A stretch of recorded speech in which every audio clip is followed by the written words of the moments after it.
Uh, ooh, it just worked. Can you beat Dark Souls to 11 Rebels? Ooh, it's about Japan.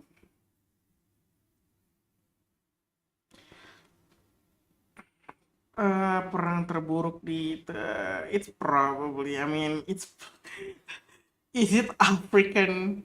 Because I don't know, like.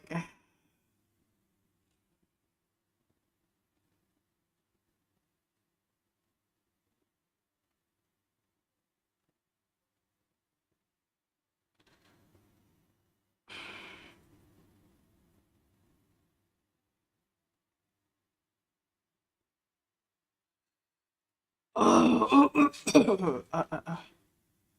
kapal selam kamikaze. The fuck? So when you make it like really, really. So yeah, of course. What the fuck? Why is it Japanese? Hello, Paijo. Hello, hello. It's been a while, Paijo. You finished building your house, Paijo? Renovate your house, I mean. Destroy 7 million crypto scam. There's wait, is there a crypto scam about GTA? I don't even know, man. Hmm. Oh, what's this? Capcom collab coming and new monster with Capcom. Almost finished. It's not even finished yet, dude. It's been months. I don't know. Last time I see you, like what a month ago, I think. Right, Payo?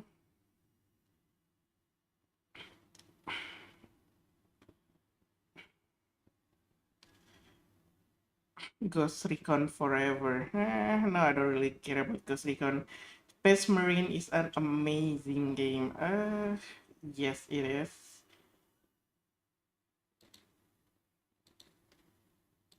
25 called Marathon. Is the game saying that's better than GTA 6? Oh. Paijo, look at this shit, man. And it's supposed to be this like co-op first I don't person. know, do you know Concord, Paijo? Are you like a following game journal? Like, dude, I don't know. If I were a freaking marathon dog, I would not freaking let any Concord dev like join the team, help make it. Probably because fasting. Yeah, probably. Yeah, yeah, yeah. You wanna play, Payo? I mean, I got nothing to do. I'm free like for a whole day. I mean, I'm free for like every single day, but I just feel like free. Like can play anything. I mean, for stream purposes.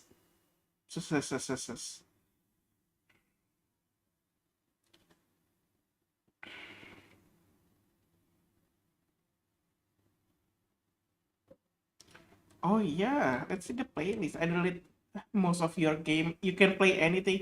You delete War Thunder 2, Paijo? The fuck, man?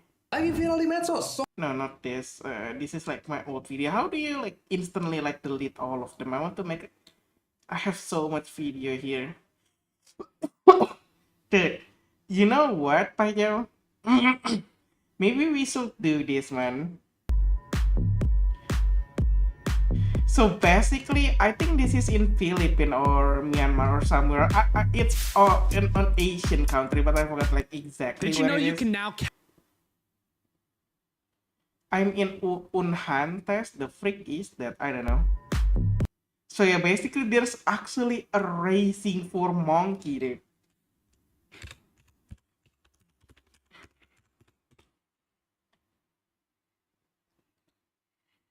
This is basically Planet of the Apes in real life. You're seeing that time on Monkey Island in Vietnam, where these monkeys are trained in a circus to race each other on dirt bikes. Oh, Universitas Pertahanan. Ooh, nice, Paijo. Hopefully you got a high ranking. And maybe, just maybe, if I need your help to defend me, maybe I could count on you, man.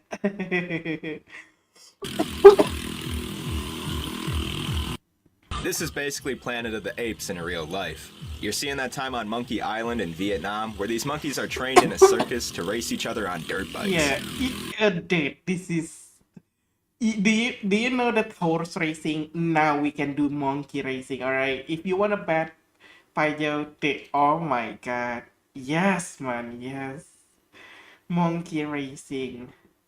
There is even orangutan boxing. Isn't this like animal cruelty in a way? History or sumber daya air. Kind of help do you need? I don't know, military history, maybe that's gonna be a pass. Perfect.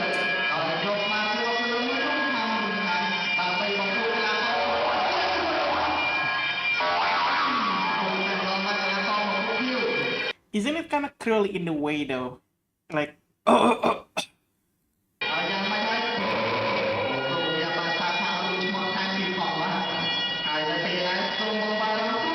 I mean, it's safari world, Cambodia. But I don't know, man.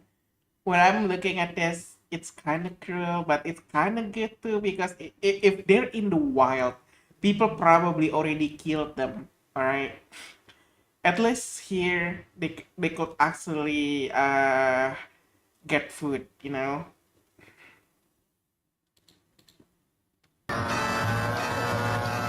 How about get to gamble on monkey race in Vietnam now?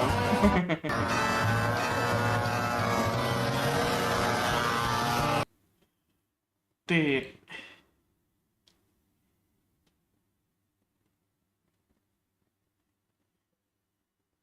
Eternal suffering versus instant death. I mean, why can't it be only those choices? Yep. I mean, is it really eternal suffering though? Paijo, I mean, they got food, right? So they're not really suffering, and then at least they're not gonna get killed. Which one would you choose then, Paijo? Would you rather be in the circus or be killed? Which one do you think would be like the best choice for you?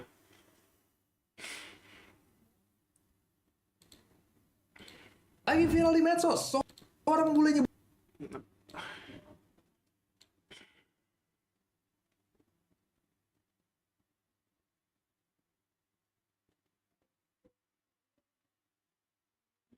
Oh yeah, for yourself, yes, man, for yourself. Dude, I found this video. This is like pretty old now, like 6 years ago, I think. Yeah, 6 years ago. Dude, so this is basically a kindergarten. They hire a strip club for the Paijo. Holy shit, man.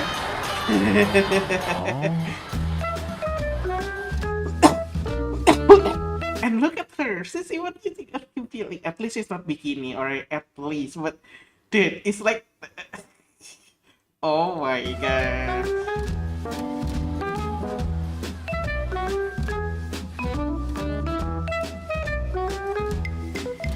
Oh, look at the. Died insane? You sure, Payo? I mean, you don't know how that really gonna feels, right?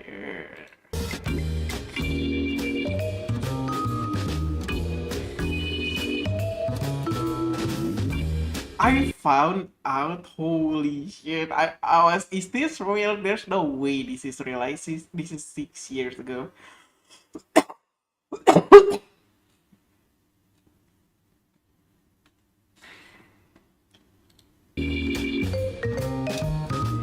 I mean, man, why is my high school not doing this? Ah, man, it would be so good.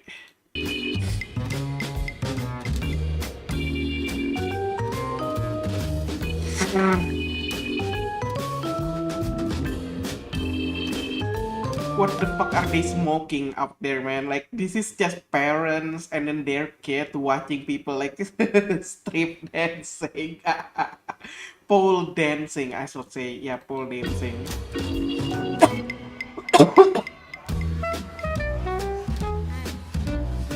Oh, hell yeah, man. Imagine if your high school actually, or your school right now, or your thing actually like hire these kind of people doing pole dancing.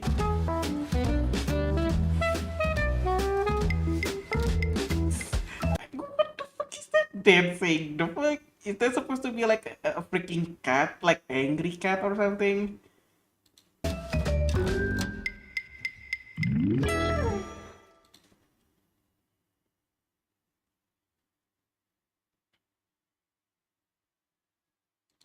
Is this true? I don't know. I'm not really following like school anymore. I mean, of course, I'm already like a graduate, but I don't know. Is this true? Like IPA, IPS, so they basically like remove it and then they put it back in because the last time I in school there is IPA, IPS, but they remove it last year, I guess. And then they bring it back. Kembalikan IPA, IPS bahasa, tinggalkan kurikulum Nadim. Ini menarik nih. Soalnya netizen langsung ngomel. Nah, Dress sama Kamai and he got scolded. Wait. He got scolded. Wait. So basically, he using a freaking a girl anime cosplay payo. apa sih anjir, pendidikan Indo tuh harus tergantung menterinya. Ganti menteri, ganti model kurikulum. Nerapinnya juga butuh waktu. Nggak yang I mean, I don't know. What kind of school is that? Is that supposed to be like a private school or is it like a public school? You know, he's a cosplayer. jreng atau berubah sistemnya. Giliran tuh sistem udah merata, menterinya ganti lagi. Dan ntar berubah lagi sistemnya. Ini omelan yang valid. Soalnya sistem pendidikan kalau berubah, pasti gurunya pusing, muridnya juga pusing. Yang nggak pusing cuma gorengan. Soalnya itu salah kelihatannya ini harus dilakuin. Karena kurikulum yang kemarin itu kayak gini. Imbas kurikulum Merdeka Nadiem Makarim. FSG sebut kualitas berpikir murid jeblok. Jadi plagiat, nyontek karya orang. Terus juga banyak berita-berita yang nyebut kalau anak sekolah pada nggak bisa baca. Banyak juga konten-konten kayak gini. Yeah, this is the stupid one right here. So basically, they doesn't even know what country in Europe is. Anak sekolah diminta sebutin negara-negara di Eropa, jawabnya Garut. Lagi Garut, like what the fuck? Dude, come on, man. Garut, really? That's the first thing? Can use any clothing. Yeah, but if it's like inappropriate, like maybe it's kind of fucked up, but if it's like inappropriate, like using bikini and shit like that, maybe I could see that. I mean, unless it's like makima, you're saying like the makima with with like sexy clothes, then maybe I could see. But if it's just like it's appropriate clothing, yeah, okay. So it's like the suit, like in the anime, like the suit thing, right? Like what makima using. Maybe the pups.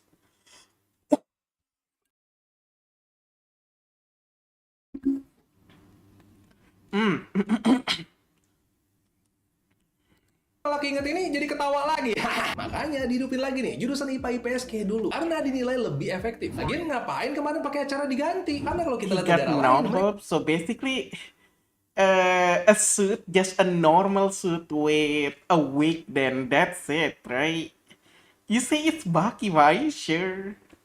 mereka jarang gonta-ganti kurikulum. Contohnya di Jepang, kurikulum dievaluasi setelah jalan 10 tahun. Dan jarang ada perubahan besar juga. Ini bisa kamu baca di artikel Kompasiana yang ini. Mengapa negara maju jarang gonta-ganti kurikulum? Netizen komen. Gabut banget pemerintah gonta-ganti kurikulum. Angkatan percobaan, jir. Penghapusan ujian nasional plus penghapusan jurusan IPA IPS di masa lalu adalah sebuah keterbelakangan. Indonesia harus...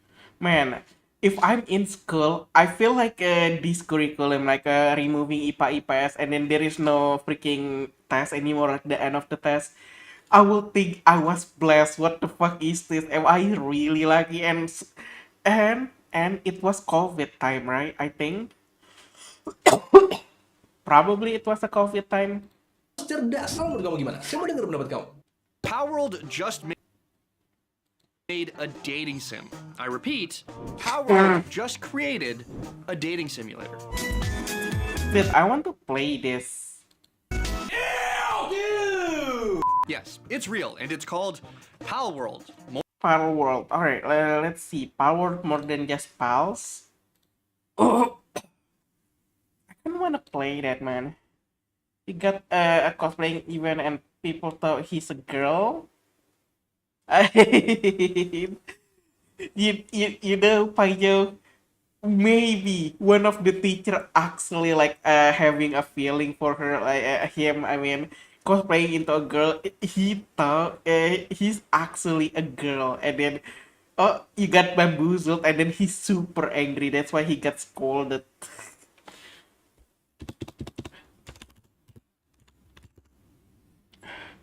More than just a pal. Oh, dude, they actually have it. I mean, it's not out yet, but still.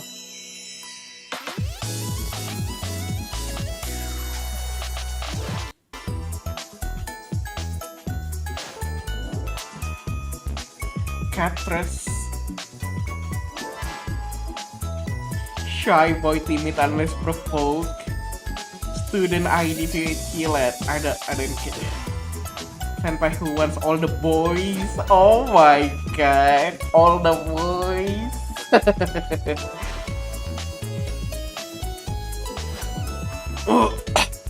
Sorry, the only partner I care about is Drisbold and I'm not interested in you. The devious head of the student council, student ID black marketeer.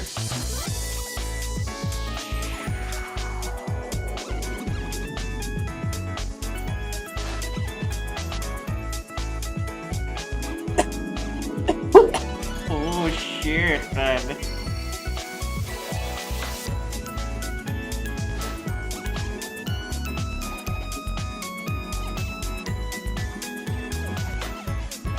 Itu siapa yang rambut merah? The guy name yeah, like I said, man, probably as the teacher actually like really liked that cosplay, and then he thought it's actually a girl, and then it's actually a boy, and then he got mad. I think that's what happened.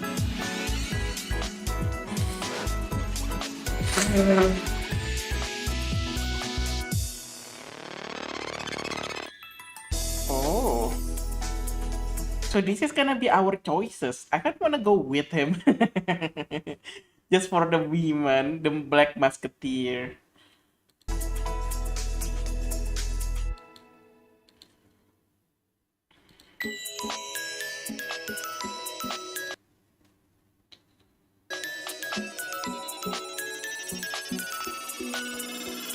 Of course. Of course, right? I mean...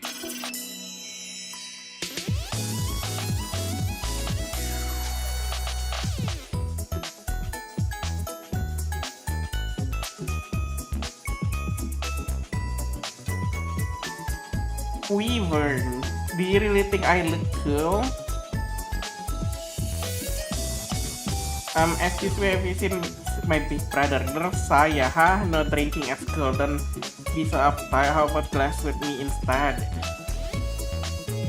What time, Chris? The frick?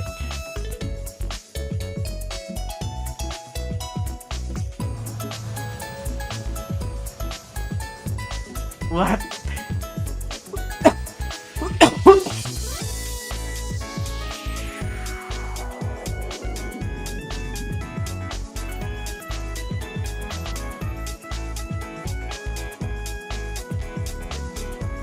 He tried using a hijab, a boy it turned into a girl. Dude, is it like a Islam school? Maybe that's it, Payo.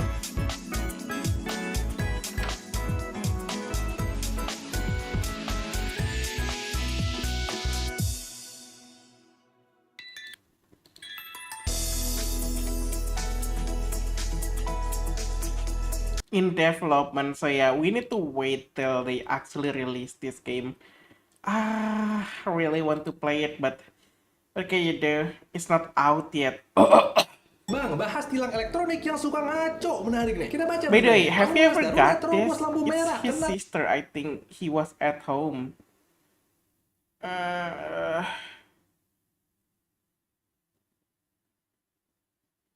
tilang elektronik. Masa ambulans lagi bawa pasien bisa kena tilang? Kan situasi darurat mau nyelamatin nyawa orang. Apakah sakitnya bisa dipaus dulu? Isn't this kind of fucked up though? If it like the camera is not actually ready for the public, isn't it kind of fucked up? Because I could see people actually got tilang without they're even knowing what their fault is, and then there's no like proof or anything, and then just say, yeah, you're still in wrong, you need to pay for the fine. Like, what the fuck is this, man? That's fucked up. Lampu merah bukan nih? Ada lagi nih kita baca. Ramai di medsos, bus Transjakarta diduga kena tilang elektronik di jalurnya sendiri. Nih lebih lucu lagi nih, bisa kena tilang di jalurnya sendiri. Tapi punchline-nya bukan di situ. Nih yang paling lucu. Usai viral ambulans, kini motor yang lagi digeser tukang parkir kena tilang. Motor lagi parkir aja kena tilang. Mungkin karena si abangnya nggak pakai helm. Jadi sistemnya ngira itu pelanggaran. Yang bisa kita lihat di sini nih, tipe pelanggarannya helmet tulisannya. Netizen komen, bukan salah kang parkir sih ini mah. Selamat datang di sistem kecanggihan Indonesia. CCTV sekarang kurang kerjaan, apa aja dijepret. Tapi giliran dibutuhin, polisi bilang rusak. Ngelihat hal ini, Kasubdit Gakum Ditlantas Polda Metro Jaya bilang, itu contoh tilang elektronik yang salah sasaran. Di dalam sistem memang terdapat kekurangan, tapi kami selalu berupaya untuk memperbaiki kekurangan tersebut. Saya apresiasi jawaban ini, karena nggak ngeles, nggak berkelit, tapi mengakui dan mau memperbaiki. Semoga sistem tilang di Indonesia akan lebih baik ya, biar nggak ada lagi berita kocak kayak tadi. Kalau menurut kamu gimana? Saya mau dengar pendapat kamu. I mean, at least they're not like fuck you. At least they're like replying, right? Saying, yeah, we're fucked up, we're trying to fix it and shit like that. So yeah, every guy like female in Chinese typeface, no racism. But coincidentally, every guy who looks female is Chinese type. I don't know about that, man. Like all the Chinese, you mean like all the Chinese look feminine? Like at least the one that you've been seeing, Payo.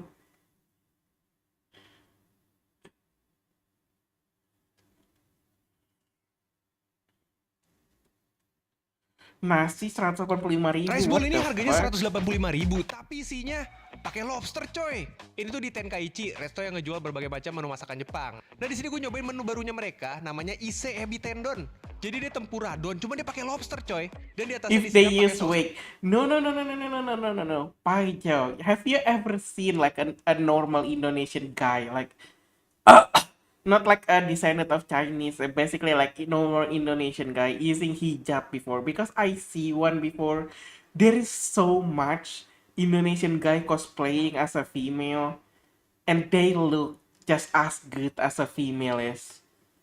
Tendon khasnya mereka. Lihat tuh mangkok gue sampai penuh begini, ada pala lobster sama daging lobsternya. This much is 185. I feel like it's a scam, dude. Pas gue makan dagingnya lembut, kenyal di bagian luarnya, tepungnya tuh nggak begitu tebel dan garing banget. Rasanya asin, manis, gurih dari saus tendonnya, ini perfect banget asli. Nah, dimakan sama nasinya makin mantep, apalagi nasinya juga kena siraman saus tendonnya. Nah, karena saus tendonnya enak, gue tambahin lagi aja nih biar makin mantep. Sama gue tambahin ichimito garashinya biar ada pedes-pedesnya. Menurut gue ini enak, That much? tapi namanya makanan selera, mending lo cobain sendiri. That much? The freaking rice is like what? Probably like 5-6 scoop, and that's it. I'm being generous when I say 5-6 scoop. I mean, it depends, right? What kind of people you are. Like scooping the rice, how much you like to scoop.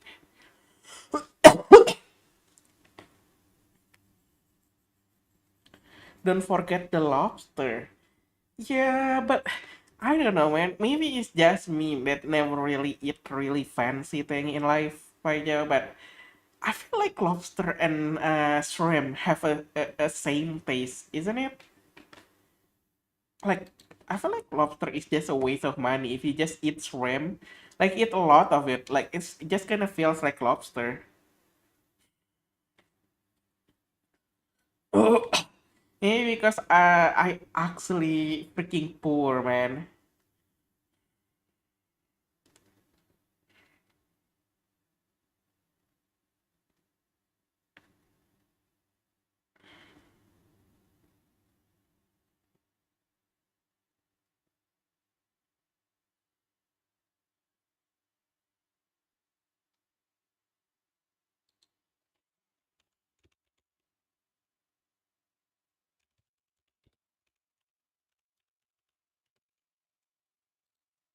I don't want to see a streamer caught cheating here.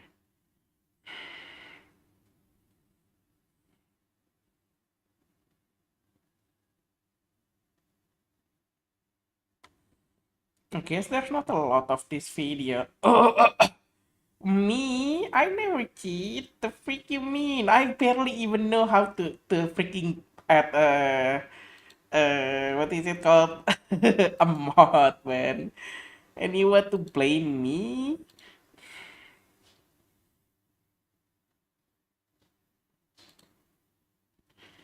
Do you have any like recommendation, Paijo? What should I watch on YouTube?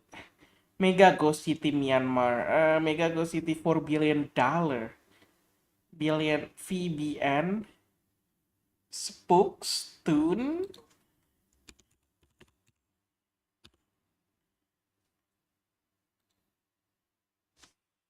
Tank ranking so you get the better at War Thunder. Dude, I'm already good at War Thunder. What the freak you mean, man?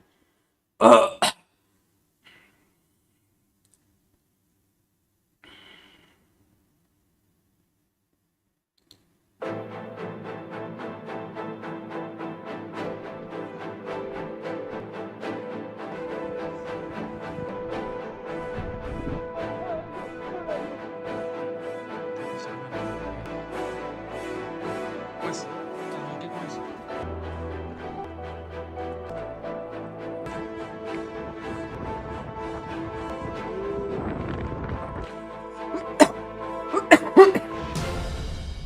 Presiden menjawab, the freak is that? Hari ini gue masih di Magetan. Mumpung gak ada kerjaan, alangkah baiknya kita naik gunung. Mumpung gak ada kerjaan, anjir. 5 jalur pendakian resmi. Bantuin pasti ya. After this, I kind wanna see. I kind wanna see this. BPL. What are they selling actually in the mountain? I really wanna know how much money they actually making up there, you know, Paijo? Is it like in the mountain there's probably not a lot of people gonna go there? Like, I don't know, we shall see, right? And what kind of food they actually selling? Tuh kurang lebih 300 atau 3 jam. Berlokasi di puncak gunung di Indonesia. Warung Puncak Lewu harga hargo dalam mbok iem 3150 MDPL itu what the fuck is that even mean? Kecap Lombok Gandarai. Tertinggi di Indonesia, guys. Look at the cat though. The cat looks cute. I mean, there's a string, but it still look cute. Hati-hati. Nanti serangan. Woi, lagi santai kawan. Itu dia ngitung nih bijinya ada berapa nih bang? Gak tau bang. Garuk-garuk dia. Ada lagi yang pesen nasi? Satu. Nasi 2 ya, tunggu. Siap. 1, 2. Kan 2 doang mah, tumben gak banyak. Jangan ntar mungkek mas. Ntar mungkek mas. Dude, I love this string right here. Is it Nipis Madu or something? Of the ocean, MDPL is a high. Oh, Paijo, have you ever drank this? My girlfriend recommended to me, but I don't know. I still like Sprite more because it's almost tastes the same. Kopi ABC 2. Ya, ABC 2. Wah ini hati-hati korban bang. Pala kejedot tadi kejedot bang. Apa tuh bang? Sikat bang. Nasinya 2 ya. Buat kopi 1. Wih mantap. Ngopi dulu, guys. Kopi dulu guys. Satu bang, maaf bang. Terima kasih bang. It tastes better, Banyak amat kopinya ya. less sugar. Minum dulu, guys. You think so? It tastes better? I don't know about that. But less sugar, maybe less sugar, but taste better. I don't know about that. Minum kopi kayak minum. Yuk, kopinya kebanyakan aja. Iya. Bang penting hangat bang. Berada nih. Hati bang masuk angin bang.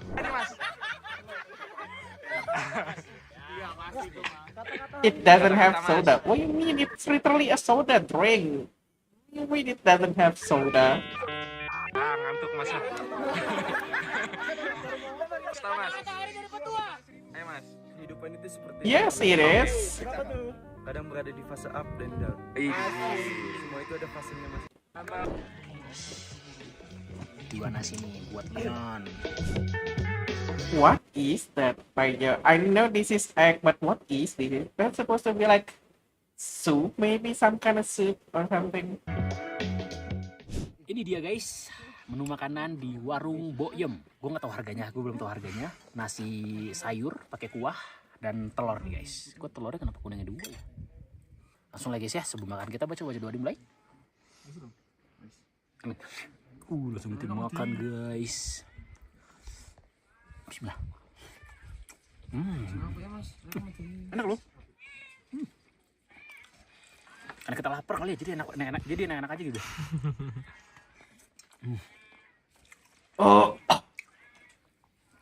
Kuahnya itu kayak kuah bumbu. I remember in the mountain, Pak Jo, I eat nasi pecel and ayam goreng. Oh, it was so good. Holy shit, this was the first time I ever like put like a fried chicken, you know, like Indonesian fried chicken, not like KFC fried chicken, like with kunyit, and then add it into. That was the first time, man. Oh god, it was so good. Anyway, you see Presiden menjawab.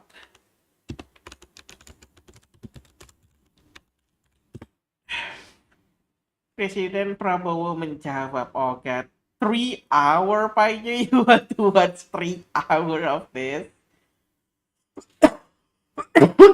3.5 hour, I should add.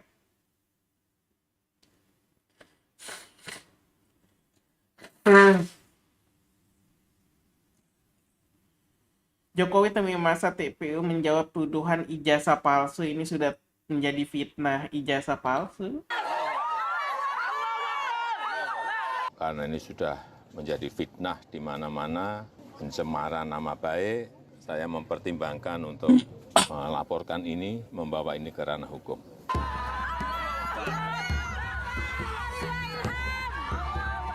What the fuck? So people having a problem with Jokowi ijazah, but they doesn't have problem Jokowi what fucked up thing he did while becoming a president. The fuck is this? Ayo, what?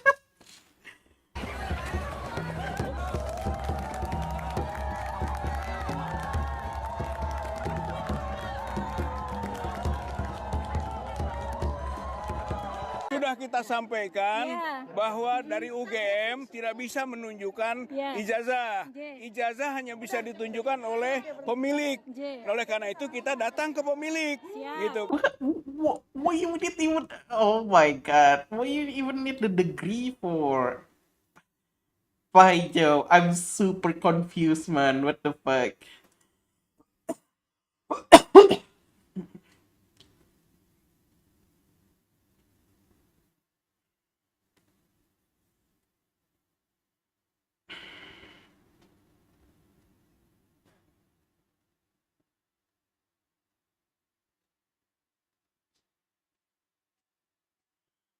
What the fuck is this? Aston Hall?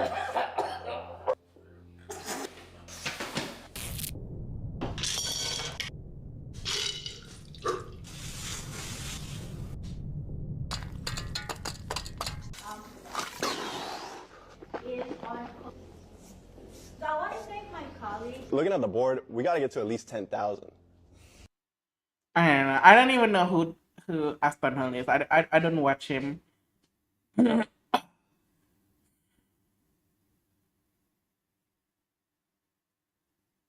What is this? Strange Tale? Dude, I want more World War One video game. There is not much World War One video game. There is so much World War Two, and then World War Three. But where is World War One? I mean, World War Three is basically like fact fiction, right? Where the freak is the game World War One, man?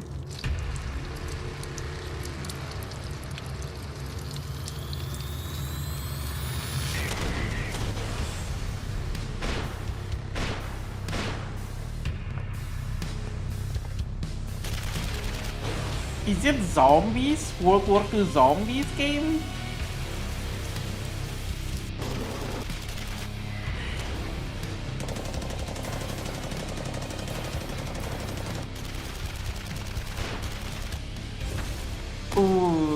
But look at those distraction though. It's kind of look good, yeah.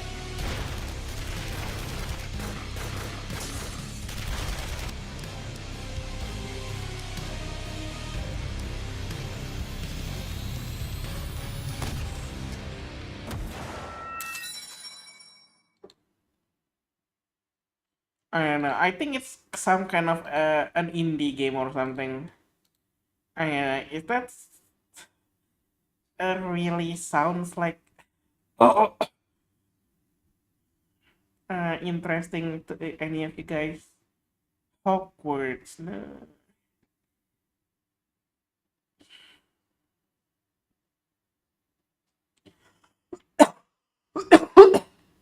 You know what? I kind of want to play War Thunder right now, man. I want to farm for War Thunder. Maybe I could convince you to download it again, Faijo.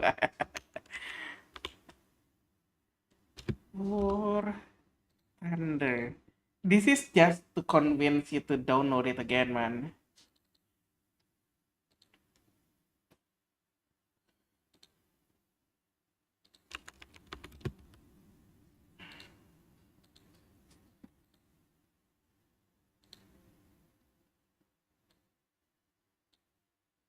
All right.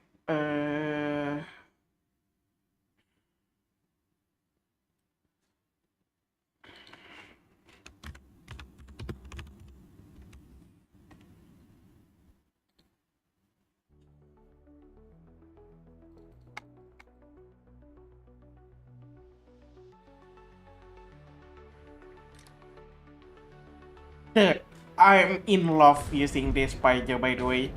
I just need to wait till somebody to die, and then I'm just gonna hide behind their dead body, and that's it. Basically, that's what I've been doing like the whole time using this thing. And I almost unlocked the Russian thing.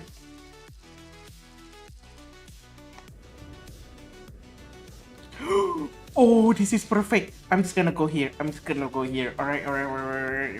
There is like a perfect defense that I could use. Hopefully. Come on. Fast.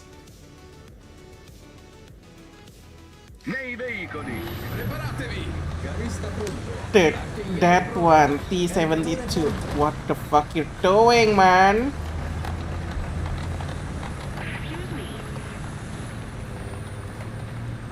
But yeah, I'm about to unlock that thing right there. T-72 M1.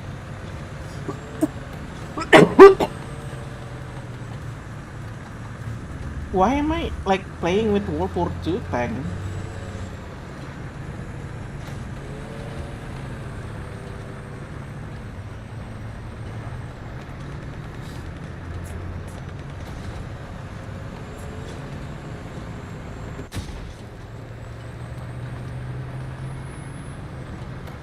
Okay, here it is. Like I said, dude. Like I said.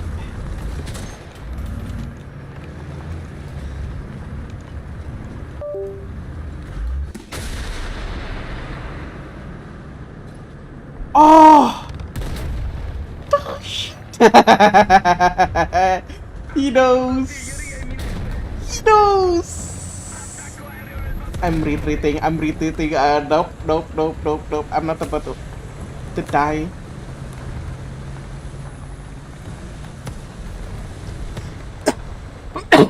Look at all of those freaking things, man. Oh my god.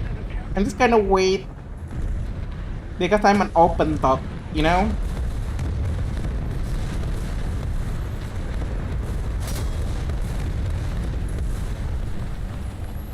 Oh. No! Are you serious? Why is that? Here.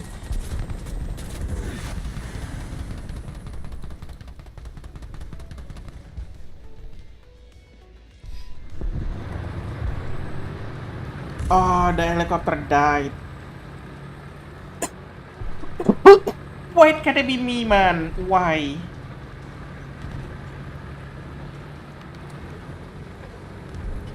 Tüzérségi koordináták. Delta 5. Elpusztítás. Delta 5. Értettük. Nyelvi closer to the grid.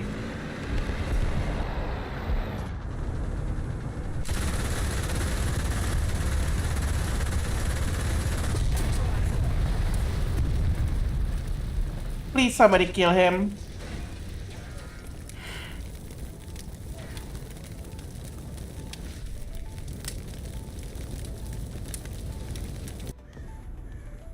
No, of course.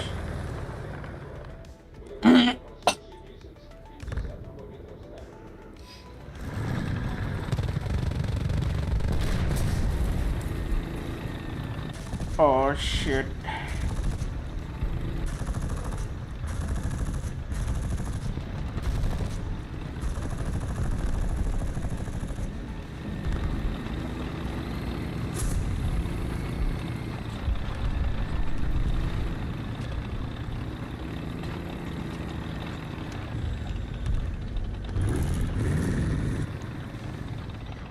Attention to the designated grid zone.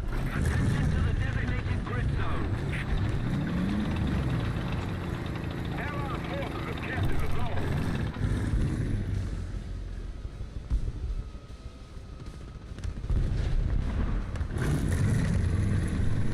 Oh, he's on top of that hill right there.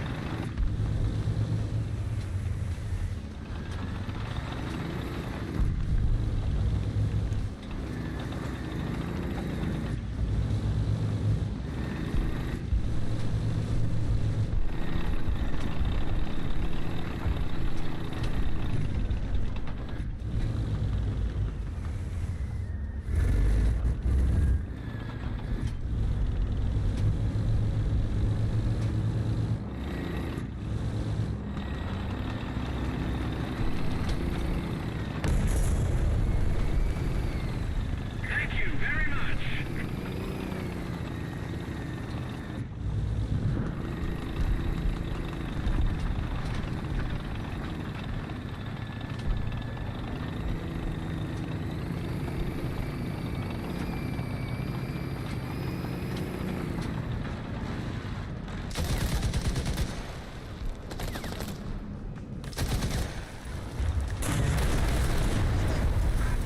Of course, another plane. Why is not another plane? Ah!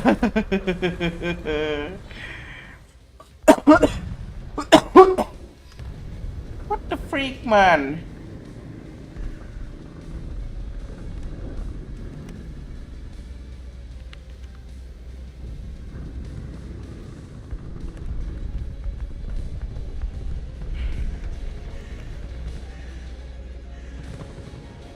Need to wait till he closer.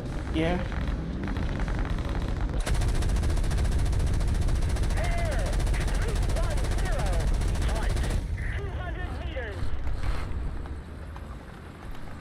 Of course, not a single shot hit. Ugh.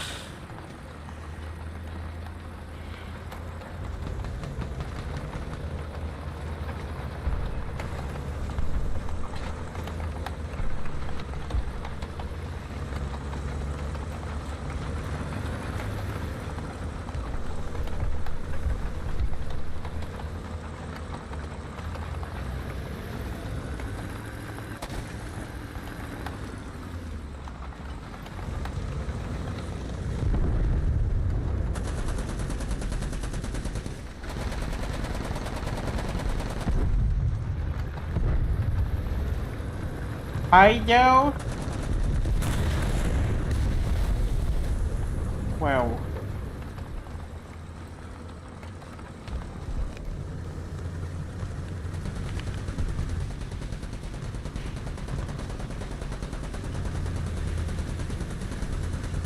He's down too. I mean, he's smoking.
Oh shit. I need ammo. I really need ammo. Come on, give me ammo.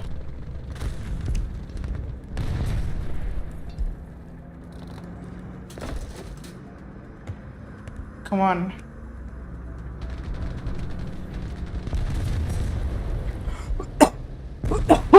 Nice.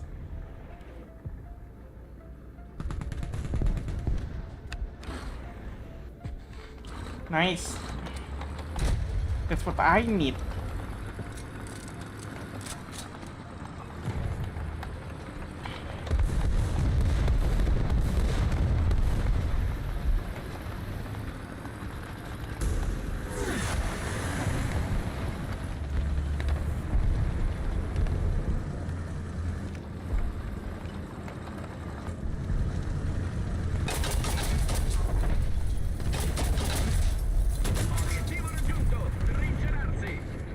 Oh, come on. He was right there. But yeah, 46,000 left, and then I can unlock the Russian thing.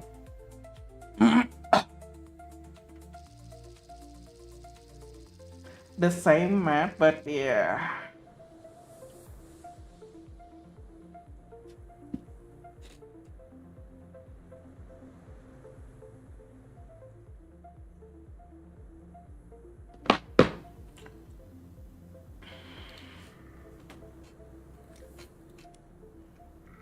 Nei veicoli. Preparatevi. Carrista pronto. Made in Italy. Caricatore pronto. I'm sorry. Roger that.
Damn it. Yeah, I'm not in the feeling. I played this game just so Pajo would actually download it again. I'm changing to just chatting again.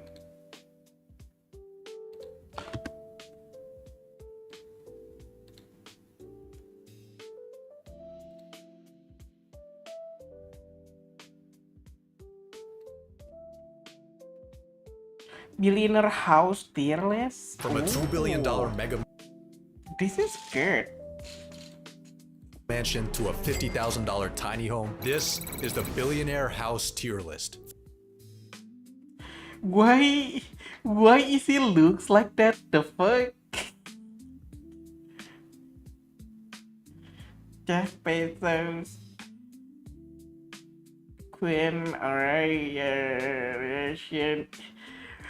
All of them looks pretty normal, I guess, in a way, but this guy, what the fuck, man?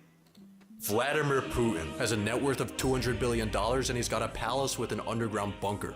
S tier. Mark Zuckerberg bought 1,000 football fields of land in Hawaii so he could build a massive compound with a self-sustainable underground bunker, over a dozen houses including 2 mansions, and a web of disc-shaped tree houses connected by rope bridges. Solid B tier. In 1984, Steve Jobs bought a What do you California mean solid B tier? He actually preparing for the apocalypse. Dude, that would be like the best place you want to go to. mansion called the Jackling House. It was designed in 1925 by famous architect George Washington Smith for famous rich guy Daniel Jackling. Steve Jobs wanted to burn it down. California said no because of its historical significance. Steve Jobs really wanted to burn it down. He went on record calling the house a dump. He said Jacqueline had no taste and that George Washington Smith was a nobody. He then abandoned the house and let it rot for 10 years. The house became such a mess that he was finally given permission to destroy it. 8 months later, he died, making the brutal destruction of this innocent house one of Steve Jobs' final victories. I don't get why he hated on this house so much. I'd say it's a strong C tier. World famous pharmaceutical salesman El Chapo had a peak net worth of $12 billion. He was said to have houses at every single beach and a ranch in every single state. He also had the government looking for him at every single state.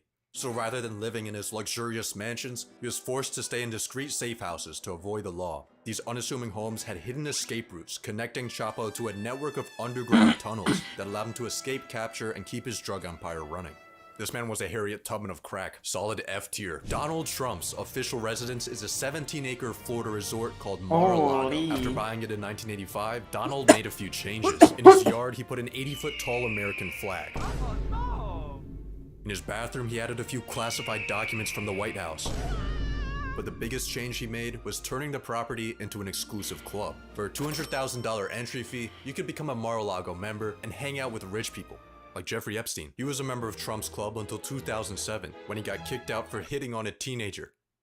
Classic Jeffrey. The club's been printing over $20 million a year, making Mar-a-Lago one of Trump's most lucrative investments. It's a somewhat controversial house, but it is a nice place. Being the Queen of England has a lot of perks. You get the coolest jewelry collection of all time. You get to drive a Bentley limo without needing a license. You get to pay taxes when you feel like it. But the coolest part of being the queen is living in the $5 billion Buckingham Palace. This 775-room behemoth has everything you need to be the ultimate rich person. You got a throne room, a multi-billion-dollar art gallery, London's biggest private garden, and an ATM in your basement so you can take out a brick and flex on your 800 staff members. This place is so big, it has its own zip code.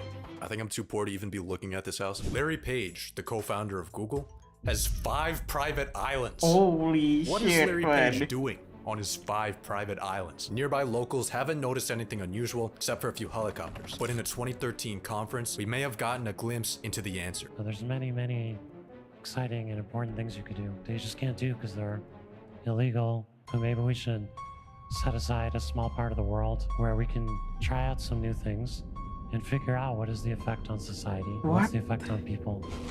So in case you can't read between the lines, Larry Page is using his islands to perform human experiments on children. S tier. In a 2010 letter to shareholders, stock market genius No, Warren there's no way you actually say that, right? Buffett said that his third best investment was his house. In 1958, he bought a $30,000 home in a quiet neighborhood of Omaha, Nebraska. The property is now worth over 40 times what he bought it for, which might seem like an amazing financial return. However, if he had instead invested that $30K into the stock market, he would have made $3 million. The reason Buffett considers his house such a good investment is not because of numbers, but because of the memories it brought him and his family. Mukesh Ambani, the richest man in India, dropped $2 billion on a 27-story mega mansion in the middle of the hood. Creative visionary Kanye West said this in a 2018 interview. I'm gonna be one of the biggest real estate developers of all time. I'm tired of the McMansions, all the Spanish roof What homes. the fuck with the video? Why is it like so dark? Like you can't even see anything. It's just darkness. Stuff like that, like You can't even see him, alright? Talking with who? I don't freaking know. It's so black. that shit whack, bro. Like everybody house whack. It's trash. Kanye bought this house in 2023. It was originally a church in Los Angeles that he planned to use for his Donda Academy school, but it's since been left to rot. In 2019, Kanye started building massive dome-shaped structures inspired by Star Wars that he believed would revolutionize affordable housing. He was seconds away from solving the homelessness crisis when California shut him down because they already have tents for that. Recently, Kanye bought a $57 million Malibu home, paid someone 20 grand a week to destroy it, then listed it back up for sale for $4 million less than what he bought it for. And on top of that, the guy that he paid to destroy it, turns out he never paid him. So now he's also getting sued. After taking L after L after L, Kanye officially announced that he would be building a 100,000-acre city in the Middle East. Isn't that the same shit as Akon did, I think, in Africa? Akon want to make his own city, but it's never like come true. Jack Ma, the founder of Alibaba, bought a $191 million mansion on the tallest hill on Hong Kong Island. It offers a beautiful view of the world's most unaffordable city. However, Mr. Ma might not be able to appreciate this view any longer, because in late 2020 at an economic conference, he made the grave mistake of criticizing the Chinese government. Jack Ma isn't dead, by the way. He ended up reappearing in China a few months later. Hopefully Supreme Leader Xi Jinping let him keep his cool house. Michael Jordan's mansion could be yours for $14,855,000. It's actually been on sale for over a decade. The main reason no one's buying it is because it's in Illinois. On top of that, a lot of the home's features are too unique to Jordan. Not many buyers would want front gates with someone else's jersey number, a theater with someone else's logo, and a basketball court with the names of someone else's kids. Marking your territory is effective for keeping people from eating your pizza and also keeping people from buying your house. Now, to the average broke person like myself, having a $15 million house that's not selling might seem like an absolute disaster, but for Michael Jordan, he's probably not that worried. Solid D tier. Jeff Bezos launched Amazon.com from the garage of a house he was renting for $890 a month. He's now the 25th largest landowner in the United States. Jeff has properties all across the country. His main home was a $10 million mansion in Washington, until 2023 when he moved to Florida so he could be closer to his family, and further from the IRS. He lives on a man-made island off the coast of Miami, where he bought a $68 million mansion. 2 months later, he spent $79 million on the one next door. It's a pretty chill place, I'd say B tier. But he's also evading taxes, so that bumps him up to A tier. Saudi Crown Prince Mohammed bin Salman dropped 300 mil on a French chateau. It has a nightclub, a moat with an underwater aquarium, and modern technology that can all be controlled with an iPhone. The building might seem like a historic landmark, but it was actually built in 2009 by Saudi businessman Ahmad Khashoggi. The wealthy developer probably won't be doing business with the Crown Prince anytime soon, because in 2018, according to the CIA, the Crown Prince assassinated his cousin. If Ahmad and the Crown Prince ever link up again, that might be an awkward conversation. It's a pretty cool house though. Billionaires Row is a New York City neighborhood with the tallest and most expensive buildings in the world. The people that buy these apartments aren't buying apartments. They're investing in furnished capitalism. The majority of people who are actually living here aren't actually living here. They're using these apartments for places to store value. It's a brand. It's like a Birkin bag. Where do you live? 157. Where do you live? 111. Where do you live? 220. In 2019, billionaire investor Ken Griffin bought 4 floors of 220 Central Park South for $238 million, making it the most expensive real estate purchase in the United States. 220 holds the most desirable view in the city, being the only Billionaires Row tower located directly on Central Park. I mess with Ken Griffin, but I think $240 million for a concrete brick is a little bit too much. Bill Gates has $150 million. Yeah, I think he got scammed there, man. Like 230 for what, 4 floor in a small building? It doesn't even have a yard. Complex in Washington. It has an epic library with a manuscript written by Leonardo da Vinci. That's the only interior footage of his house on the internet, so some of the following visuals will be made with AI. AI is a brilliant tool.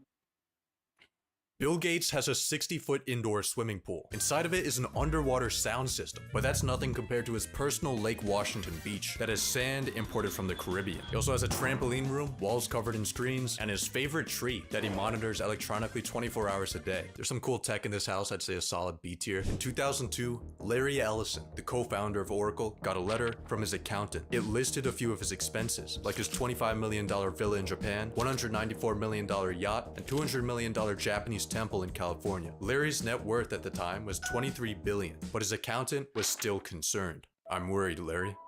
It's imperative that we start to budget and plan. New purchases should be kept. Oracle CEO and billionaire Larry Ellison has just made a rather large investment or purchase. He's just bought the island of Lanai. S tier. Kim Kardashian bought a $20 million home in 2014 with her then husband Kanye West. They spent 3 years transforming it into what they described as a minimal monastery and what others described as an expensive psych ward. This house is a really cool art project. Now you're in the middle of this strange time where you're selling your houses. You say you don't want any material possessions, and I'm slightly sad about it, actually. Well, if you're sad about it, why are you doing it? On May 1st of 2020, Elon Musk announced that he would be selling almost all physical possessions, including his homes. And he stayed true to his word, selling off each of his California mansions one by one. He then acquired a $50,000 tiny home. I think possessions kind of weigh you down. Then they're kind of an attack vector. People say, hey, billionaire, you got all this stuff. I'm like, well, now I don't have stuff. Now what are you going to do? Elon's $50,000 tiny home is actually his guest house. His main home is a South Texas rental property. It's technically only worth $45,000, but he also spent $200,000 building an 8-foot fence around it and covering it with security cameras. Elon says he got rid of his stuff when he sold off his $100 million real estate portfolio, but considering that only accounts for 0.05% of his wealth, he still has a lot of stuff after all.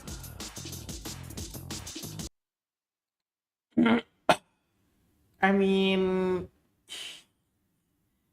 I guess. Tapi dengan syarat ditemenin sama tank ya. Udah kalian ngelap.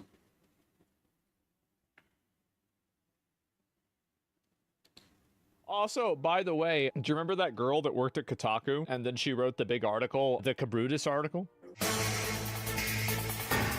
Here at Asmongold Clips Enterprises we do not forget. March 25th, Alyssa begins the encounter, asking for dirt on Asmongold on an alleged hit piece documenting his shift. And then Alyssa begins a barrage of tweets about my client, lackluster appearance. Her remarks slowly begin bordering stalking behavior when she started replying to tweets that had nothing to do with the Sweet Baby Inc. situation. Vote with your wallet, stop buying soap. So she's gonna make a video about how I smell bad? And then she crossed the line when she started liking and retweeting tweets calling Asmongold a racist and a transphobe in an attempt to have him lose his Capcom sponsor for Dragon's Dogma 2. Alyssa Mercante got fired from Kotaku. Yeah, I think it's probably a good decision for her and also for Kotaku. Not for me though! Fuck! Okay, a part-time waitress way to own the chats. Walking to a restaurant safe and feeling 25 again. Alright. Well, I want to announce that we have had a complete and catastrophic universal chud victory. Put the fries in the bag. The funny thing is that that may actually be happening. Let me just say this. We are winning, and we are winning on such monumental level. It's hard to even keep track of how much we're winning. Yeah, we're gonna get tired. Yeah, we're gonna be tired of winning. The cruelest people got what they wanted, and most people in this industry just let it happen. And if you have a problem with that, come fight me physically, bitch. Has anyone taken you up on that yet? Oh, dude, that's aged well, right? I mean, you guys can see this. Holy shit! Actually trying to make people fight her in it. By the way, there is no M. Satu poin kali ini Liquid. Mereka membuka kemenangan mereka. Dan Bigetron, mungkin awal yang baik bukan berarti hasil yang baik juga bisa diterima. Bahkan tempo pelan. Liquid berhasil. Pelit. I don't know. It's liquid. There is no T in it, like liquid. Why is pelit? And then BTR, of course. Sekali saya terpick up, waktu terlalu pede dia maju ke depan. Tapi gue suka banget sih, emang gue setuju banget sama Wakyu. Kenapa? Karena kalau lihat tadi, dia agresif enggak. Dia safe, tapi deliver semua damage-nya masuk. Dan satu, dengan konsisten dia berada di arah backline, Anavel coba loncat ke arah belakang. Dengan ada Roscoe dan juga Win of Nature, Anavel gagal dapetin hal tersebut. Ya. Bisa dibilang tadi memang udah tertata kan? Udah lihat Anavel ya? Itu Win of Nature tadi. Udah, nggak bisa ngapa-ngapain lagi. Udah, Skypicernya nyala. Karena memang bukan assassin juga sih. Lucas kan tipikal fighter yang dimana ketika dia masuk ya udah dia nggak bisa keluar lagi dengan gampang. Tapi sebenarnya ya, statistik nih, secara statistik aja nih. Kita lihat beberapa match antara Lucas ketemu dengan Ranger. Yang menang Ranger. Untuk Ranger ya memang. Karena terlalu pendek untuk flash combo yang bisa dibuat dengan Lucas. Wow. Ya. Walaupun damage-nya sakit. Tapi itu dia 1-0. 12 kill. 1 Lucian kill.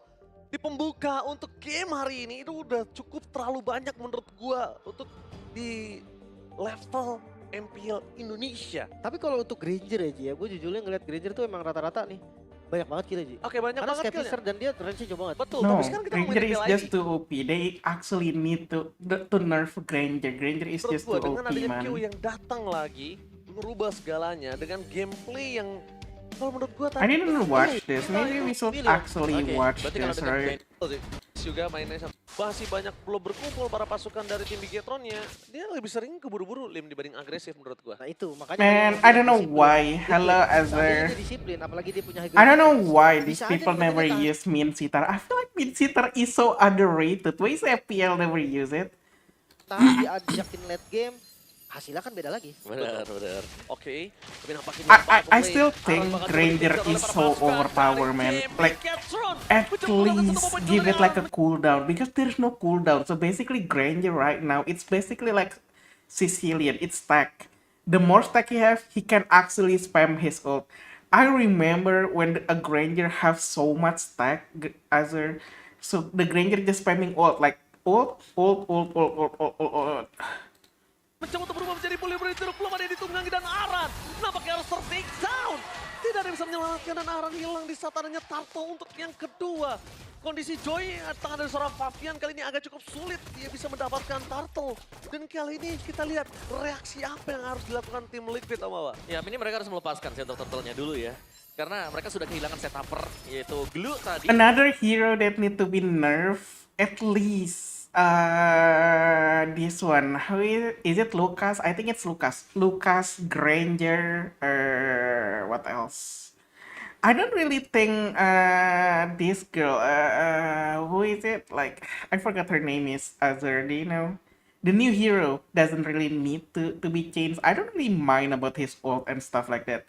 1v1 me on EXP, sometimes because people using EXP on her on EXP, I still win. Maybe Bada. No, not the lantern girl. This one, the fighter that people usually use as a tank. Dan pertukaran yang dicari. The face girl. Membuat Fabian mundur ke belakang, Skrtel Mountain Light. Yeah. Setidaknya kali ini para pasukan dari tim Bigetron lihat dua punggawa dari para pasukan dari Bigetron. Para ini berhasil mendapatkan sosok ke arah Purple, tapi nampaknya Moreno berhasil men-trigger seorang Widdy. Dengan adanya Tsunami Slam, tidak ada lagi watch out smackdown choke slam yang dimiliki dari sosok Widdy. Tapi Loke, out of nowhere, tiba-tiba menuju ke arah mid, coba untuk menghantam sosok dari seorang Aran. Tapi yang lebih berbahaya adalah kalau misalnya Purple buff dari seorang Fabian ini hilang lagi.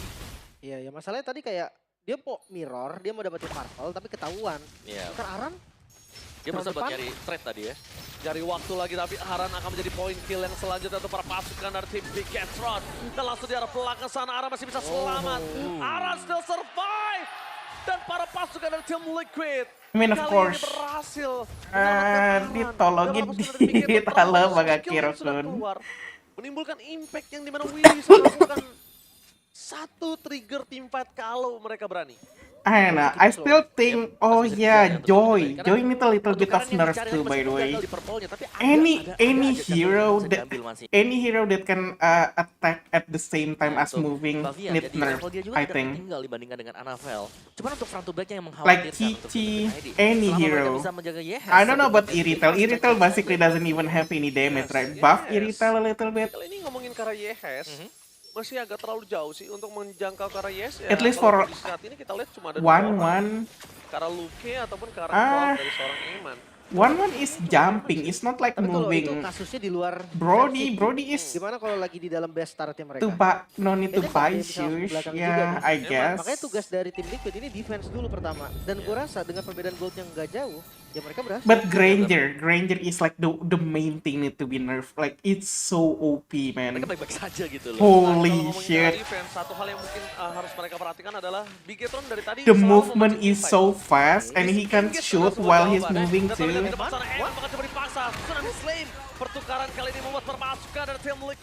only thing that make Granger really OP, he's shooting behind while he's moving behind. If you go after Granger just gonna keep shooting you and then you're dead. Like berhasil mendapatkan Turtle. Dan kalau sosok dari para pasukan dari tim Liquid berhasil mendapatkan Light dan juga dapetin Turtle. Ini sangat menguntungkan para pasukan dari tim. And then it's so stupid now. Granger can just spam ult now. Like it's so stupid. Mereka harus mundur ke arah belakang. Ara mencoba untuk mendapatkan seorang Luke dan juga Anavel, tapi terlalu jauh. Dan Luke berhasil ditunggangi. Wede, Tsunami Slam akan keluar, tapi kali ini para pasukan dari tim Liquid.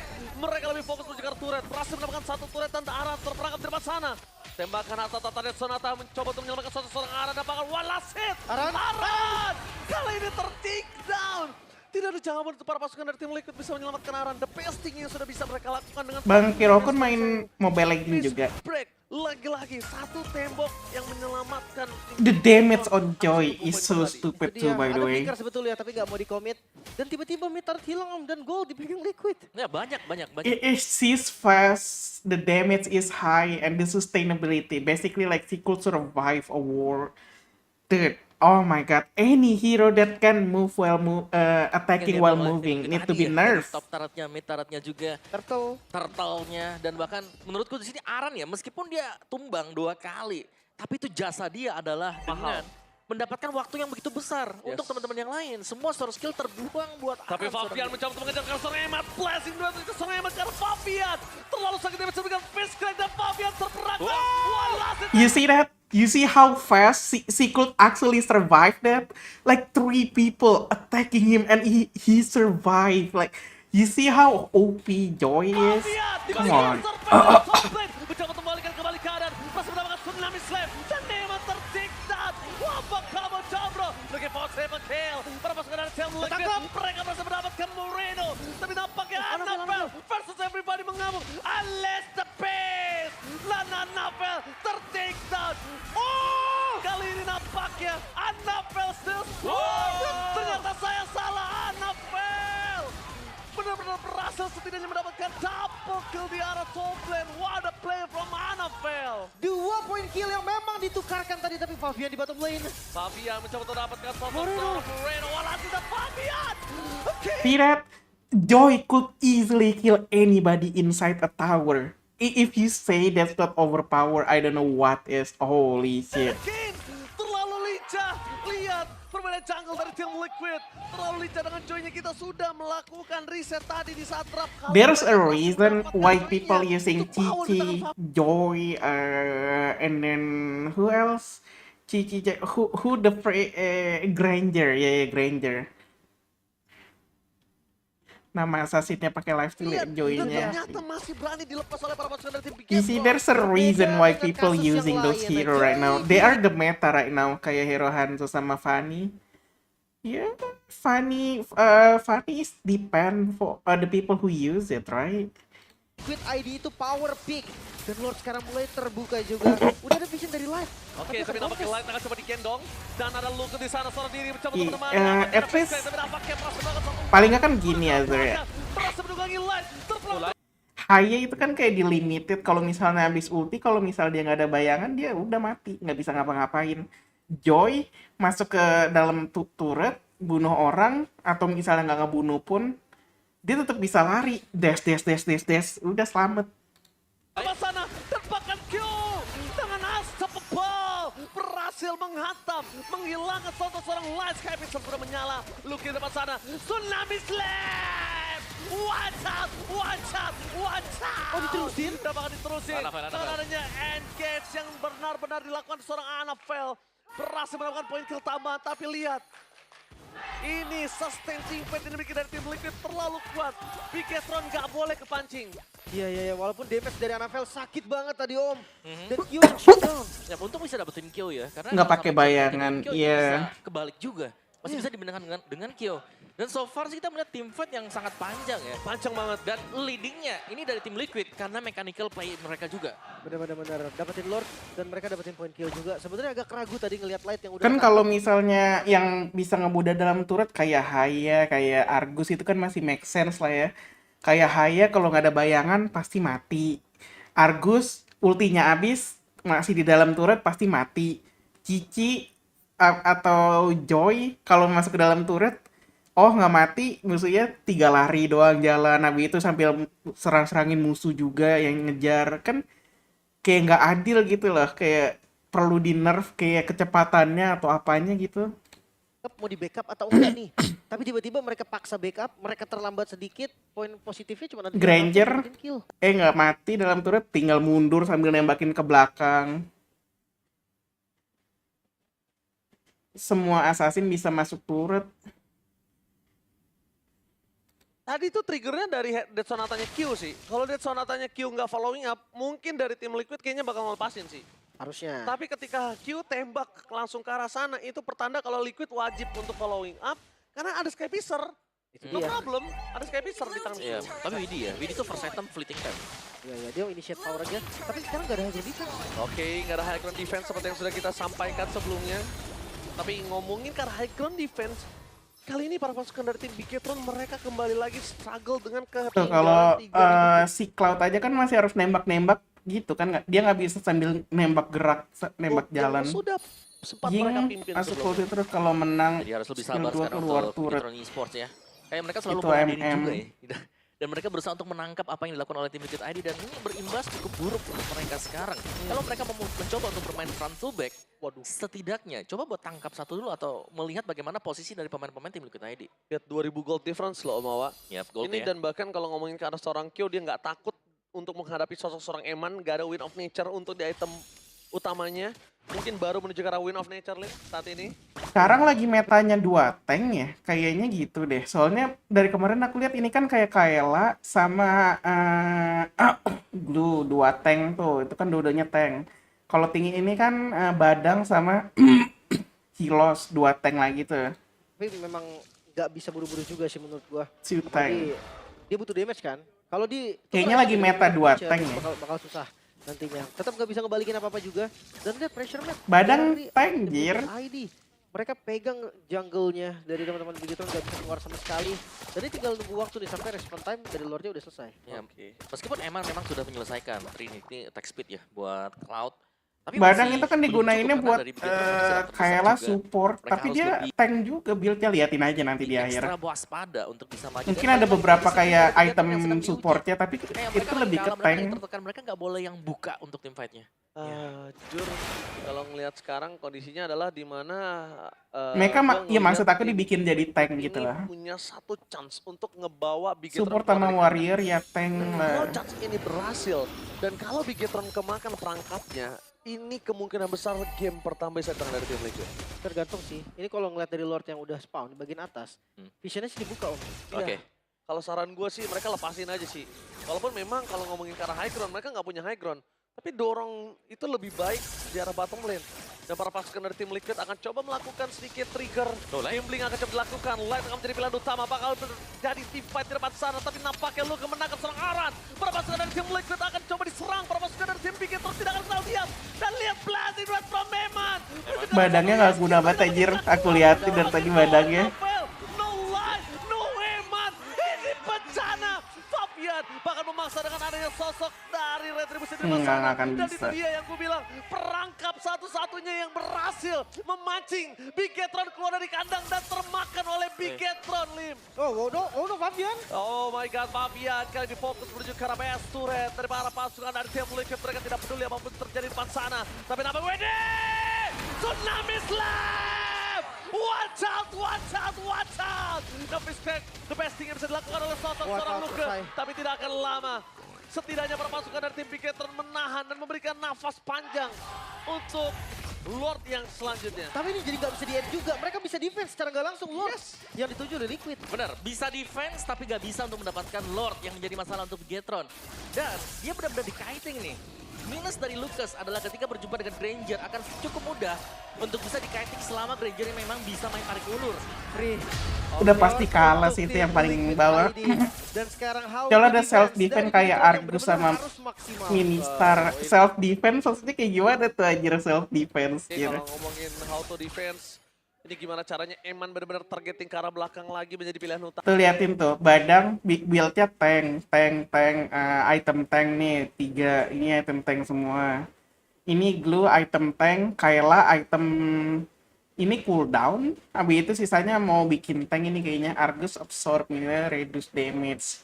Reduce damage-nya itu min sitar cuman ke serangan dari depan doang loh, Sir. Jadi kalau misalnya musuhnya ke belakang nggak ada reduce damage. Sama sih.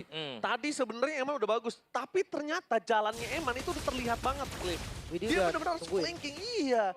Jadi dari sosok seorang skillnya udah berhasil geser ke kiri. Dan ketika Eman balik lagi ke Dexternya. Menurutku yang paling stupid itu Granger sih sekarang. Itu harus banget di nerf. Gila, aku pakai MM11 Azir Grangernya cuman spam ulti, dir, mati anjir. Ultinya bisa dipakai kapan aja, jir. What the fuck? Maut. Oke, tapi lihat itemnya Kyo ya.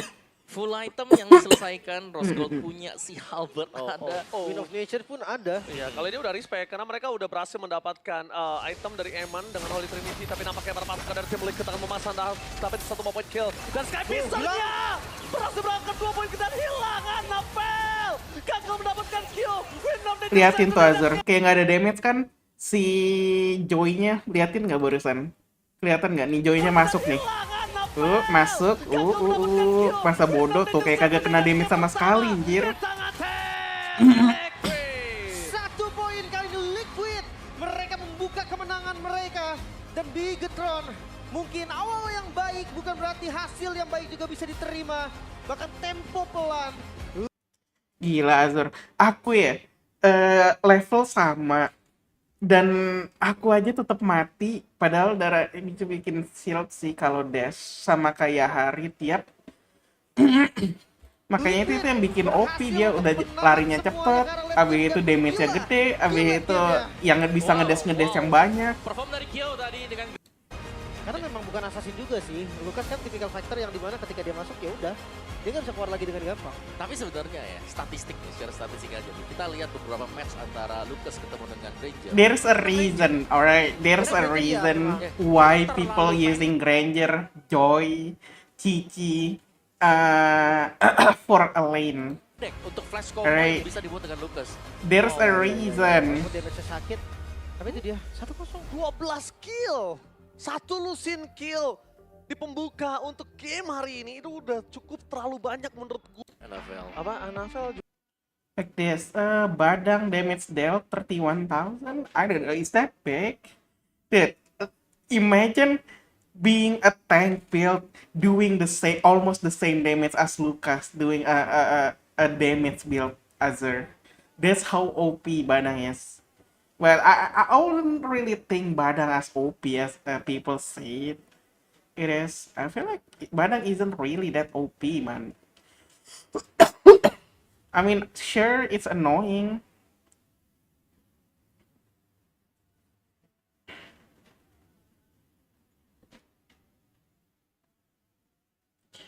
Damage taken. Juga tadi ya memang bisa kita bilang Kayaknya paling nggak guna ini Ceciliona nggak sih? Walaupun damage-nya kedua paling gede, tapi kayak kurang guna nggak sih? Mendingan kalau aku jadiin Eudora aja, yang udah pastiin satu tim musuh mati, jir. Pakai Eudora. Di atas agak cukup rugi banget sih. Itu Iya memang. Ketika double kill tuh cukup udah ngelandai aja. Ya, Pertanyaannya gini, Annabelle yang telah datang atau temannya kecepatan? Temannya kecepatan seperti yang gue bisa. Karena tadi lagi ngambil buff Annabelle-nya di minimap. Seperti yang sudah gue bilang sebelumnya, bukan agresif, mereka terburu-buru. Lebih ke arah sukanya terburu-buru, dan ketika terburu-buru ini yang ternyata menjadi sebuah titik kelemahan untuk mereka dan elaborasi kelemahan mereka oleh tim Liquid. Mereka itu tadi mungkin menurut gua ya, kalkulasinya adalah cukup 3 orang ini. Kayaknya satu-satunya kayak yang bisa kepikirin kayak nge-counter si Joy antara kalau mau magi ya paling itu doang. Kalau enggak ya kalau misalnya jago banget nge-aim-nya siapa Aurora, tapi kalau misalnya mau aman Eudora aja buat counter Joy. Joy nggak bisa kayak masuk ke dalam turret. Kalau masuk pasti mati. Pertanyaannya gini. Fail Annabelle yang telah datang atau temannya kecepatan? Temannya kecepatan seperti yang gue bisa. Karena tadi lagi ngambil buff Annabelle-nya di minimap. Seperti yang sudah Fail agak ribet sih, soalnya kan Joy masih bisa lari-lari. Buru-buru. Lebih ke arah suka berat. Nice try di defense terakhir. Coba nonton pas live ya. Dia juga kan ada evaluasi dan evaluasinya nggak berdampak sekarang. Oh lagi, oke.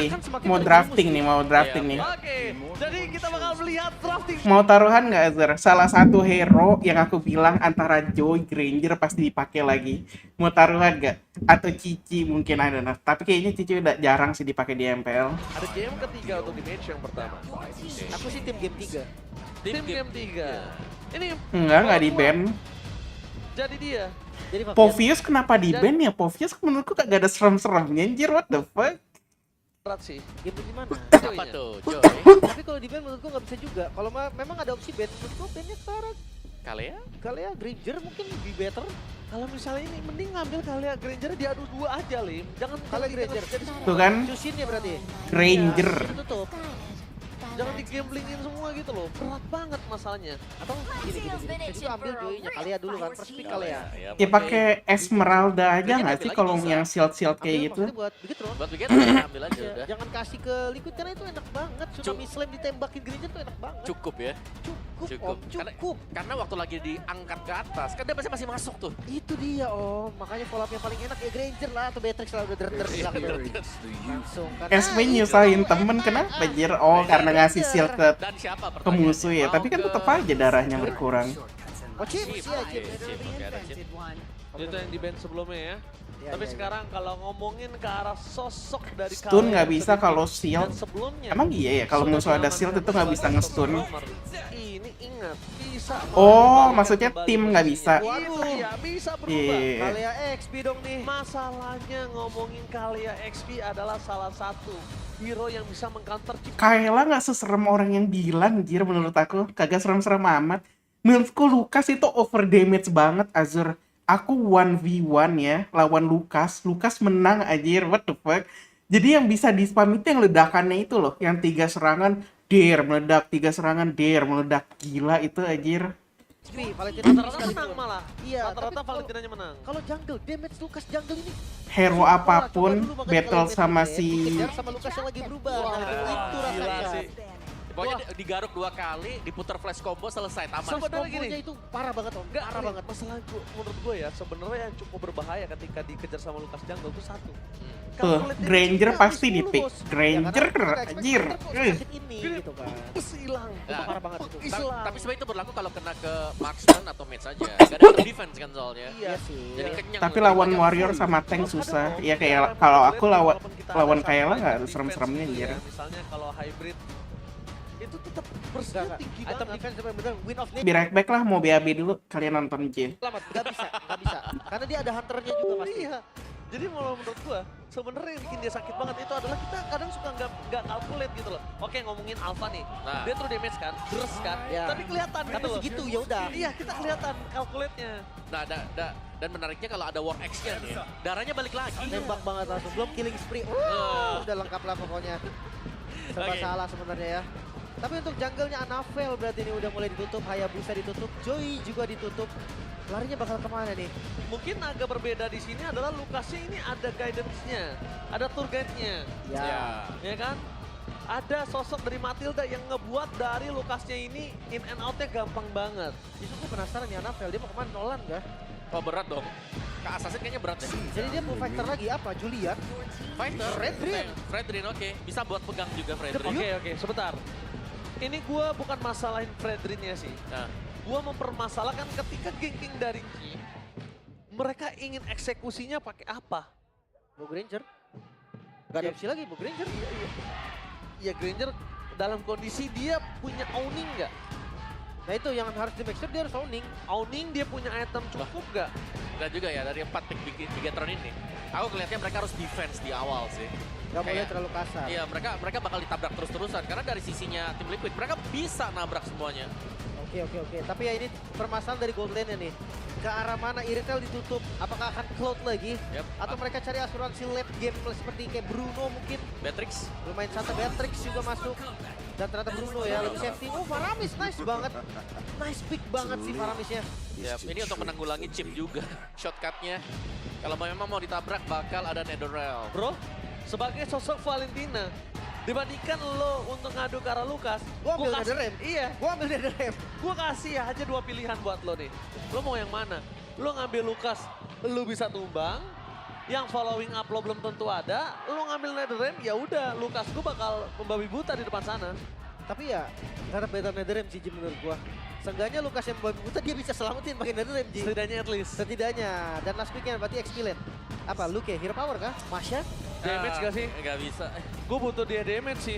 Iya Jujur kan? aja. Dia masih waktu itu damage-nya. Dia butuh damage, Om. Kalau dia nggak ada damage, ini berat banget untuk para pasukan dari tim Bigitron bisa menangin sustain team fight. Masya. Masya. Dari masa depan gue, Ji. Gak percaya loh. Percaya gue, karena gue bilang butuh damage. Iya, tadi pilihannya kalau nggak Masya Cici mungkin. Cici kayaknya Cici nggak bisa, karena Nether Ya, ya sebenarnya kalau dibilang Masya juga nggak bisa. Iya, tapi Nether juga sama, masalah yang sama. Setidaknya ada damage ya berarti ya. Itu yang penting Cuma damage. berarti kalau ada Masya, setup di turtle gak nyaman sama sekali buat Bigetron. Semua di tangan Anafel, Om. Oke. Bisa jadi nyaman kalau Anafelnya pas. Pas ya, harus pas ya. Pas banget ya, pas banget nih. Dan jangan lupa Lukas, 2 immune. Ketika dia buka Unleash the Beast itu immune, flash combo.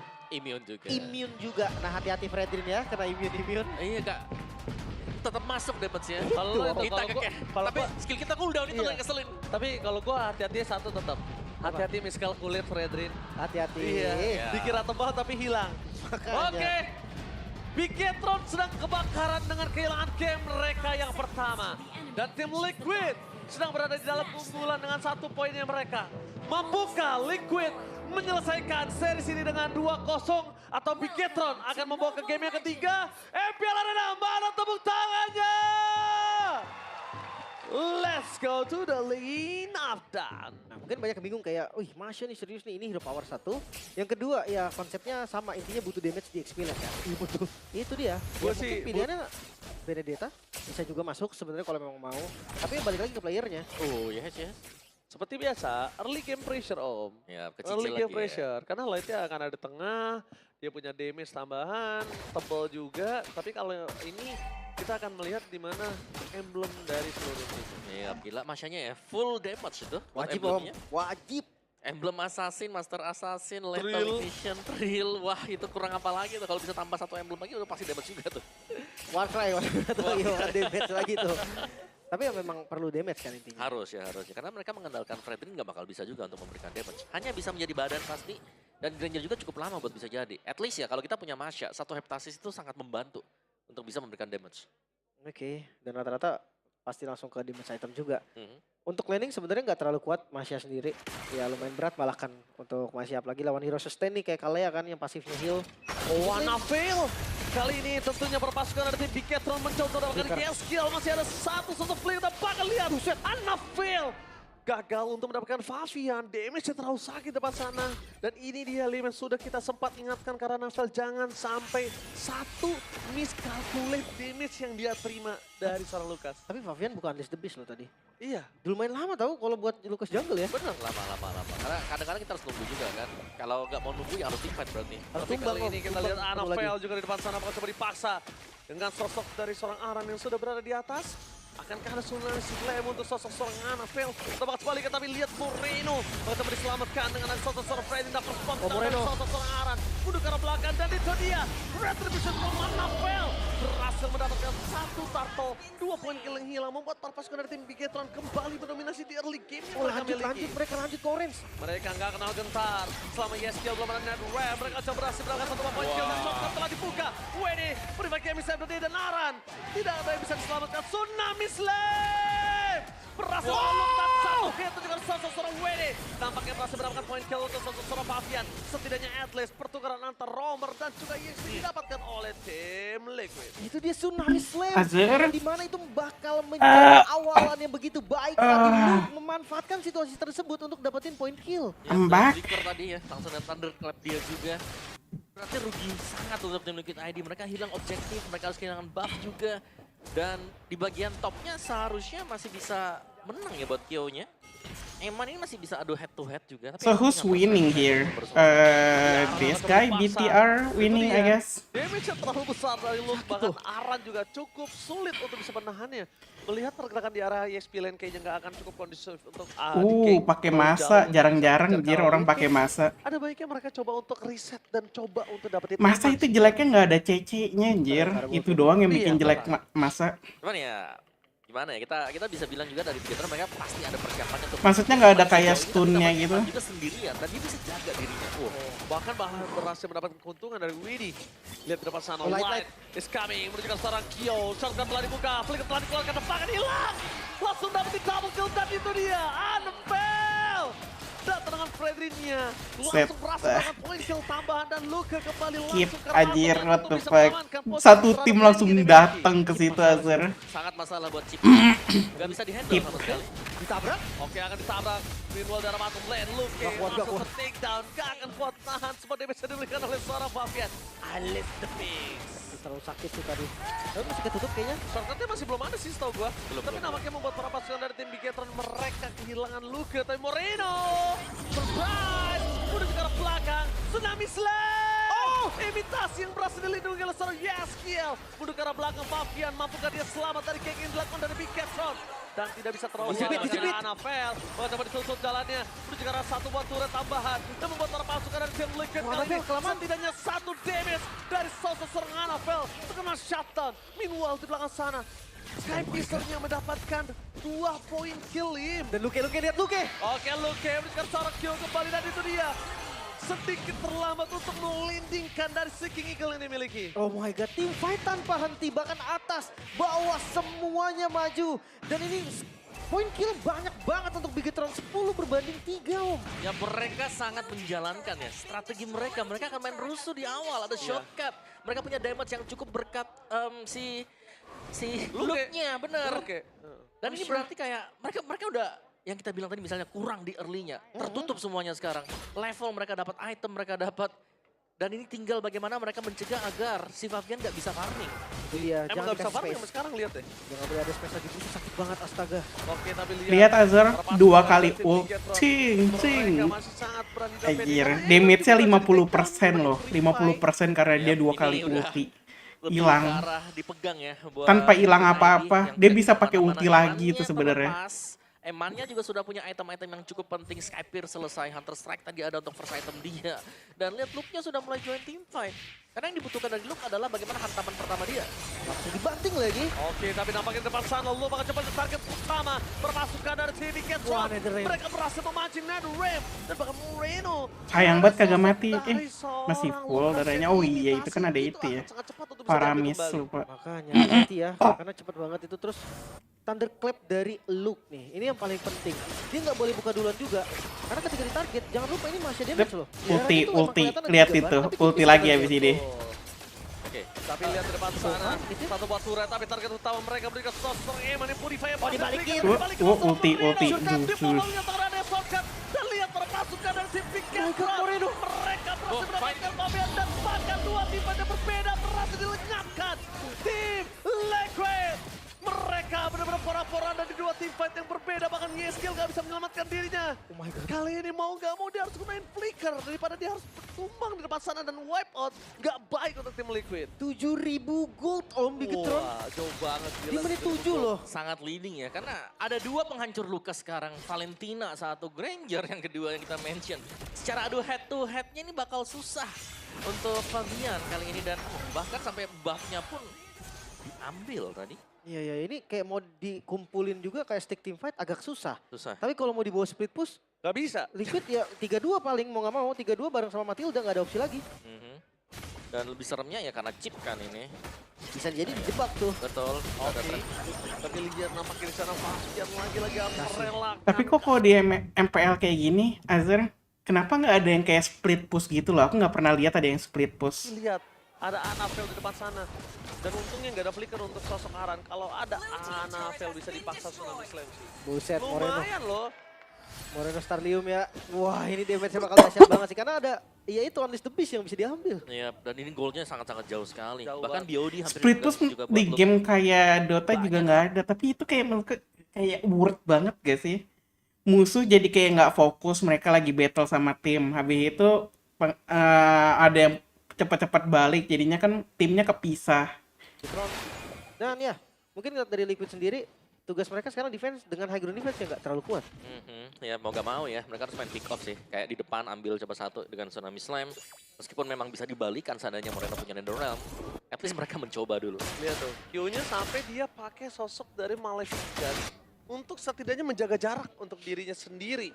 Supaya dia tidak terlalu gampang untuk bisa dimakan Om Wawan. Menurutku kalau lagi meta tank-tankan gini mendingan pakai 1-1 gak sih? Kenapa MM-nya malah Bruno, Jer? Menurutku mendingan 1-1. Dapetin satu, terbang, mati semua, Jer.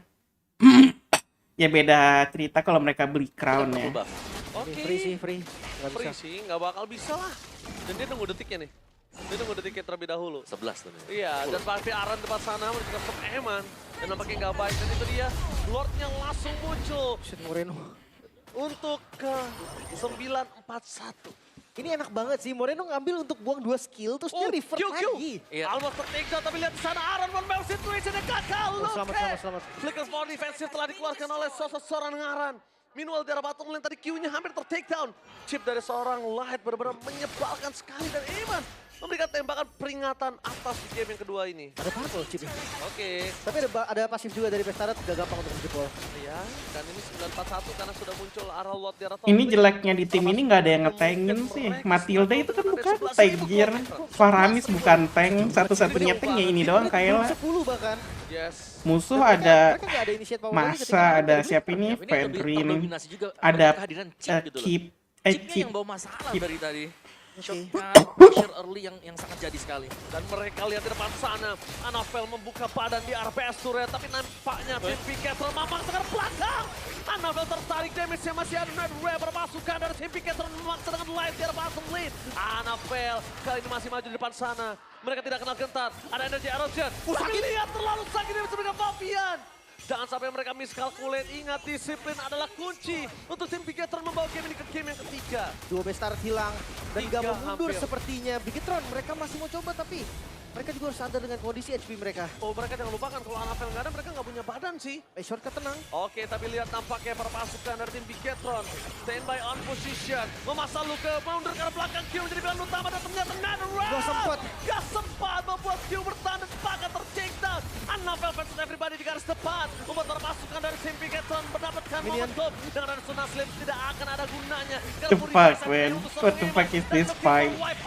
Bigetron mengamuk. Kebakaran di game yang kedua. Ditutup triple kill dan Bigetron memaksa. Kenapa rambutnya merah semua Menyamakan anjir? kedudukan Bigetron. Tampil kali dengan sangat memukau Fredrin. Debut pick untuk mereka. Dan juga Masya yang muncul. Membuat strategi dari Bigetron terlihat berjalan dengan baik. Bahkan Liquid seakan kebingungan untuk menghadapi 5 robot yang sedang marah. 1 sama Israel. Lagi ya, kunci kemenangan Mainnya yang lebih jelek, utama lagi. yep. Kehadiran Granger yang tidak tergapai sama sekali. Di arah belakang Granger selalu memainkan Rhapsody dia. Dan kerja sama tim di Getron. Gue lebih suka Light sih.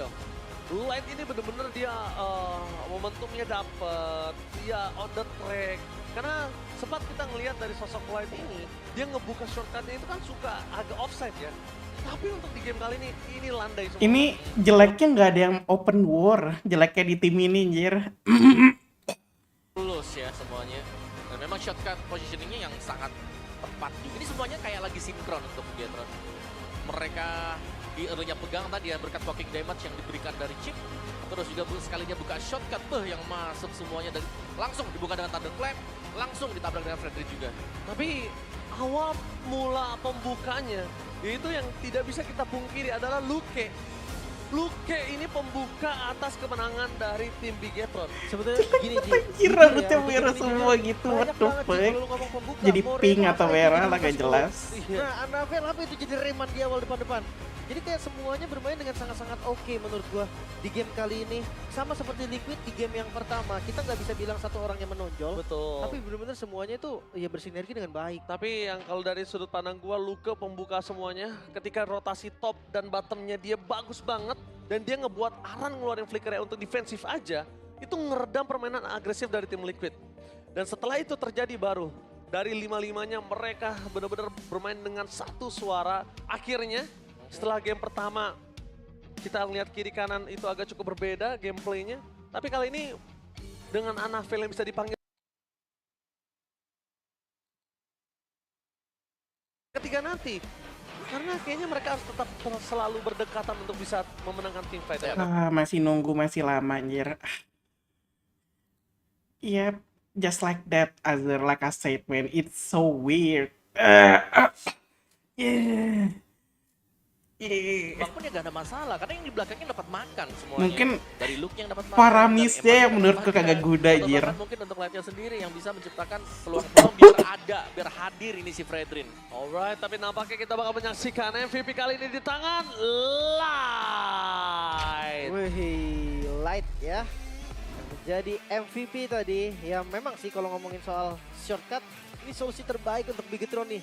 Mereka tadi terlambat di regroup kan, Anavelnya telat, shortcut, bikin Anavel gak akan telat loh. Iya, pasti datang ya, pasti lengkap dengan 5 pemain yang bisa melakukan team fight juga. Dan memang chipnya jadi sangat bermasalah. Terutama juga di sini ya, kalau aku melihatnya, Valentinanya ini punya peran yang sangat penting. Ngambil. By the way, Azur cepet naikin ke Legend, Jir, biar bisa main bareng. Terus dia kembali lagi jadi Valentina. Nah itu sudah cukup merepotkan karena damage dari Shockwave. Diculik dia malah nge-kill anjir. What the fuck, man. Malah ngebantuin musuh. Karena cooldownnya cepat, ya udah gak apa-apa nanti ambil lagi. Iya, udah sesuka dia aja. Tapi nggak selalu Andis the Beast, gue lihat tadi ada Nether yang juga yang curi Yang terakhir tadi ada. Ya di sini Tsunami Slam kan ada kan? Iya, possible maksudnya. Iya. Tapi ya mayoritas kita mau lihat Andis the Beast lah ya. Diambil juga. Roll dalam mungkin untuk Anavelnya, tapi ini membuka ruang gerak untuk Ranger. Untuk Eman dapetin point kill, lebih point kill. Langsung pulang lagi om. Abis itu fight itu turun lagi. Gila ya, tapi ini pengambilan yang bagus untuk Andis the Beast-nya. Dapetin 1 point kill bahkan. Iya sih. Pas juga timingnya. Ditambah dengan dive-nya mereka tuh gak ada takutnya om. Ya, karena Masya juga. 3 bar, kalau pecah 1 bar, dia punya purify gratis 1 lagi. Lagi reset buat efek-efek yang diberikan. Jadi sangat nabrak sekali tadi buat looknya. Masa aku lebih suka yang dulu sih dari banding yang sekarang. Tetep aja. Yang dulu bener-bener musuh nggak bisa milih sama sekali, bisanya jurus doang. Dan kita kan tebel, jadi musuh cuman diem doang, Jir. Yang 11 menit 6 detik. Yes. Tapi gold gap yang terlalu jauh tadi ya. 11.000 kita sempat lihat. Apakah sempat naik ke 12.000? 11.000 kan? 11.000. Dan itu dia para pasukan dari tim Liquid yang benar-benar terejam-ejam untuk game yang kedua. Dengan line up yang tidak mereka duga-duga. Ya, power hero yang muncul dari sosok Luke merubah segalanya. Bahkan lihat itemnya dari Q om. Ini udah item Bruno situasi darurat om. Sangat ya, biasanya Haskell berserker nih. Itu om. Tapi dia harus mainin jarak sekarang Melting Gun. Pokoknya bedanya Bruno, kalau udah terciduk banget dia harus Malefic dulu. Ya, karena kalau enggak bisa nge-deliver damage sama sekali. Benar, harus kena ya bola apinya. Kalau enggak ya cuman mas-mas biasa yang jalan-jalan gitu. Iya, dia bisa. Abis itu kenapa nggak ada yang pakai Yin juga sih, Azur? Yin tuh bagus banget loh hero-nya. Gak berasa. Cuman apalagi Yin EXP. Kalau gue di tim enak Bruno, banget, item kedua berseker, apapun yang terjadi. Apapun yang terjadi. Karena percuma ada range, tapi damage-nya gak berasa ya sama aja. Ini damage-nya gak berasa banget, soalnya Anavel. Kalau gue setuju sama Lim, full defense. Wah, blade armor lagi. Blade armor ada di sana, bener. Bahkan gue tuh jarang kan setuju sama Lim, tapi gue setuju sama Lim karena dari range-nya Bruno juga itu hitungannya masih jauh. Masih bisa nge-damage kan? Masih bisa nge-damage dan masih jauh, masih dalam jarak aman. Beda sama Mostov ya. Ya cuman nyari penet juga mungkin sih. Iya, tapi ngomongin ke arah penet, gue lebih suka berseker sih. Setidaknya masih ada sedikit stuck sama bersekernya yang bisa di-sign untuk bisa nyambung. Iya. Nextnya baru Malefic Gun kan. Iya, item ketiga. Walaupun bisa dibilang bukan Yin. Bakal bisa, udah nggak ada win. YIN. Goldnya jauh. Nggak pakai G. Yin. Drugstore saya menyelidiknya emang. This is Portland, Oregon, the city that decriminalized every drug. This is Portland, the country that also... You know what, Azur? This is what's supposed to be happening in the freaking Schedule 1, alright? People sleeping in the street, man. Portland, Oregon, the city that decriminalized... And then there's gonna be like a random ambulance like helping people and then take them to the hospital because overdose. This is Portugal, the country. And then our enemy is gonna be therapy, so people cannot have therapy, so they cannot. I mean, we can make Caesar drug, yes, man. That also decriminalized. And then we're gonna try to fight against like what is that, like for cleaning yourself from drugs? Yeah, those constitution. That's gonna be our main enemy. Every drug, but with insanely different results. What is the difference between Portugal's decriminalization and Portland's? Well, the idea is legalize all drugs. Why has Portugal had great success while Portland has failed? Today, 2024, it's in people's faces. I don't know if this true or not, but I heard people say like American is a drug country, so basically everybody is just addicted to drugs now in America.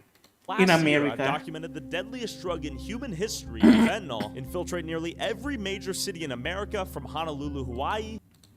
You know what? Ya, tapi ya, dia nggak. I'm just gonna put this on the side, yeah, so we can watch it To again. Anchorage, Alaska, to Kensington, Philadelphia, with drug overdose In some becoming the city number one only. cause of death for Americans under the age of 40 in 37 states. In the last 3 years, I've seen well over 200 people that I know personally die from fentanyl overdose. And it's almost everybody I know. Yeah, now your son is fucking ODing in high school, dead as shit, right?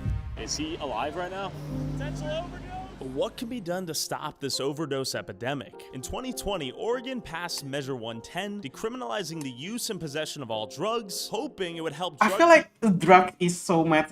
It's easy to get in Indonesia, isn't it? You just need to buy it on the store in the street, and you can buy any drugs you want, unless it's like an illegal drugs. But any drugs, like I don't know, like coughing drug, freaking if you're any drugs, I guess. I never really gone to that place, right? My mom usually did whenever I got sick. Drug addicts feel more comfortable seeking treatment rather than hiding their drug addiction in the shadows in fear of being incarcerated. But in 2024, drug use and possession has been recriminalized and will take effect this September, initially taking inspiration from the drug policy in Portugal, who claims to have solved their drug issues with decriminalization as a key part of their strategy, has made me wonder if there's something else Oregon's experiment was missing besides just decriminalizing drugs. Nearly 4 years after Oregonians voted to decriminalize hard drugs, the move has ignited controversy. All sides admit something isn't working. It's used but not popular because it's super expensive and smoke is heavy. In here, smoke is heavy in here. What the fuck is that even mean? What? Question is, what now? Die in public, you should have to go to recovery. Like, What do you got for sale? MDMA? I tell you bullshit. Droga. Drogas. Yeah, and make you lose your mind. Okay. So that is bad for health, man. Oh man, I'm talking about like there's volcanic activity and stuff like that, and earthquakes. Before I go to Amsterdam and Portugal to see what Oregon may have been missing and what the United States can learn, I went back to Portland to see what the locals and drug addicts think about recriminalizing the use and possession of these drugs. Let's talk to the public here, see what they think. As you can see right behind So me. cheaper cigarette is on the man running around smoking their tinfoil. Right here. Is this a common occurrence? Every day. Incredible. I've been feel absolutely wonderful at all times, 150 times more comfortable. Got it. And I'm an old hippie, you know, we used to get stoned and everything like Oh. that. We were respectful. People are doing it in a specific way where, like, look at that. Okay. It's getting to a point where it's like, you can do whatever you want to do. What the fuck? Are you living like an animal, dude? What the fuck? Just scratching his butt. Like, what is this in the public? Like, you can do whatever you want to do, but at the end of the day, we still over here working hard to get it. We all can be homeless. We all could be on these kind of things, but at the end of the day, we choose to get out and walk a certain way and carry ourselves. We all have the capabilities to be less than, but we're choosing, like, we're having a conversation, we're dressed a certain way. It basically gave open rein for everybody to just do dope. I'm not saying prison or jail is an alternative. Dude, if it's drug cheap there, I mean, even homeless keep buying it. There's a reason that, why homeless keep buying it, right? There's gotta be, they need money to buy it and they keep using it. Like, is it really cheap there? Or is the best solution? I don't know what the best solution is. How has the open air drug use impacted your business if at all? People don't feel safe. People coming here, for example, like tourists, may think, oh, I'm not safe here. But I do feel like, you know, like a lot cleaner here than a few years back. Like you would see feces on the ground. When did you notice that Feces change? on the ground. Since last year. I think there are people who have straightened out their lives because of maybe a rude awakening that incarceration presented in their lives, but I know that it's a revolving door. I would rather see other approaches tried. Do you think Portland had enough time to see the results that they were intending? No, and I also think we're such a political hotbed, both just locally and nationally, that the atmosphere isn't appropriate for it. I think there's just too many ulterior motives. There's a lot of money to be made in the justice and criminal systems, as well as like the recovery systems, and like our culture is another variable that's not always perfectly transferable to a place You know like what Europe. they need to do, Azur? Just make a new drug. So basically sell it on the street so people who use it make it it's gonna hurt them, you know? The drugs gonna hurt them real bad, so they won't be able to use any other drugs anymore. Do it like that. Basically give them poison. And hope people who are like abusing these drugs gonna freaking suffer. Hopefully, I mean, I feel like it's basically like a vaccine for drugs, you know. If you think about it. Do you think it's a good thing to be able to use drugs in public and not be charged? No? No, hell no. To be honest, there's just smells like I think it exacerbated it. I think that it just made it a lot. You started It's seeing... basically like the concept where people used to wipe out a mosquito in I forget what country is it. So basically, they infected some female mosquito. So whenever they breed, and the children gonna die faster. And then yeah, it's basically like, dude, just wipe. more of it everywhere. But Instead of being something... but it's not gonna kill them, alright? When I'm talking about like the drugs that's gonna like hurt them real bad, long term, they're super addictive, so they will buy some more. People did, behind closed doors. It was out in the open. We were enabling and even promoting drug use. They could go to a number of different organizations, and get clean needles. And I understand the reasoning behind that. Sure. Clean needles, crack pipes, whatever you wanted, they'd hand it to you. But they weren't really giving them resources. Like, this is where you can go if you want to get clean. And they weren't trying to help them get their lives back together so that they could have a good life and a quality of life. They were just enabling their drug use. There needs to be consequences. What the fuck? Just give them clean needle. It's the same shit. It's basically make it easier for them to use more drugs. The fuck? Where's the logic here, man? Is it not on yet? Have you ever watched something like this? As they're like come to one of this, I did it once with my girlfriend. There's no consequences, then people are gonna do whatever they want. Is it dirtier or more clean in the last month out here in Portland? Man, with us, with Central City Concern out here, it's cleaner. And I just noticed this syringe drop box right there. Do you have to empty those? Man, I got a syringe drop box right here.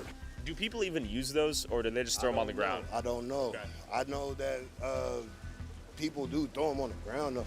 But they do a lot of, man, people look at these people like they like animals and shit. Man, it's not true, because a lot of them actually do have a little pride, man, as human beings, Bars? If that were a needle on the ground, you'd go. Yeah, I wouldn't. Boom! Like needle fumble. This is happening everywhere, right? It is. Philly, Kensington, Skid Row and shit. And they saying drugs is good for you. Like, what the fuck? Legalize all drugs, and you see how bad the drugs make them looks like sitting on the ground, just throwing needle everywhere where kids could walk to, and then even like stab themselves. Oh my god, dude. 2024 is in people's faces. Before they were able to point, right? Oh, look at all these drug addicts. Yeah, now your son is ODing in high school, 100%. Dead as shit, right? When you tell people that, oh, hey, you know what? Yeah, you can go and shoot up on the street corner. Here's a foil, here's needle. Well, what just happened to all of our businesses that were here? I was born and raised here. Where's the tourism? I feel like if they want to do it in their house, they should do it in their house, not here. Yeah, as long as it's not on my bus. So let me ask you, on this bus, do you have people often walk in doing drugs? No, they What light up on the the bus. fuck? You have to do anything about it? Can you do anything? We shut the bus down for 20 minutes. Yeah. Does Let it air that out. vastly impede and slow down the flow of bus traffic in the city? Yes. Takes me out of service. It happens daily. Matter of fact, when I left my apartment this morning and I was heading to go to an appointment, there's a guy, pants down, missing one shoe, needle in his arm, out. Are you witnessing police officers come and say, hey, sorry, man, we got to give you a fine? No. No? When I parked down here a couple weeks ago, there were a couple of guys just doing it right there, right on Second, you know.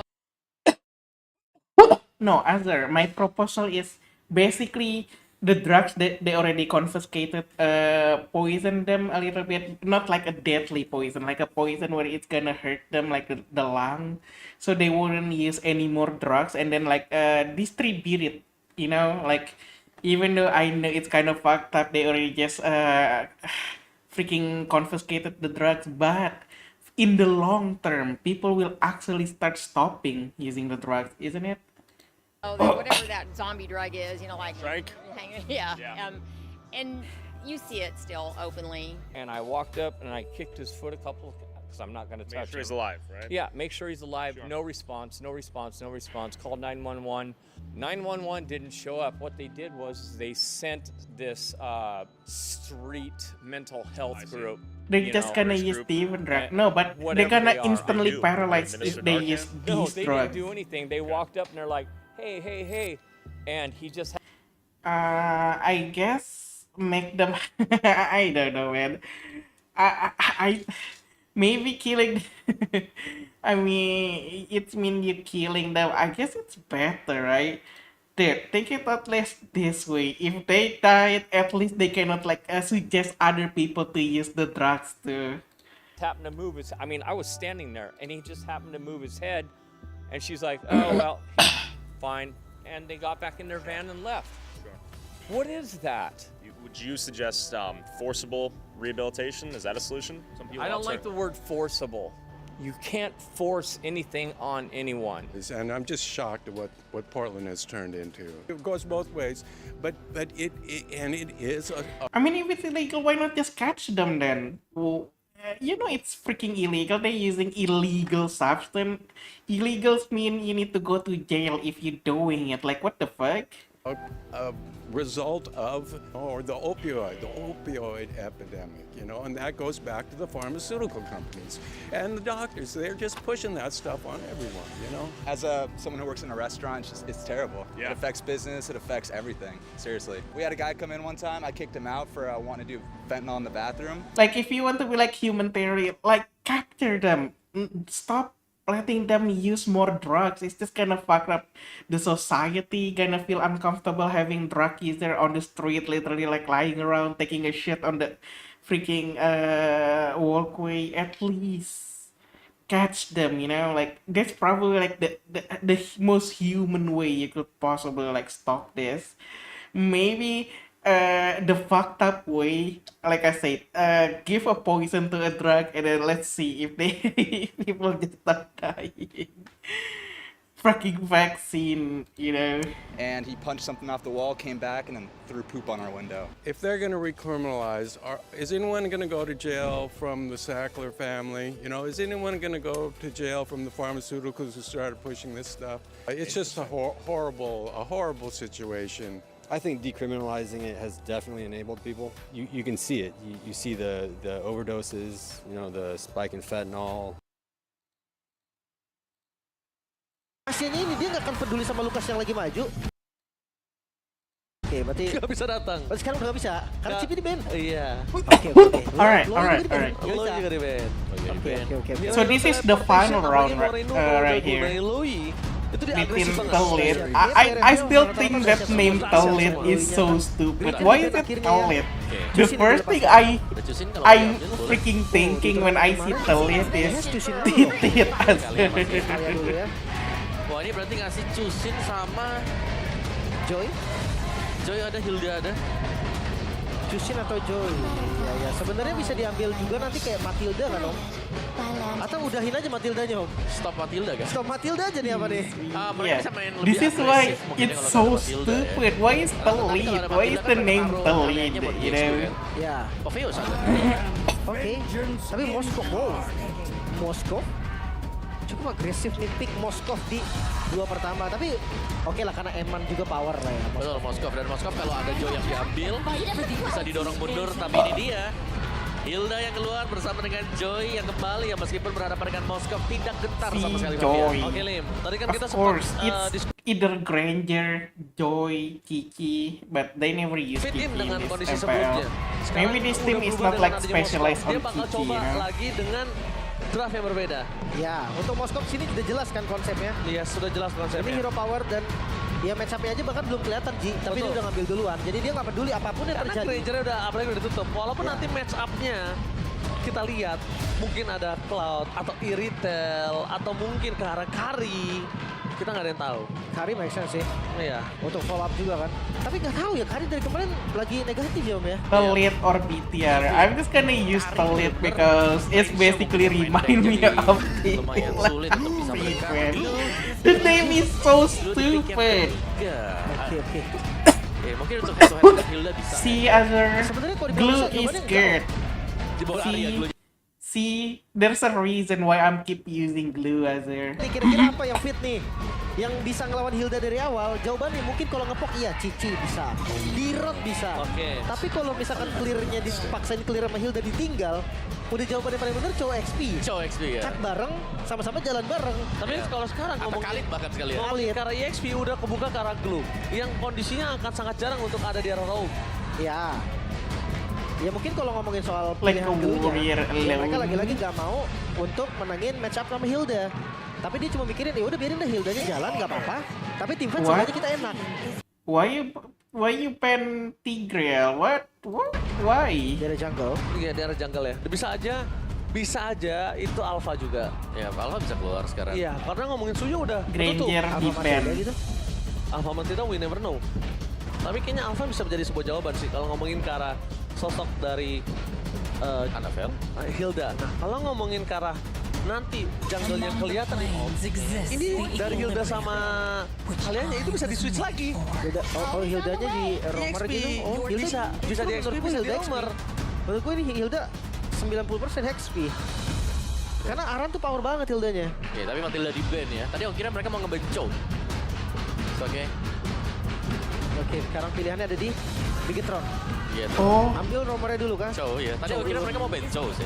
Tapi nggak ada follow up. Chow menurutku jelek loh. Menurutku jelek ya Chow ya. Tapi kalau misalnya Chow damage gila Azir. Oke. Ini jungle-nya sih feeling gua. Sekarang 2 pick langsung di gold lane dan juga mid lane Aurora. utility, Aurora dan gold lane-nya. Bruno kah? Bruno lagi atau Bruno sih terbaik kayaknya deh.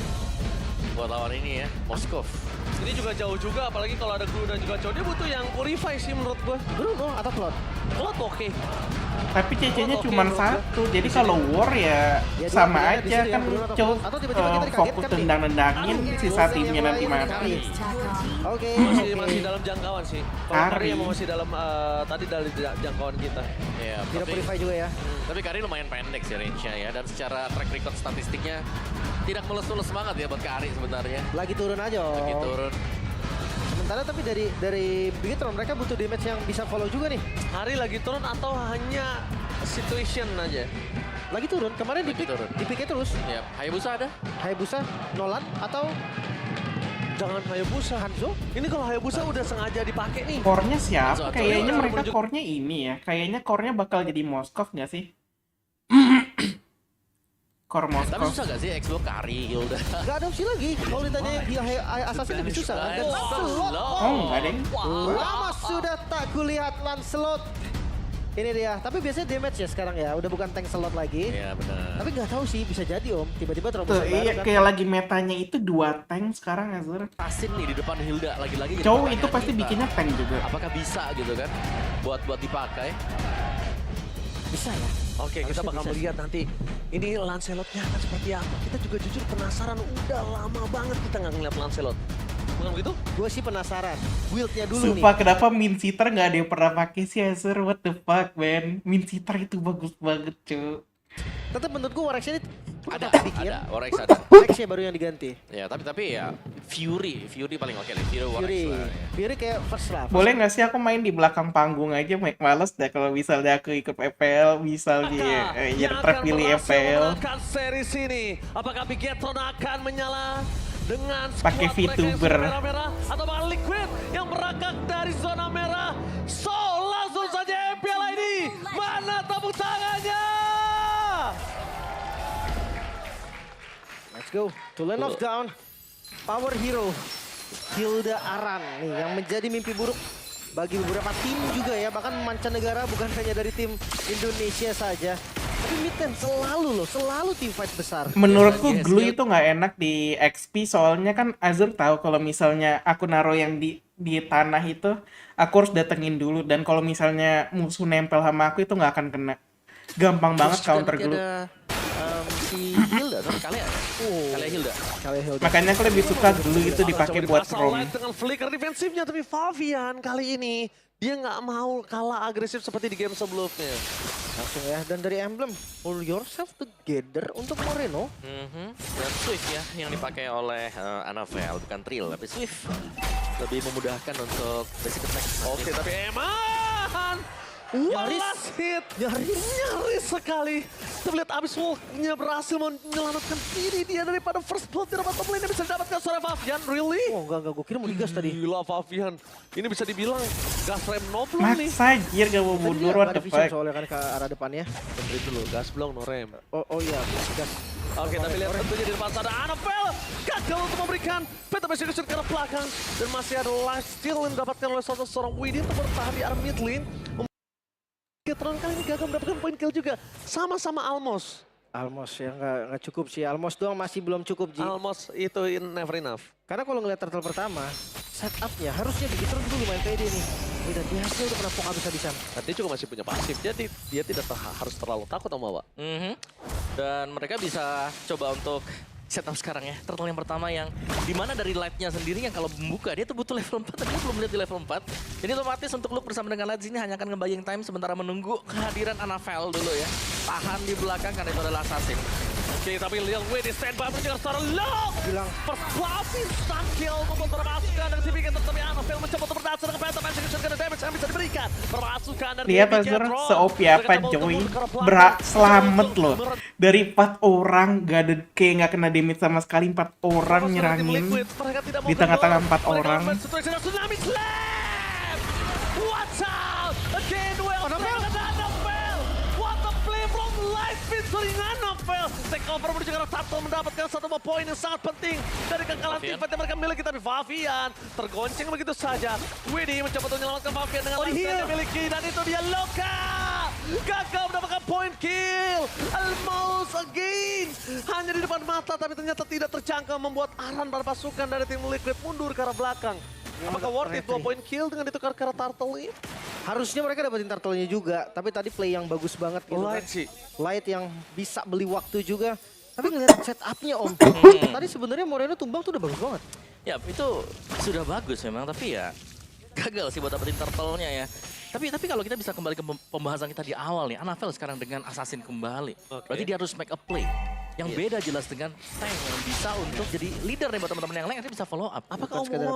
Apakah Omowa masih mempertanyakan dengan gameplay Assassin dari Annabelle setelah melihat Fredrin tadi yang sangat kuat? Bukan Assassin Annabelle, tapi as a team semuanya gitu loh, secara keseluruhan dari gameplay yang dimiliki dengan Bigetron. Karena mereka kan harus mengandalkan gold laner mereka. Betul. Menurut gue Lancelot bisa Om, karena menurut gue Lancelot hero mandiri juga. Katakan yang berat tuh seperti di game pertama lah ya. Kalau di game pertama kan tadi agak beda karena Factor luka. Dan sekarang Assassin, gue cukup yakin sih untuk gameplaynya ya. Tapi kalau connect atau enggak, itu balik lagi tergantung dari comms-nya mereka. Iya betul banget sih, itu tergantung dari comms. Karena tadi Light sama Annabelle itu connect banget loh. Itu kalau nggak ada The Way of Dragon karena Favian, itu nggak bakal dapet. Makanya gue ngerasa yang nggak bakal dapet. Bahkan kayak Fanny sekalipun, gue sering bilang kayak mechanical-nya Annabelle bisa. Tapi kenapa di ban? Mungkin karena Fanny-nya nggak cocok sama gameplay dari as a team. Nggak fit in ya. More X first item nih. More X ya, tanpa Fury bahkan. Nggak pakai Fury ya benar. Bisa ada Fury untuk bantu-bantu dikit ya. Iya, untuk penetrasi di awal lumayan. Ya mungkin karena ketinggalan gold tadi sih. Kayak kalau mungkin tadi goldnya banyak mungkin ada Fury. Ya, dia tahu situasinya. Sementara belum ada pick off lagi nih, menunggu sampai di turtle yang spawn dan bahkan menjadi team fight. Oke, tapi lihat Widi udah stay mau position bertiga sekarang Q akan menjadi target utama. Damage terlalu sakit, tidak mau terlalu buru-buru untuk menggunakan Purify. Q memilih mundur ke arah belakang, membuat para pasukan dari Bigetron. Mereka menunjukkan batang hidungnya Eman sudah berada dengan item prioritas dia. Cakep, dan langsung ada sosok dari seorang Aran. Ini di sana gagal untuk mendapatkan apapun, membuat para pasukan dari tim Bigetron kali ini tidak terdistract, tapi Widi berhasil digendong oleh seorang Luke. Gak ada yang ke-distract oleh Aran loh, udah mulai ngelupain Aran. Walaupun Aran udah muter-muter di sana goyang-goyang, tapi tidak ada yang bisa didapatkan. Yeskiel berhasil mendapatkan sosok dari seorang Luke. Masih ada pasif Luke. Kali ini berhasil membayang time untuk mendapatkan satu pasif dari seorang Yeskiel, tapi nampaknya Moreno memaksakan keadaan karena dia tahu Aran belum bisa menumbangkan dirinya. Dan no Yeskiel minta terbuka. Itu Way of Dragon berhasil mendapatkan Fabian. What a play from Light. Oh, masuk di tengah-tengah kerubunan Fabian. Cukup nekat tadi. Gila Light, pas gue udah lihat kokangan keduanya. Blunder anjir Joynya, what the fuck. Udah tahu udah cowok malah masuk jir, what the fuck. Bebas nih sekarang untuk Eman-nya. Farming belum terganggu juga. Purify bahkan masih ready untuk Eman. Jadi untuk team fight yang sangat manis tadi ya. Mereka berhasil untuk mengeksekusi bahkan Pride of Ice untuk Yeskiel juga pecah. Dan lihat kehadiran dari Tapi perbedaan goldnya cuma masih 1000 doang sih. Ya, karena damage-nya udah cukup ya. Betul.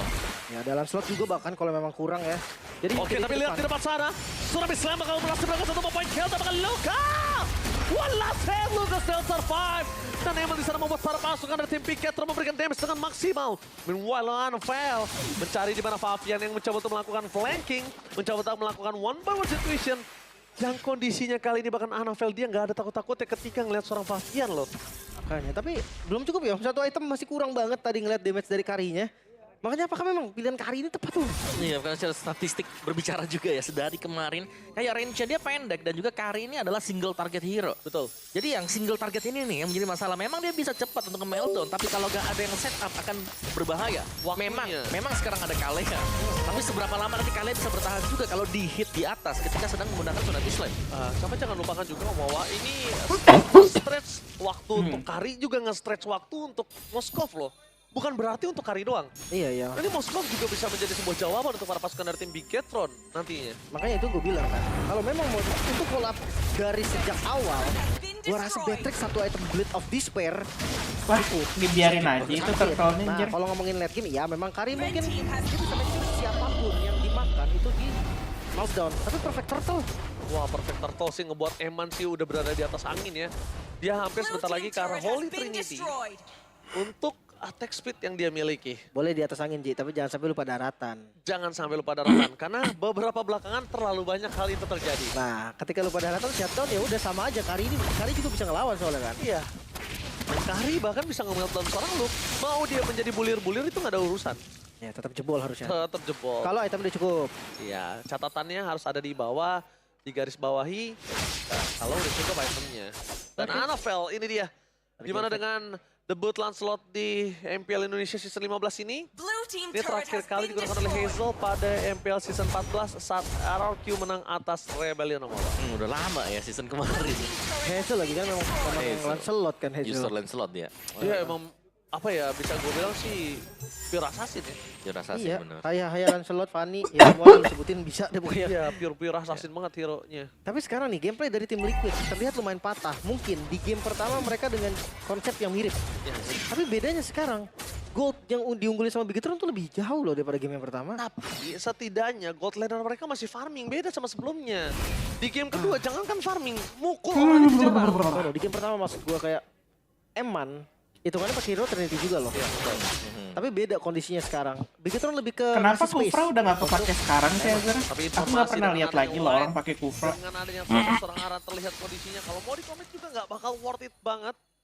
Tapi kalau padahal kikinya banyak banget loh. Itu dia juga ngestopin ngedes kayak Joy di counter Kufra. Kufra itu bagus aja, tapi kagak dia make. Dan ya membahas lebih jauh lagi second pick di sini. Ini lagi bagus-bagusnya juga untuk second pick ya ternyata. siapapun yang dapat second pick lagi menang dari game pertama dan juga di game yang kedua. Dan sebenarnya juga carry dari Kyo ini menyelesaikan Trinity item attack speed-nya. Nah, sudah selesai, sudah waktunya untuk join team fight buat Kyo. Kita harus menantikan impact-nya di lobby Jadi yang bola pertama dia bukannya yang sudah tambah akan tanky. di setup siapa yang lebih dekat. Jelasnya adalah tim Liquid ID karena belum dipok sama sekali oleh Bigetron. Nah, emang tipikal nih, mainin lane Lagian jauh juga dulu, kalau dibandingin ya kan? Kufra, dibandingin sama kayak Gloom, pendingan Kufra nggak sih kalau misalnya tank-tankinya? Pilihannya itu aja lah ya, Ya nggak udah jauh. itu aja nggak jauh emang. Dan mulai di setup juga sebetulnya. Ya, Ini belum ada nih. tapi jangan lupakan, walaupun udah di setup, walaupun setupnya dipegang oleh tim Liquid, ngomongin ke Anafel dengan Lancelotnya dia bisa dengan licin masuk ke dalam loh. Ini Batu terus ini. loncatan. Hah? Terus ini emannya ini. Emang terus banget, dan ini dia informasi ketika dia dengan adanya hilang dari map, enemy is missing, membuat Eman kayaknya harus mundur ke belakang. Tapi lihat, tsunami slam, itu juga ada sosok seorang. Oh, selamat. Luke, tapi Luke masih selamat. Bahkan duel Striker belum bisa dikeluarkan, membuat para pasukan dari Bigetron flicker ke belakang, tapi dapat Fabian. Duel Striker kali ini juga salah Fabian. Ini membuat para pasukan dari Bigetron, ada dua tim fight yang berbeda, Luke tidak ada jalan untuk pulang. Satu beban kill yang sangat mahal. Ini ditukar dengan Aran, cukup worth it, sama. Kali ini pertukaran antara seorang Luke dengan Aran, tapi tidak dengan Widdy yang tanpa ada barter dengan lain. Wah, hati-hati midnya terbuka, Kyo. Oke, Kyo memberikan damage menuju ke arah sana. Juga Moreno terlihat kali tidak bisa membuat dirinya selamat, dan Kyo membuat harga dari Widdy ini ditukar lebih mahal lagi dengan Moreno. Hati-hati, karena ketika ngasih lantern ke arah Kyo, Kyo mungkin nggak bisa lari, tapi dia bisa lawan. Yap, langsung ya. Pukul sekalian. Dipukul balik. Pukul balik. Tapi ngomongin Carol Light di sana dia nggak punya berikan Anafel. Dibangin. Overlord from Anafel. What the retribution. Berhasil memberikan nafas tambahan dan again Anafel. Menyala rambutku Anafel. Wah, retrinya dong ya. Retrinya juga yang menyala karena Anafel. Ya, memang ada di level 15 juga. Tapi masuk tadi dengan tone rose-nya. Gak ngelihat posisi yang nyaman. Retribution-nya kita tahu Lancelot juga memang ya. Power Retribution-nya lebih Kegoblokannya tadi padahal 4 orang. Tapi kagak ada yang mau ngecek boost, Dir. Udah tahu ngelord. Memang sudah menunggu. Kayak ini nih, Kayla bukan ngecek boost, Cok. Anafel menyelamatkan Bigetron sih. Jujurnya ya. Iya, nafasnya jadi panjang banget ini untuk Bigetron. Karena tadi temponya udah hilang banget. Kelihatan dari Moreno yang tumbang. Wah, itu liquid banget sih ini yang bakal pegang. Iya, tapi untungnya Kyo, Speedy Light Wheel udah available, saling Wolf di depan sana membuat para pasukan dari tim Liquid mundur ke belakang. Lihat damage dari piercingnya, terlalu sakit. Emang tidak bisa dibendung, mundur ke belakang, tapi Emang! Emang, no way! Calculate damage dari pasif seorang Kari. Membuat Eman kali ini benar-benar dia tidak bisa mengkalkulat. Assessment yang dilakukan Eman gagal nampaknya, no way. Padahal tadi udah dipegang oleh tim Bigetron. Nafas tambahan yang dimiliki dari tim Bigetron atas. Yang dimiliki Lord mereka dan Anafel dengan aksinya. Kali ini hilang lagi langsung. Yap. Ya, temponya putus lagi Om. Langsung menguap ke udara Om Awa. Sirna di depan mata. Sirna di depan mata. Ya, dan ini lihat bagaimana akhirnya tim Liquid ID dapetin man. mid Oh my tarafnya. God. Satu yang mereka gagal dapatkan dari tadi akhirnya bisa mereka ambil juga. Yang berarti ini lebih mendekatkan lagi mungkin ya posisi dari tim Liquid ID yang tertinggal. Kayak mereka lumayan jauh tertinggalnya, dan Kyo sudah sangat-sangat jadi. Dia tinggal di cover kan. Ada Widdy dekat dia, ya dekat dia. Lihat Malefic kan udah. Win of Nature juga udah. Gak bisa lagi di gas Anafel dia. Yep. Kenapa sepatunya pakai sepatu itu anjir? Kenapa nggak yang attack speed dah? Bukan yang lebih bagus lagi. Bisa ditabrak. Kari dan kan bisa perlu di-burst juga. attack speed. Cuman pas udah jadi Win of Nature ya udah. Gak ada step pasti Atau juga. CD juga kecuali bagus, light. biar Sama bisa dia ngedes-ngedes. dari Q. Purify. Nah itu catatannya harus di bait dulu dari Purify-nya. Iya. Ngebet ini ya paling mau nggak mau ya kondisi yang bisa ngebet ya Zuxin. Tapi kalau mau ngajak Susah sih Pak, mohon mati. Dia kena tadi kan kena center nih, Karinya kagak mundur Pak, buka ulti. Iya dipanggil Maju kan. dia. Dilawan balik, itu yang jadi masalah. Ya kalau misalnya memang kalau kondisi saat ini Q-nya masih menjadi target utama, mau nggak mau tukar sama satu korban. Kalaupun nggak bisa 5 lawan 5 aja, 4 lawan 5 nggak masalah. Asal lu tuh bisa dapetin Q. Tapi Luke juga buat ke belakang sulit sih sekarang. Kayak dengan item yang jadi udah ada Malefic Gun, gimana cara bisa deketin ke Q-nya? Tinggal dibuka satu. Kalau satu initiate yang berhasil dari Widdy, ketangkap dan langsung tumbang. selesai di sana. Tembus pasti Langsung tembus juga. Sekuat-kuatnya Glue dah. Satu-satunya item yang bisa nyelamatin itu Immortal. Iya. Immortal, Gak bisa dia bikin item Devon Blade Armor 5 biji pun gak bisa. Enggak, 10 biji juga gak bisa. Tapi macro play bisa Ji, karena maksud Devon Tapi lihat di sana, buset dia tahu Immortality dia bisa menyelamatkan dirinya, tapi dia bisa terlalu luput sampai seorang kill. Annabelle depan sana akan sangat lemah. What? No way! In home man! Depan di atas! Retribution from Top lane. Tapi nampaknya dari top lane. Sosok seorang Moskow mencoba untuk menyelesaikan game tersebut. Tampaknya Fabian gagal untuk bisa menumbangkan Neman. Mundur ke arah belakang dan sebuah jawaban untuk seorang Neman, tapi Illumin reaction from Annabelle. Retribution dengan kondisi terpojok keluar dari pit lord, tembakan Retribution yang on point membuat Annabelle kembali menyelamatkan Big Cat Cross. Oke, tapi kali ini Lordnya harusnya bisa di-clear. Dan karena dua member juga yang hilang tadi dari Biggitron, kali ini gak bisa dipaksa dimakan. Lato menuju ke dalam Tsunami Slam, karena seorang Loka bisa menyelamatkan diri dari turret terlalu sakit, tapi Eman jangan sampai lupa miscalculate dengan serang Q. Gak boleh untuk miscalculate kesekian kalinya. Lumit ya? Wow, lihat Biggitron berhasil memperpanjang nafas dari Biggitron, tapi Liquid masih bertahan. So Epil, mana tepuk tangannya? Itu dia, di game yang ketiga. Lagi-lagi Annabelle. Wow. Biar bisa survive plan sama Moskow dari kali. Biggitron juga Retribution, dan bukan cuma sekedar Retribution, dia gak tumbang sama sekali juga. Yap. 2 kali ya tadi ya berarti itu usaha dari Snatch Lord-nya didapatkan oleh Annabelle. Namun sayangnya belum berhasil juga lebih mengakumulasikan keunggulan untuk Biggitron kali ini. Karena kita melihat betapa sambutan yang bisa diberikan dari Kyo tadi. Siapapun yang angkat udah pasti tumbang nih. Anjir, kayaknya ini kalau aku pakai wind sitter enak banget ya, Azir. Moskow nggak bisa ngedash, kan ngedash yang ada attack speed nggak bisa ngedash, Chow nggak bisa ngedash juga, abis itu Lancelot nggak bisa ngedash, Glue jadi masalah. Misalnya aku jadi tim ini ya, kalau misalnya aku jadi tim ini,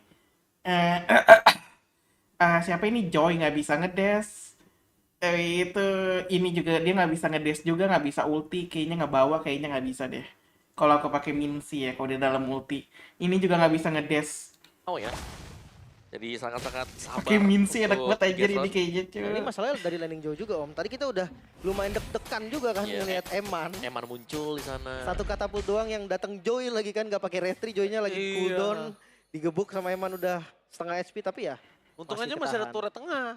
Iya. Jadi Eman nggak bisa gerak banyak, dia geraknya pasti ke atas doang. Benar. Kalau nggak ada turret tengah itu bisa dimainin. Tapi sekarang temponya turun ya. Reset lagi sekarang dari kedua tim, sama-sama menjaga posisi. Dan kalau kalian kondisinya salah satu player dari mereka, ini di map gak ada siapapun. Siapapun gak kelihatan di map. Iya, ini benar-benar menghilang. Kosong Ji. Kosong. Di map cuma ada minion. Tapi ini Lim ya, tadi ya kalau misalnya turret tengah, dia skill kali cover, dia masih ada purify. Itu masalahnya. Jadi gak beku. Yang diincar pasti minion Ji. Iya. Kalau udah kondisi lagi split push serba salah, mau ngincer orang atau mau ngincer minion, itu tergantung situasinya. Betul. Kalau tiba-tiba ngincer minion doang, orangnya bisa cuek, langsung pukul base. Dan Biggitron dari tadi ya, mereka bisa mempertahankan karena mereka lah yang berusaha untuk mendapatkan Lord. Tapi apakah Lord kali ini masih di tangan dari Biggitron? Itu gue anjir, lensnya di bawah mau dibalingin lagi. Akan di set up dulu ya, perlahan tapi pasti. Dimulai dari tim Liquid juga memang. Tapi udah muncul, oh kelihatan, dari Arannya kelihatan. Oke, tapi lihat di sana Aran Keras. udah berbeda dengan sebelumnya. Aran kali ini walaupun keras juga nggak berani main masuk aja. Karena damage yang diberikan udah terlalu sakit. Para pasukan dari tim Liquid di sana mencoba untuk mendapatkan Lord. Tapi Light udah melakukan sedikit kokangan. Loke mencoba untuk memberikan satu damage sama dan Kyo. Win of Nature 7 day for this time. Masih bisa selamatkan flicker defensif dari Moreno. Sekarang untuk mata WD hilang. Kembali menyelamatkan para pasukan dari Epic Catron. Bener kan dibalingin lagi. Masih didapatkan. Tapi lihat mundur ke arah belakang. Oh dibalikin. Moreno tertangkap Evan. Wipe out. Ini pecah. Udah kalah anjir, pelit kalah. Mengamuk, Biggitron bangkit, dan MVP of the match kali ini sudah dipastikan Annabelle. Save the day for Biggitron dan menenggelamkan Liquid ke dalam dasar kelas. Kembalikan Lord mulu anjir, what the fuck man. Untuk memenangkan matchnya, sempat dikejar tadi satu sama sempat terjadi, namun dari Biggitron membuktikan bahwa mereka lah rajanya dari match yang pertama. Annabelle, satu nama yang bisa menyelamatkan 3 kali berturut-turut Retribution. yang bisa dapetin Lord membuat nafas, bukan bahkan nafas saja, tapi kemenangan untuk Bigetron. Meskipun tertatih-tatih tadi kalau kita lihat, bahkan sampai harus bisa membalaskan dengan curian-curian Lord. Sangat superior Bigetron menginjak di late game. Disiplin mungkin adalah kata kunci yang harus mereka temukan dan mereka dapatkan jawabannya di game yang ketiga tadi. Positioning yang bisa membawakan juga bagaimana Eman masuk dengan sangat bebas. Split push ada, team fight juga. Aduh, titit. Wow. Itu dia. Pelit anjir. Kembalikan Lord dulu. Berapa kali tuh kembalikan Lord? 3 kali, jir. Sekali ini panggung MPL. Gila. Ini sekali lagi udah aku bilang, Lim. Ini udah bukan menyala. Kebakaran abangku. Retribution-nya itu loh sampai di momen terakhir. Dan lihat, Fabian udah masuk retri-nya loh. Push dapat. Gila, Anafel. Kacau. Thanks to Anafel ya kalau yang di sini ya. Anafel penyelamat ini. Full damage Lancelot juga dia. Iya. Mungkin karena pertama dia jadi Mr. Nastra ya, Om. Iya. Oke, tapi tanpa berlama-lama kita langsung saja menyerahkan interview yang sangat merah, yang sangat panas ini kepada Pude Clara Star. Are you ready? Take it away. Pelit. Menyala Bigetronku! Dan memang benar membara, mereka pada akhirnya membalaskan dendam mereka beruntun dari season lalu. Sepertinya ini adalah jawabannya. Dan melihat bagaimana kalian comeback. Look, udah penasaran banget nih pada akhirnya nih ya. Dari season lalu kalian jadi juara 3 gara-gara Liquid. Kemarin di SPS juga kalahnya sama Liquid. Gimana sih pada akhirnya kamu akhirnya bisa menang nih ngelawan tim Liquid, Look? Kayaknya itu masih hitam sih bude rambut kita. Oh. Ini udah merah kayaknya lebih kompak harusnya. Dapat bau merah ya? Iya. Oke. Dipaksa kok ya BTW. Serius nih, ini klarifikasi nih beneran deh. Katanya biar kompak bude merah semua. Dan hasilnya beneran jadi kompak? Iya mungkin. Iya mungkin. Ini kalau tim lain rambutnya warna-warni juga jadi pada ikutan kompak dong ya? Iya kali. Iya kali. Caca kembalikan Lordnya mulu anjir. Bikin kalah. Aku juga nggak ada tim yang aku support sih, semuanya sama aja.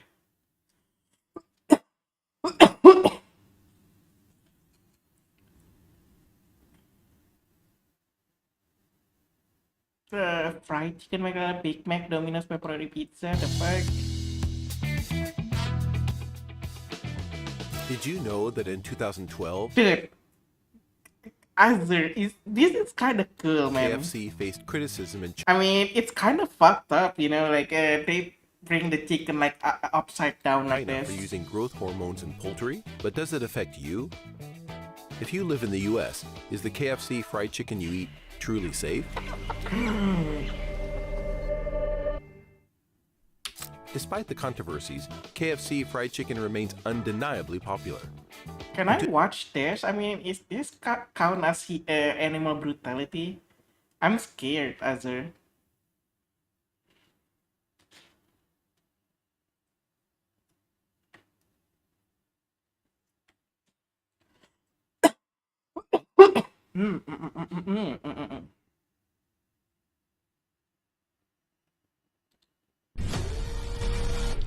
I still don't know who the freak is Aston Hall is. I don't watch him.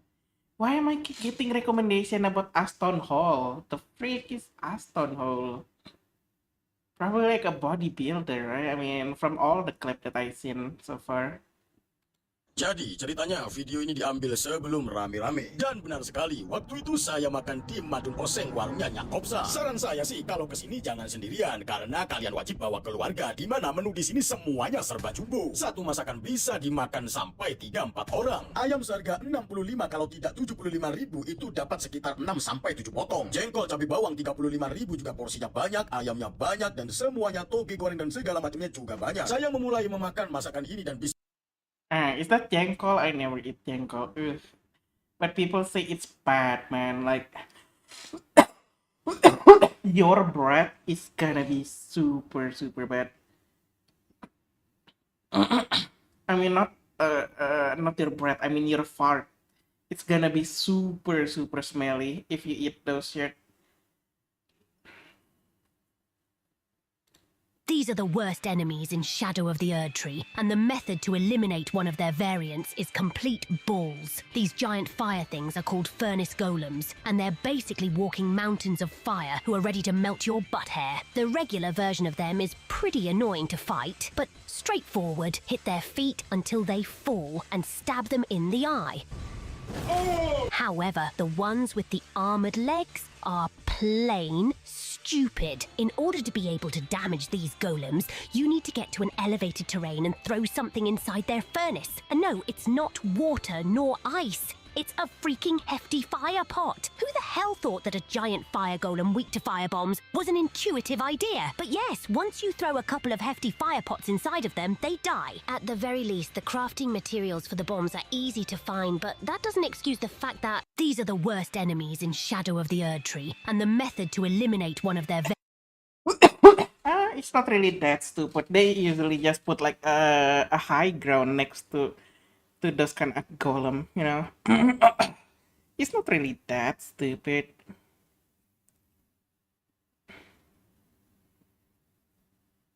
Nice summon. What? A potent plan, Fantastic Four. Oh yeah, I hear about this. So what the hell happening with the Fantastic Four?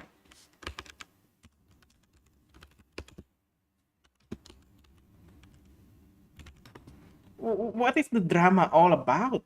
Manusia Silver akhirnya kelihatan for first step superhero tapi pemicu hancur MCU for bukan super. What? Setelah menyaksikan trailer dari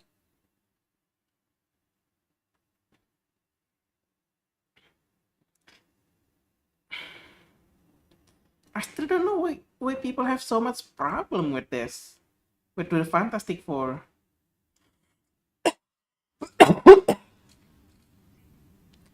It's our general Fantastic flop. Marvel actor confirmed gender politic big part of Fantastic Four reboot.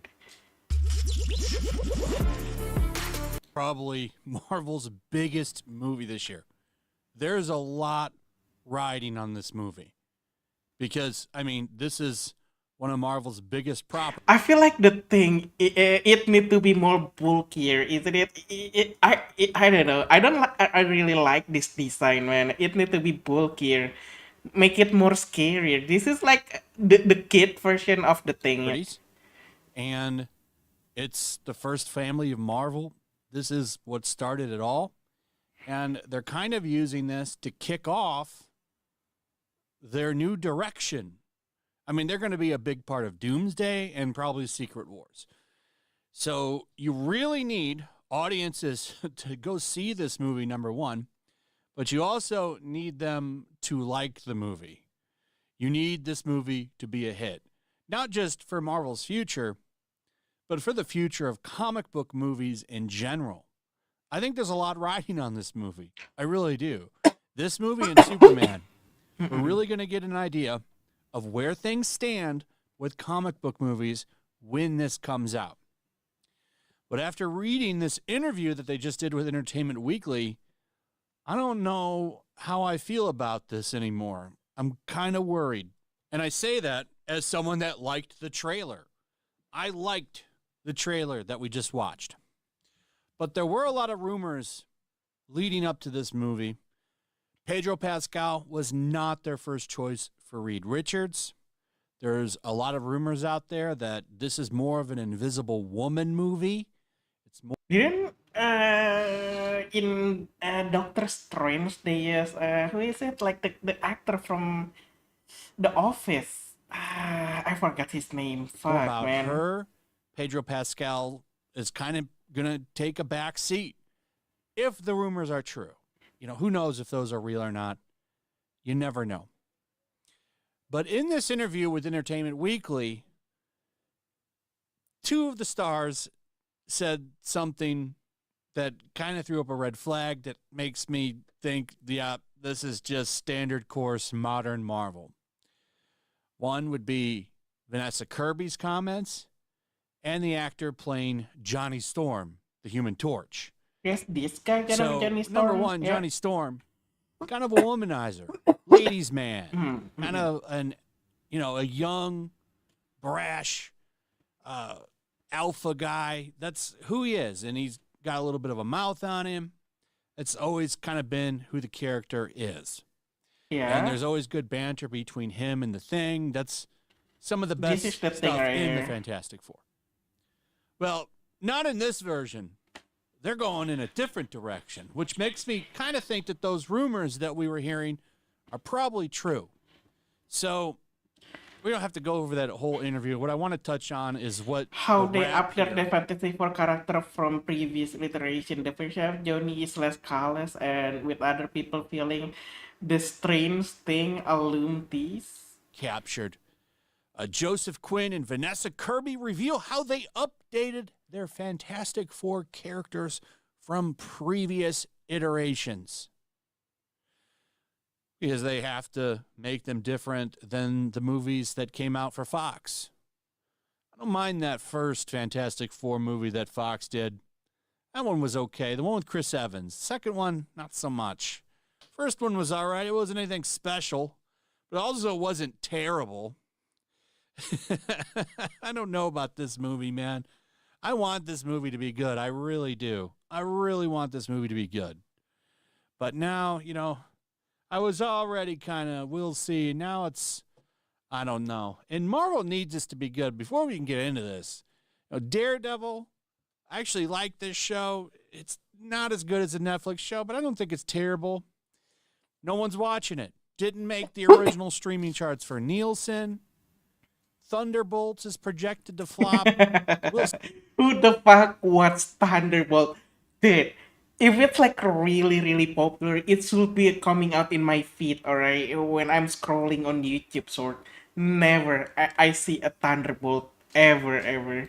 See about this one though, but the Hollywood Reporter is saying that it could have a domestic around 63 to 77 million.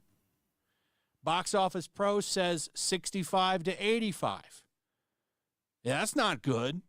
Keep in mind, Captain America 4 flopped too. Nobody watched it. Barely made 200 million. So this is not good. But he's talking about Captain America. I still think Falcon as Captain America is a bad choice. I would rather have Bucky, like literally like his friend, Captain America friend from his childhood, and then into the war too. Basically, like every step of the way, Bucky is right there. But Captain America, freaking Steve Rogers, Falcon, seriously, like God, that's like the worst blunder for Captain America for me. And the last thing I want is more modern Marvel. Marvel for modern audiences, which is directly quoted here. Expect Johnny and Sue Storm to feel a little bit updated when the Fantastic Four First Steps hits theaters. With a little over 3 months to go before the movie premieres, stars Joseph Quinn and Vanessa Kirby broke down how they updated their classic characters. For Quinn, as the Human Torch, it was about finding what made him interesting to a modern audience. That's the key word right there. I'm so sick. Wait, what's this? He held Entertainment Weekly on Thursday. He was branded as this womanizing devil may cry guy. But this sexy these days, I don't think so. This version of Johnny is less careless with other people feeling. Oh no, come on, man. Are you hearing serious? That effing word for a modern audience. That's a massive red flag to me. So here's what he said. Who the fuck care about feelings? Myself and Marvel Studios boss, Kevin Feige, of course, because he's such a puss now. He at one point just got crazy eyes. I don't know. I think it's time for Kevin Feige to go, I think. You need to get somebody fresh in there. Somebody willing to, be a little more cutting edge and not so damn safe. They probably cannot get rid of Okay, Kevin I'd like to go Feige. back to Kevin when Feige Marvel is was basically good. already like Can we make Marvel. movies like that Everybody again? knows Kevin That Feige were is Marvel. fun and sexy and didn't care, didn't try to please a bunch of people that you're never going to please that were never fans in the first place. But we were speaking about previous iterations of him and where we are culturally. What a conversation that must have been. Holy shit. He was branded as this womanizing devil-may-care guy. Hell yeah, that's what makes him awesome. But no. But is that sexy these days? I don't think so. This version of Johnny is less callous with other people's feelings. What? It's not about sexy, it's about how cool he is, right?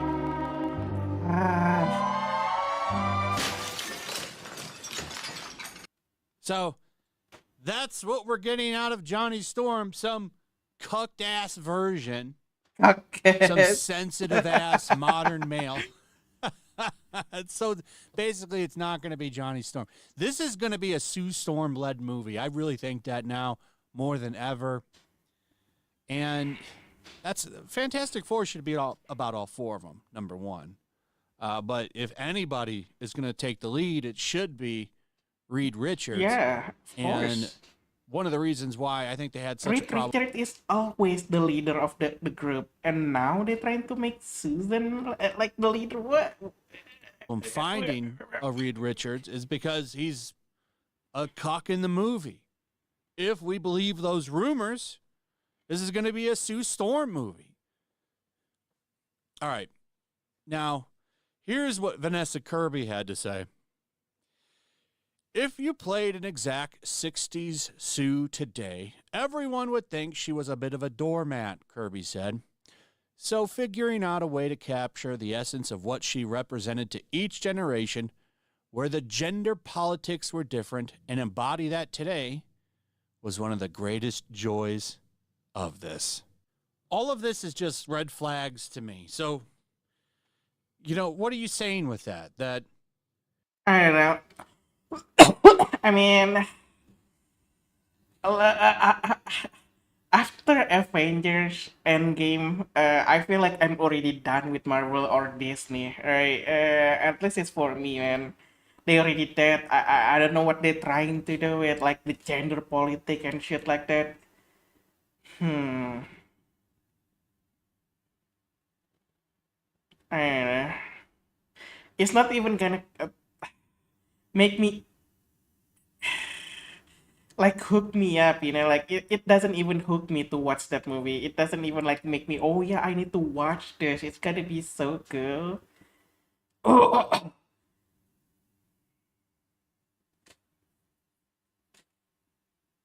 The Belen market, the largest animal market in Peru. Wild animals, fish, and those are not pets. They're for food. Chaotic to say the least. Meats, it just keeps going. Oh my God, it's alive. Chicken legs, chicken heads, and the guts. All the good stuff. That is cow brain. They're selling everything. Beef picks, here you go. They took the head off of it. Is there any type of animal that's off limits? Are these legal? It's a little bit disturbing. No, people who don't want you poking around. I still don't know, man, how the fuck does people actually eat monkey? Like, isn't monkey like a distant cousin if you believe in evolution? Because some people doesn't really believe in evolution. But isn't monkey like a distant cousin of human? Isn't it like almost like at the level you're eating another human? Told us it's a little bit dangerous. That is an anaconda. Oh my. Welcome to the Amazon jungle, the city of Iquitos with 500,000 people. This is the largest city in the world that is inaccessible by road. So the only way to get here is by boat Cousin or by is my plane. We're about favorite to reach the Belen cousin. market, Hello, wild Buffy. animals, fish, meats, fruits, vegetables, and we're here. So we're about to go explore and check it out. Am I Now we get wrong off the when I water, say like come on the eating land, monkey and this is almost at the same level as eating human? I mean, it's not the same level, but almost, because they are like the closest cousin from us, right? This is the start of the market. It's 16 acres large, almost 20 square blocks on either side. There are over 200 wild animal species here, being sold both dead I mean, and alive. in the market is evolution divided tree, into man. 4 sections. You have the fish market, we you have the meat ate section, you have fruits meat and vegetables, and you have Neanderthal. all the natural remedies, which is called the witch's Well, aisle. leading I'm going to theory show is you that all we 4 ate sections the and as much inside the market as I Neanderthals. can today. What? I just need you guys to do Yeah, one of thing for me. course, man. Keep an It's open mind. freaking a stone age. Of course, people will eat other people, other cousin. They doesn't care. But in this day and age, eating monkey, I don't know, man. Like, is there not enough cow or enough chicken out there? The people here, it's a different way of life. The things they eat, the things they consume, and how they consume them. I'm talking it's like different than us in nowadays, America. man. Their natural resource is the Amazon jungle. We're gonna start first with the fish market. The Amazon jungle has more species of fish than the entire Atlantic They Ocean. found But tools, just keep in scrap mark inside Neanderthal skull. Yeah, I mean, Stone Age, man, Stone Age. There's no law back there. There's no like freaking philosophy. There's no like thinking. You just need to survive back then. mind, here, all the fish are for food. All right, so I don't even think they have a fire back then, Fancy. River monster. This is the tiger catfish. Look how beautiful these fish are. They can grow up to 4 or 5 feet. These ones right here are about 3 I or 4 wouldn't feet. say beautiful exactly describing that fish, man. This is one of the most beautiful. It's I've a seen this fish in long aquariums face. all over the world, but it's weird to see it being held by this man right now. Does it taste good? Para comida es bien. He's saying it's the best. 360 souls if you wanted to buy the entire fish. Almost exactly $100. I wish I could buy this fish for $100. Fry or boil to get rid of that make us sick. Oh man, so I just came up on We a can fish eat that... human brain. Are you sure? Probably if you're like do it correctly, a correct preparation. Probably you could be able to do it. I wasn't really expecting to see, but I'm also not surprised to see it. The arowana, or the dragonfish. Now these are South American arowana. They also come from the Amazon River. These are about 1.5 feet in length. Oh, I wish I could keep these in an aquarium, but I also kind of wonder how they taste. You can see they have these little tongues right here. These tongues are what they use to detect motion in the water, hunt their prey, and it's also their sense of smell. To purchase an arowana here at the market costs 10 soles each, which is about $2. But you can still eat meat, right? Because Vamsi, you know those kind of movie where you get stuck in the middle of the mountain and then there's no like signal and then for months there's no one saving you. Nobody like know where you are exactly, and then you resort to eat like another human, another dead body. What part do you think is the best part to eat first? Probably the thigh, right? The thigh probably like the safest, the cleanest meat first to eat. 60 cents per arowana. Chicks? I wish I could pay that much. I don't know about face though. You need to deal with the face. It's kind of disgusting. For it in a fish store. That's a red belly piranha. Oh my god, that is a red belly. This is really meat-eating piranha. These fish are so beautiful. You can see the shiny part on their scales. Just You pull the lips down, nice you can see and the lean. teeth, just how sharp they Ew. are. That is a red belly piranha. Not a very big one, Andres. Or maybe ear. Ear could be good too, man. Yeah.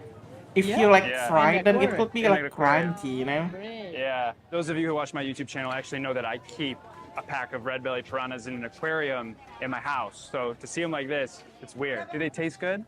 Yeah, but one that's a little bit more bigger.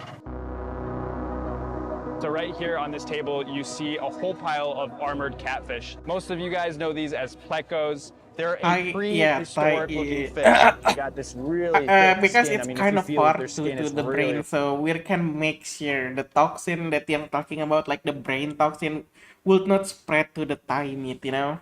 rough. And they're actually still I think alive. heart will be So also you be can see good. some of I them don't know breathing. You about can that. see Heart some of probably gonna be super hard because it's just gonna be filled with muscle.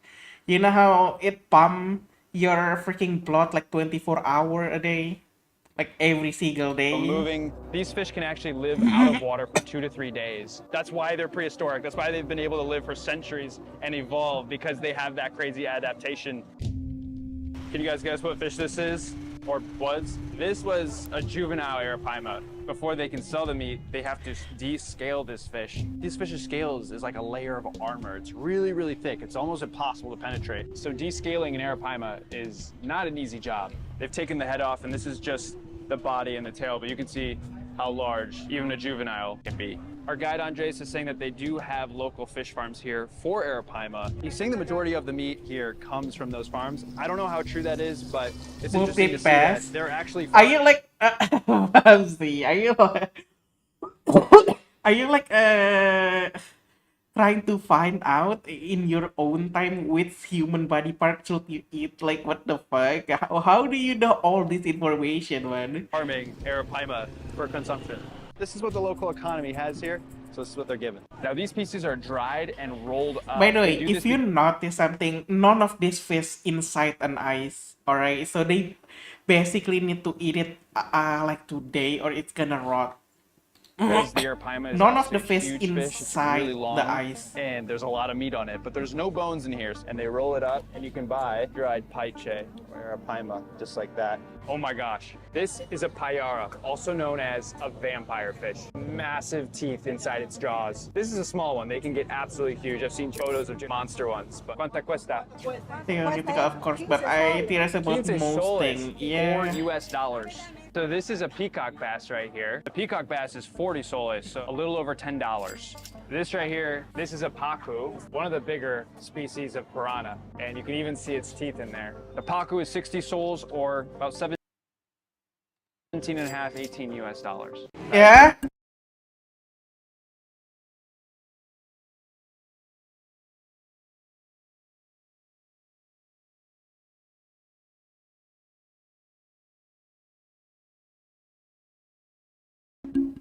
Is a big tail. Freshwater sardines. This is a piranha. That's a piranha, fruit-eaten piranha. 40 different types. Would you buy your meat from this vendor though, Wamsi? Seeing the fish is literally, they just flop it in the table and that's it. There's no ice, no preservative. At least there's no chemical for this fish, right? I think they don't use any like And this is chemical. just one of them. You can actually feel the teeth right here. Yes, very, very sharp. Right here we have a bunch To of make it catfish. perfect as Now, I none can of at the them have moment. heads. Oh. They're selling everything. Some people buy for make some dishes, and some people Chemical buy for get their dogs. bad They rap. really- Isn't like all chemical bad basically? You do use every single For your part, body. even of the fish, guts and skin. There's different parts of the bones over here, so they're using everything. The egg is still inside of it. All Parasite. this right here is dried fish. It's dried to preserve it. Yeah, A lot who of the the fuck is Parasite? It's the same shit, man. area You here just want to actually lives without clean. electricity, so they don't have refrigeration.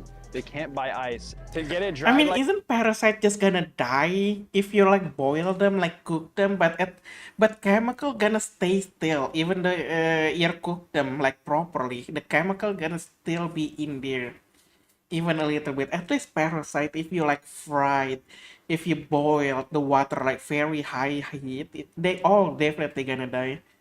like this, they essentially have to salt it up, and then they let it sit in the sun for a couple weeks. You see how salty it is? Then people who live in the further out areas come here, they buy it, and it can be preserved for longer. Oh my God, It's a howler monkey. they eat this. Yeah.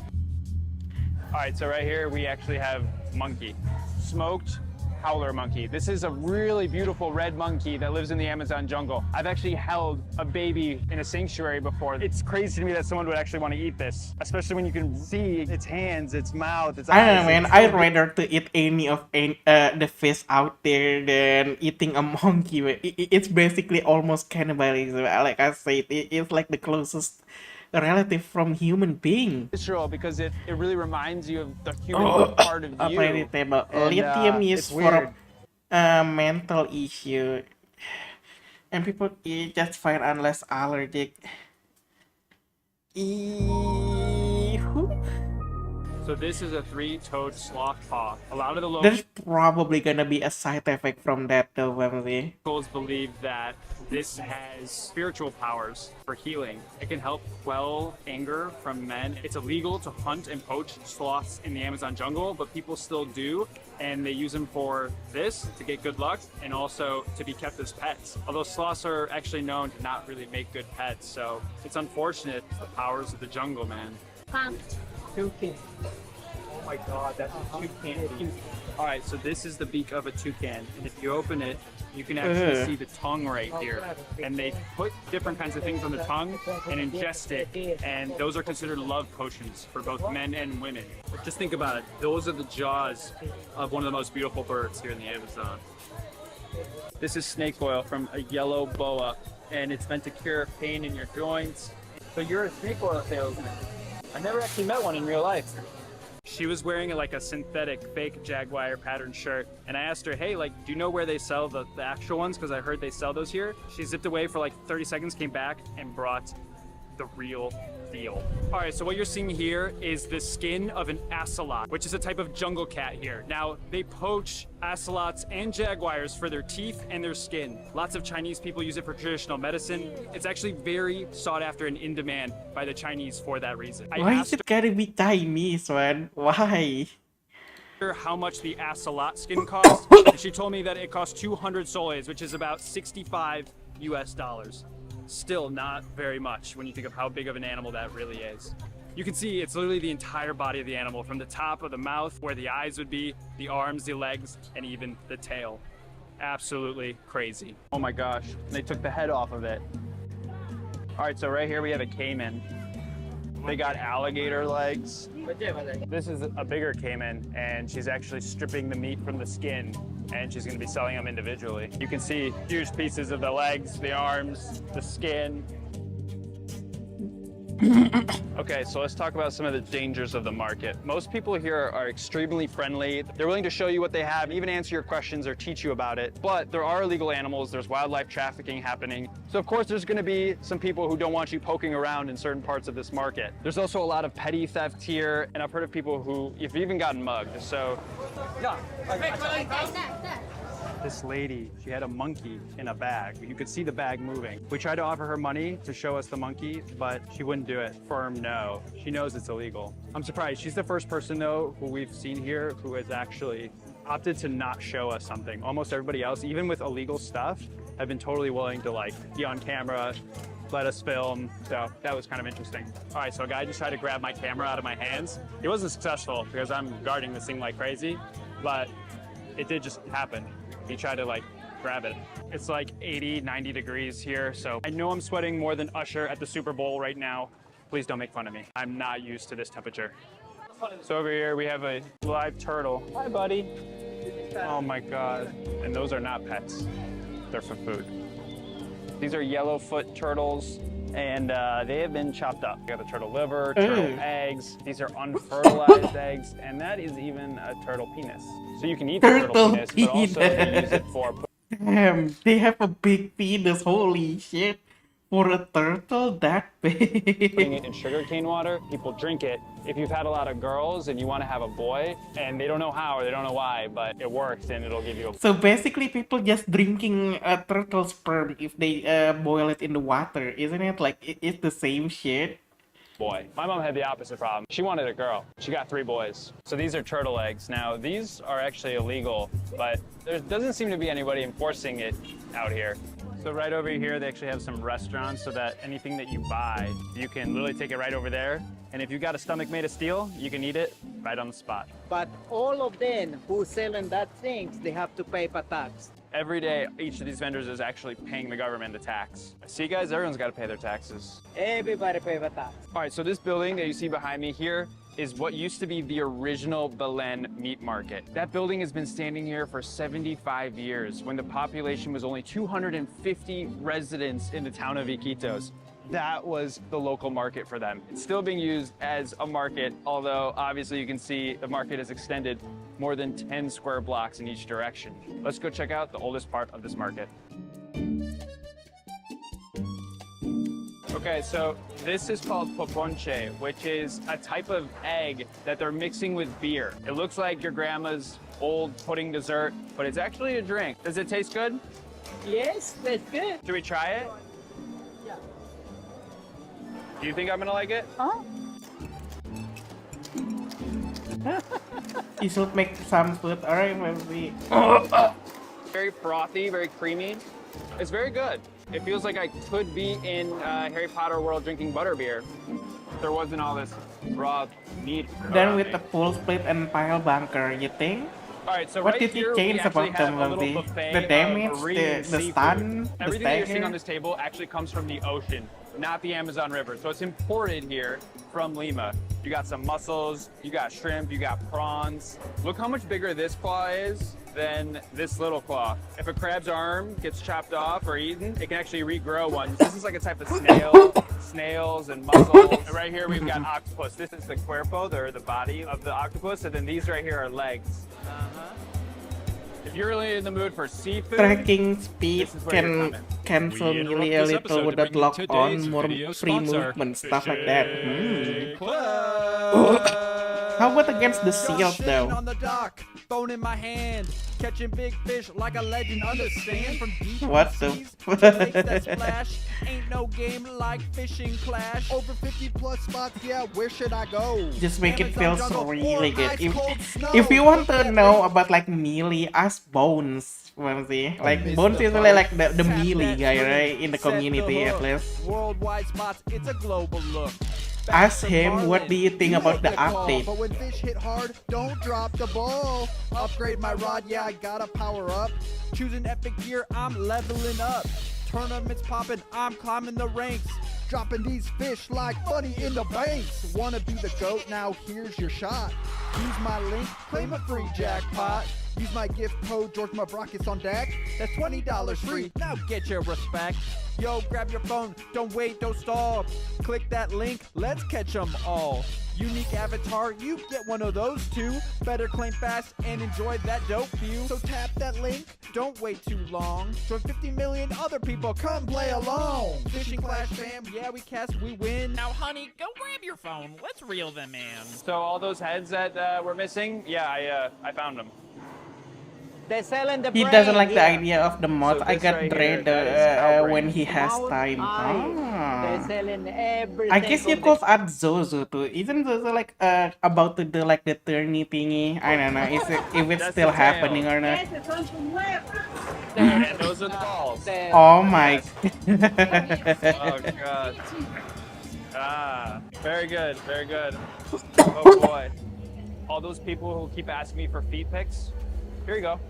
These are cow feet, so that's what you guys get. You know who you are. Violent.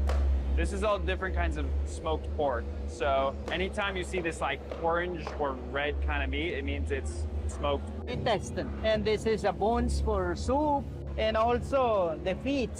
All right, so this is the meat section. You're gonna be seeing things as strange as sloths, monkeys, as strange as meat section. You're gonna be seeing things as strange as sloths, monkeys, capybaras. It's a little bit disturbing, but we're gonna talk a little bit more about that later. Let me show you guys what they have first. They're using the chicken as literally a plate. Unhatched chicken eggs that are still in the body of the chicken.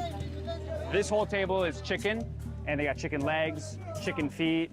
These are chicken hearts. That's actually just like the intestines and scraps of the chicken. And people who own fish farms here come and buy that to feed their Wait, fish. what? You actually have the whole- nerf melee damage, yeah, but you improve like the movement and stuff like that, right? And you can just melee through seal.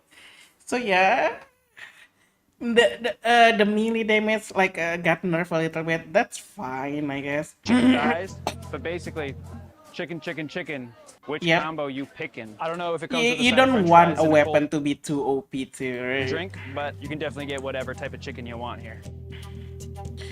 You know what This you need is to all do, types of Famsi? Maybe. You know how pile bunker is basically called pile bunker? It's supposed to destroy a bunker. Maybe instantly destroy a seal if you're using pile bunker, but I don't know.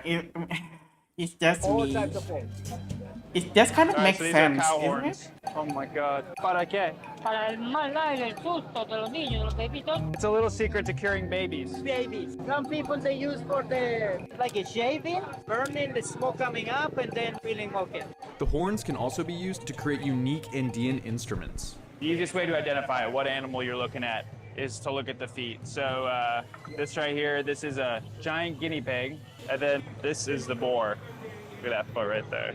This one's smoked, and this one's fresh. Well, This their is the type of impact plant that they actually use to right? cook a lot of the Melee foods here. breaks So they'll the like seal. take all the meat, they'll wrap it up in these big old leaves, and then they'll put it over an oven or the fire, and that's how they end up cooking a lot of this meat here.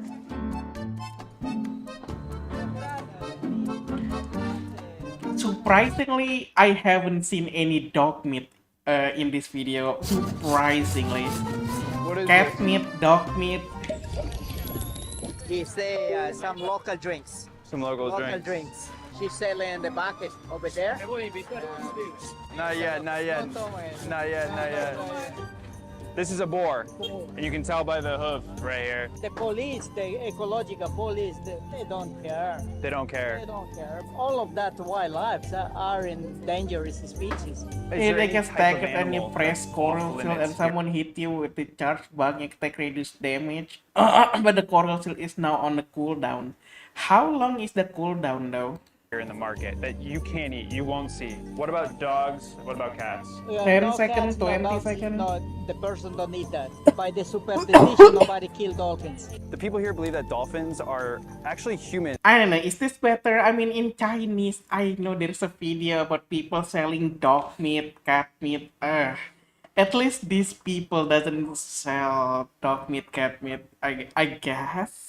From previous or future lives. Because of that, they don't eat dolphins out of the superstition that they would be eating another human. And they really truly believe that here.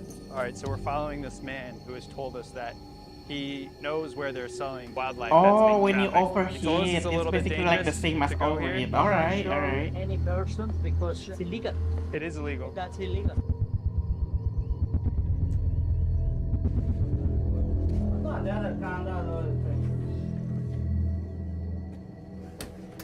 Hola. What's in this bag? I almost don't want to find out. It's a snake, let me guess. It's a snake, please? Oh my god, it's looking at us. It's a snake, I told you it's a snake. That is an anaconda. Yeah, we gotta remove the kid because the anaconda was bigger than him. You guys are probably not tall enough to ride this one. Don't anacondas eat people? Oh, he grabbed it by the head. That is like a 6.5-foot anaconda. Oh god. Okay. Oh my god. Oh, he's hungry. All right, let's put him back in the bag. Oh. Oh my god. That's an anteater. Let's put the snake away. Andres, you are multi-talented. You speak English, you're a guide, snake handler. I'm trying to eat you, Andres. No worry, I know. That is a gnarly bag. You know how much he sells? How much? 50 soles. 50 soles? That's it? Uh-huh. Just over $10, like $12, $13. Okay, what do we have here? Anteater. Anteater. He's small. Anteater. I think he's just a baby. How much do they sell the, ow, ow, ow, ow, ow. You take him, you take him. How much you selling the anteater for? 50 soles? Guys, you can buy the anteater for $15 US. These animals are illegal. Is he scared of getting caught by the police? Of course. That's why they keep it here. Imagine growing up with animals like that in your house. So he was saying that those kinds of animals used to just be openly shown in cages on the street. Now, if the police see them, they'll confiscate the animals. So they don't have as many live animals out on the streets as they used to. So basically, I think what they're doing is a live animal hide them, but if they're dead animal like the meat and stuff like that, you could like show them. All right, so this section right here is the Paisaje Paquito, which means the witch's aisle. All sorts of alternative medicines in here. So you're gonna find a vast array of homemade concoctions, medicinal herbs, roots, barks, and different like animal parts. Basically, this is their pharmacy and there is a remedy for everything. Some of these are actually the blood from different animals. Sometimes I'm really questioning myself, man. Does this thing really did anything to you? Like, does it have an effect to you? You know, like I want to see it. I want a proof that it's actually have a thing because the people keep selling it and people keep buying it too. Like, is it true? Animals, bear fat, anteater fat. It's a world of medicine and witch doctors that seems like it's something out of one of those old movies. All right, so these dried caiman heads with the eyeballs are actually meant to bring good luck and prosperity. You can see an entire cobra or a snake here, same thing. And then over here, this is the head of an anaconda, and it's got some amulets in its mouth. It's supposed to bring good luck for a shop owner who isn't getting enough business. You put this in there, and it's supposed to attract more people. I imagine if you put one of these in your struggling business or restaurant in America, you'd probably actually lose more business. But here, I guess it seems to work. All right, so this is mapacho. It's a natural local tobacco unique to the Amazon. These have 10 times more nicotine in them than the normal cigarette. And it's only $2.50 for a pack of 100 of these. So if you're a smoker, you might like this place. Big bang for your buck. Two things about mapacho out here in the Amazon. Number one, if a fly bites you and you get injected with maggot larvae, they say that you smoke these and then you blow the smoke into the bite, it suffocates that maggot larvae. Another thing they use these for is called tunche, which are the spirits of the jungle. So when people go missing out here in the jungle, their tunche or their spirits are wandering around. If you go out there and you smoke these, supposedly the smoke will get the ghosts to stop following you. So this is pure tobacco. It's rolled with the leaves. So right here, we actually have fresh honey. And you can see there's even some living bees on the hive still. That's gotta taste good. I mean, it doesn't really get fresher than that.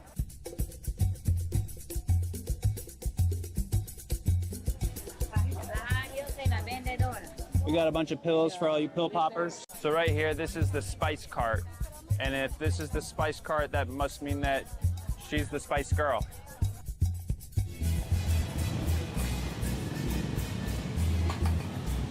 So this is called aguaje. This is a jungle fruit that has like a scaly exterior, but a sweet and sour pulp. They make juice out of this as well. This is considered a superfood, and it has really high vitamin content. Honestly, the juice looks really good, and I would love to try it, but our guide says that you don't know where the water in it comes from, and so it's better not to drink it. So right now we're in the fruit and vegetable section of the market, where they have basically all sorts of really exotic fruits. It's like the colors of the rainbow. These are very cute little snack packs. It's like what my mom used to pack me. This is camu camu. It's a jungle fruit, and it's pleasantly tart. It's got 40 times more vitamin C than an orange. They look good. They look like big old grapes, but they're not. They're camu camu. Okay, so this is chonta, which is like a jungle spaghetti. She's shredding the heart of palm into ribbons. It takes a long time, but you generally find this chonta in like salads or in garnish. They have 18 different types of bananas and plantains here in the Amazon region. The local people love these. You can just see them everywhere. These motor cars that you're seeing are the primary method of transportation here. They've actually nicknamed them the mosquitoes because they just zip everywhere. There's over 80,000 in this city. Honestly, you gotta watch where you're going because some of the streets here on these markets are so narrow, they'll just hit you. Trust me, I know because I almost had an accident yesterday. So obviously all the vendors here in the market know which animals are endangered, which ones are protected, but they still sell them and everybody seems to still eat them here. Now it is legal by the government here in Peru that indigenous people can hunt and consume the wild animals of the Amazon jungle. What's illegal is for them to be selling them. Now you see all these vendors are still collecting and selling them, and it's entirely unenforced. Now all the animal people I know are gonna be commenting down below like, you have to stop the taking of these animals. You can't be eating monkeys and sloths and all these beautiful wild animals, but the problem is there's 500,000 people here and they all need to eat. And the only natural resource they have is the Amazon jungle. And the animals, the fruits and vegetables, and the natural remedies in it. So if you want to stop taking animals from the jungle, the people here would actually have to cut down the forest so that they could farm things like pigs and cows and mass produce those so there would be enough food for everybody. But then everyone's like, no, don't cut down the jungle. So it's like not that easy of a solution here. This is not a production society. They don't mass produce things in factories here, animals or materials. Everything is either collected or created by themselves and distributed amongst each other by the people here. All right, so this is the lower part of the Belen market. I've been told by some locals that this entire area was covered in water 12 years ago. So you'll see all the houses are actually built as 2 stories, and the first story is like mostly concrete. You can see that's the water line. That's where the water goes up to during the rainy season. This lower part of the market is also where most of the locals shop because the prices down here are a lot cheaper. Things are gonna get a lot dicier here. So we have our security guards. They're following from about 10 to 15 feet away to make sure that nothing happens because we do have a lot of camera equipment with us and we just gotta be on the safe side when it comes to our personal safety and belongings here. When most people think of the Amazon jungle, they think of all the dangerous wildlife that can harm you. Snakes, anacondas, electric eels, crocodiles. But this, you see this right here? This is caused by humans, and the water here being dirty is the greatest threat to people here. It causes numerous diseases, and it's because of this that humans are the most dangerous animal on the planet.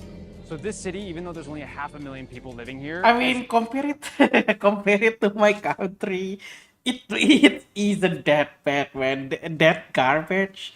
Dude, holy shit, in my country, it's a lot worse than The that, most alright? polluted water. Basically, the water is even black. That's how bad my country is. in Like the entire river, world, at least, on par filled that with of the city of pollution. Bangladesh and India. Oh, There's only God. 500,000 compared to hundreds of millions in India. We just left the Belen market and now we're heading to go see the Belen floating village. You can see all the houses have like 2 stories and they're raised up 20, 30 feet. If they're not on stilts, they're on big wooden logs that will float when the water rises. Wow, this is absolutely crazy that people live in this way. These people live without electricity for about half the year because when the water rises, they can't use their generators. So they live half the year on the second floor of their homes. But you can see like it really is a village. Not all of these are houses. Some of them are businesses and they've got things for sale. And they call this area the Amazonian Venice. I think you guys can tell why. If you enjoyed Yeah, I can tell why. I mean, yeah, of course. I mean, it's literally in the water.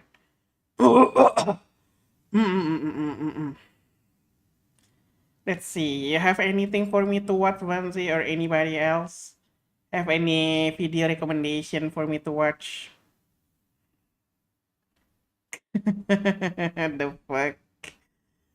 Ew, ew, ew. That's it. Didn't sleep for 3 days. I wanna try Ben Energy Drink.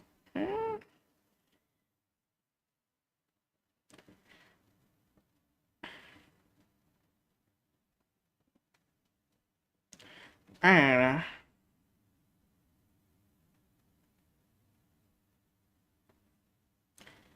Spiciest food from every country?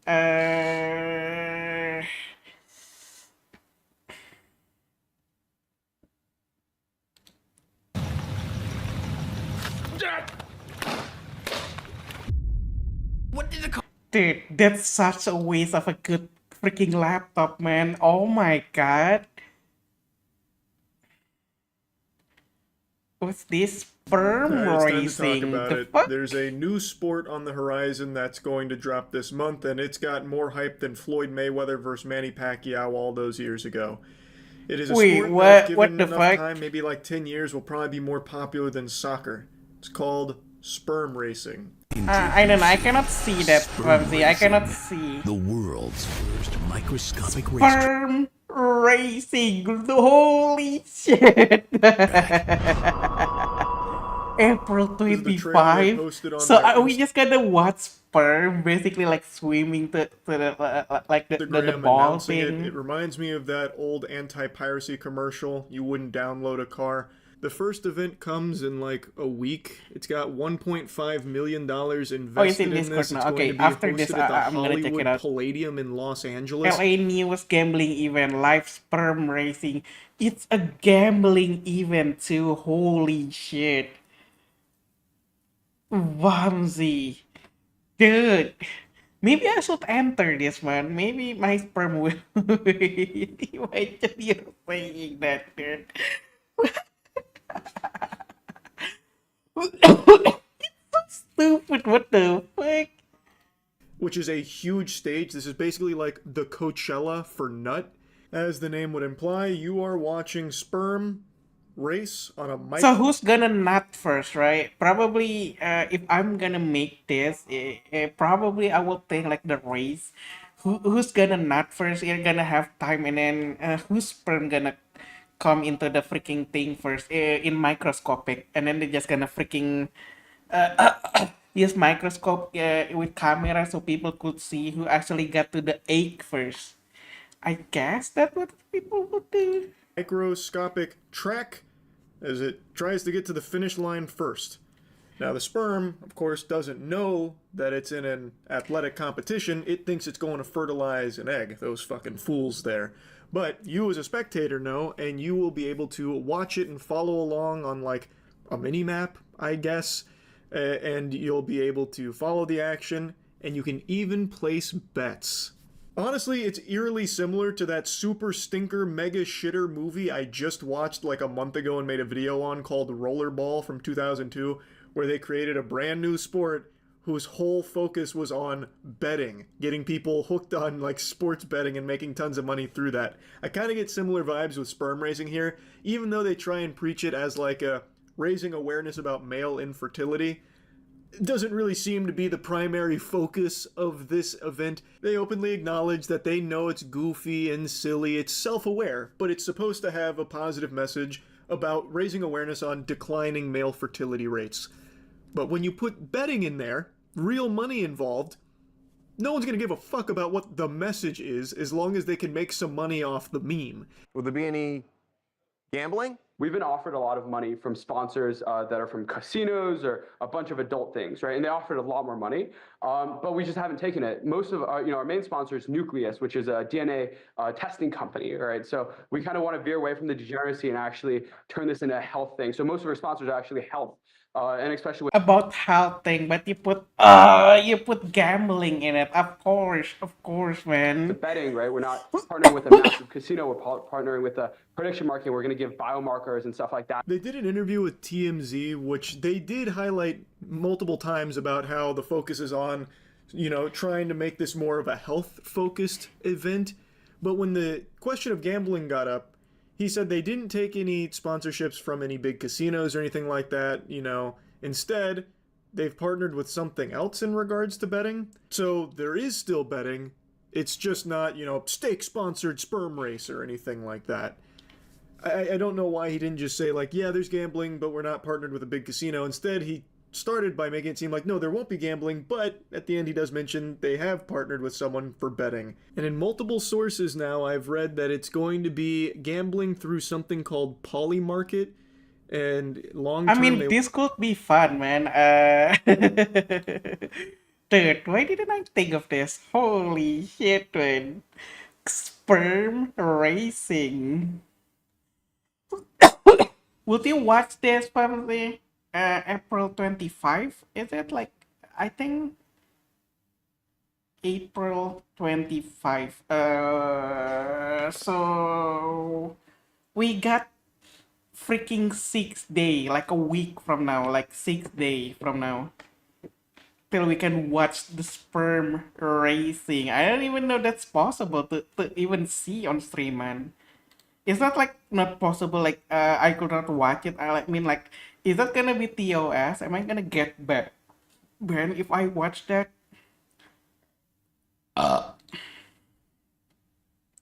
But yeah, let me see on Discord what did he actually send to me, Bamzi. Video link. There you go. This one. You don't think so? Are you sure? You got no idea. This yeah, is me a story too, of three man. Polish friends who quit their jobs to create The biggest success. a horror video game. Even though the genre terrifies them, they had no experience in game development and no backup plan if isn't things this didn't the work game out. that you Yet, come after on 4 to years try, of Bamzi? non-stop work and multiple nervous breakdowns, they crafted one of the most unsettling and terrifying games ever made, Darkwood. I don't know about the terrifying part, man. I seen the walkthrough. I don't know the walkthrough, the gameplay. But how exactly did they pull it off? And why did they I don't know decide about, to the take an most indefinite break from terrifying. making games after releasing Darkwood? Let's find out. Artur Kordas, You Gustav really like Stajewski, and weird Jakub game? Kuch first met in college and quickly became friends. They all shared a curious trait. None of them enjoyed anything related to horror. The feeling of fear was simply not something they enjoyed. Years later, after graduating and finding jobs in the animation and graphic design industry, they reconnected to discuss making a video game in their spare time. Around the end of 2012, with no prior experience in game development, they began work on a small tower defense game inspired by the Amiga title Home Alone. The concept was straightforward. Players would protect the home base at night from monsters and rebuild it during the day. Artur, Gustav, and Jakub believed they could finish it in about a month. Meanwhile, hoping to gain more experience, they attended a global game jam in January 2013. The theme was Heartbeat, and in just 48 hours, the three developers made a game about Kevin Costner eating bull hearts, inspired by Dances with Wolves. Their entry won the game jam and caught the attention of media outlets like Kotaku. Seizing the opportunity, they established a name for their studio, Azert Wizard Studio, and settled on a title for their tower defense project, Darkwood. This way, any coverage of their game jam entry would also mention Darkwood. After a successful game jam, the team returned to their main project with renewed confidence and motivation. That being said, they were aware of their limitations as a small team, so they went with a top-down perspective because it was quicker and easier to implement. Why do they keep saying it's a tower defense, Vamsi? There's no tower here. It's only a house. As they experimented with mechanics such as a limited field of view, dynamic lighting, and intense sound design, they saw the potential for a horror game that, despite their own fears, was exactly the type of horror experience they had always wanted to play. One that avoids cheap jump scares in favor of building a tense, unnerving atmosphere. Early ideas of a semi-open world, crafting and skill systems, stealth and combat, and branching storylines that could influence the game world soon took shape. In response, the three friends decided to transform their initial tower defense concept into a fully fledged roguelike survival horror experience. Despite their fear of the genre, they were always fascinated by the core themes and elements it offered. The blurry line between reality and nightmares, unsettling visions, hidden and inexpressible evil, alienation, and loneliness. Yeah, but These ideas fueled their imagination. Is Project Zomboid, you could say tower defense if you're trying to protect your base from a zombie? Is that tower defense? And led to No, a game right? concept focused on exploring a terrifying forest without relying on jump scares. When they began work on Darkwood, the dominant trend in horror films and games was to use jump scares to evoke fear. While the team agrees these can be effective and entertaining, they also find them shallow when overused. To them, a horror experience that engages the imagination and leaves room for the mind to fill in the blanks is far more compelling. If you, just like Arthur, Gustav, and Jakob, want to make games or develop other types of digital experiences, I highly recommend checking out boot.dev, which is... By the way, I'm not gonna watch the whole thing, probably like 10 minutes This video of is this. sponsored. Boot.dev is an online platform that has turned learning how to code into a fun and captivating RPG experience. They provide course. Now back to the video. The three developers were eager to add their own individual ideas and influences, which helped shape the grand vision for Darkwood. In an interview, Gustav mentioned that the game's tone and atmosphere drew heavily from the works of Andrei Tarkovsky, Stanley Kubrick, and David Lynch, especially Twin Peaks and The Shining. Meanwhile, the game's story was inspired by authors such as Stanisław Lem and the Strugavsky brothers. I've been watching a lot of like horror, right? Like no ghosts really scare me anymore. Like brutality is more scary for me now. Like I don't know, like gouging eye and shit like that. If it like practical affected, oh my god. Tragic death of his I would childhood be friend, scared Stanisław Lem, saw watching many something like atrocities that. done by other human beings during and after World War II. Their work is often the result of trying to cope with those experiences. So dig deep into the darkest corners of your mind and confront your demons. Forge them into a story or experience that only you can tell. When it came to gameplay, the team was inspired by Dark Souls. Arthur had always been fascinated by how From Software combined game mechanics with straightforward audiovisual elements to create an atmosphere of desolation, sadness, mystery, and ever-lurking danger. He also admires how Souls games avoid spoon-feeding information to players, instead encouraging them to learn through discovery. Meanwhile, the grim atmosphere and dark humor of the first two Fallout games, along with meaningful choices that have lasting consequences, influenced the team's approach to storytelling in Darkwood. The Polish team also drew inspiration from real-life experiences. Both Gustav and Arthur suffer from hallucinations when they wake up during the night, causing them to see bizarre, almost surreal things. According to Gustav, it was pretty easy to channel these experiences into the emotions they wanted the player to feel. Once all three developers had shared their ideas and influences, they set out to combine them into a cohesive vision. However, their lack of experience meant they vastly underestimated the difficulty of weaving these various elements together, something that would eventually lead to many sleepless nights.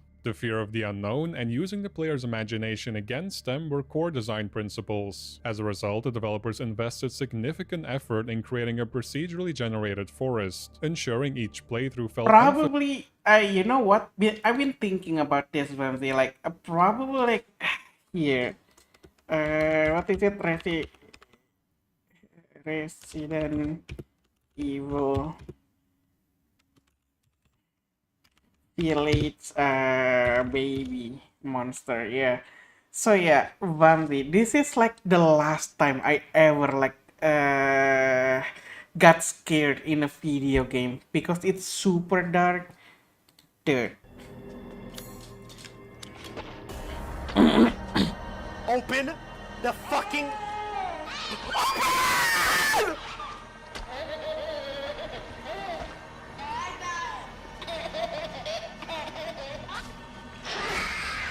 Fucking close! So yeah, this was the last time I ever got scared in video game. That's it.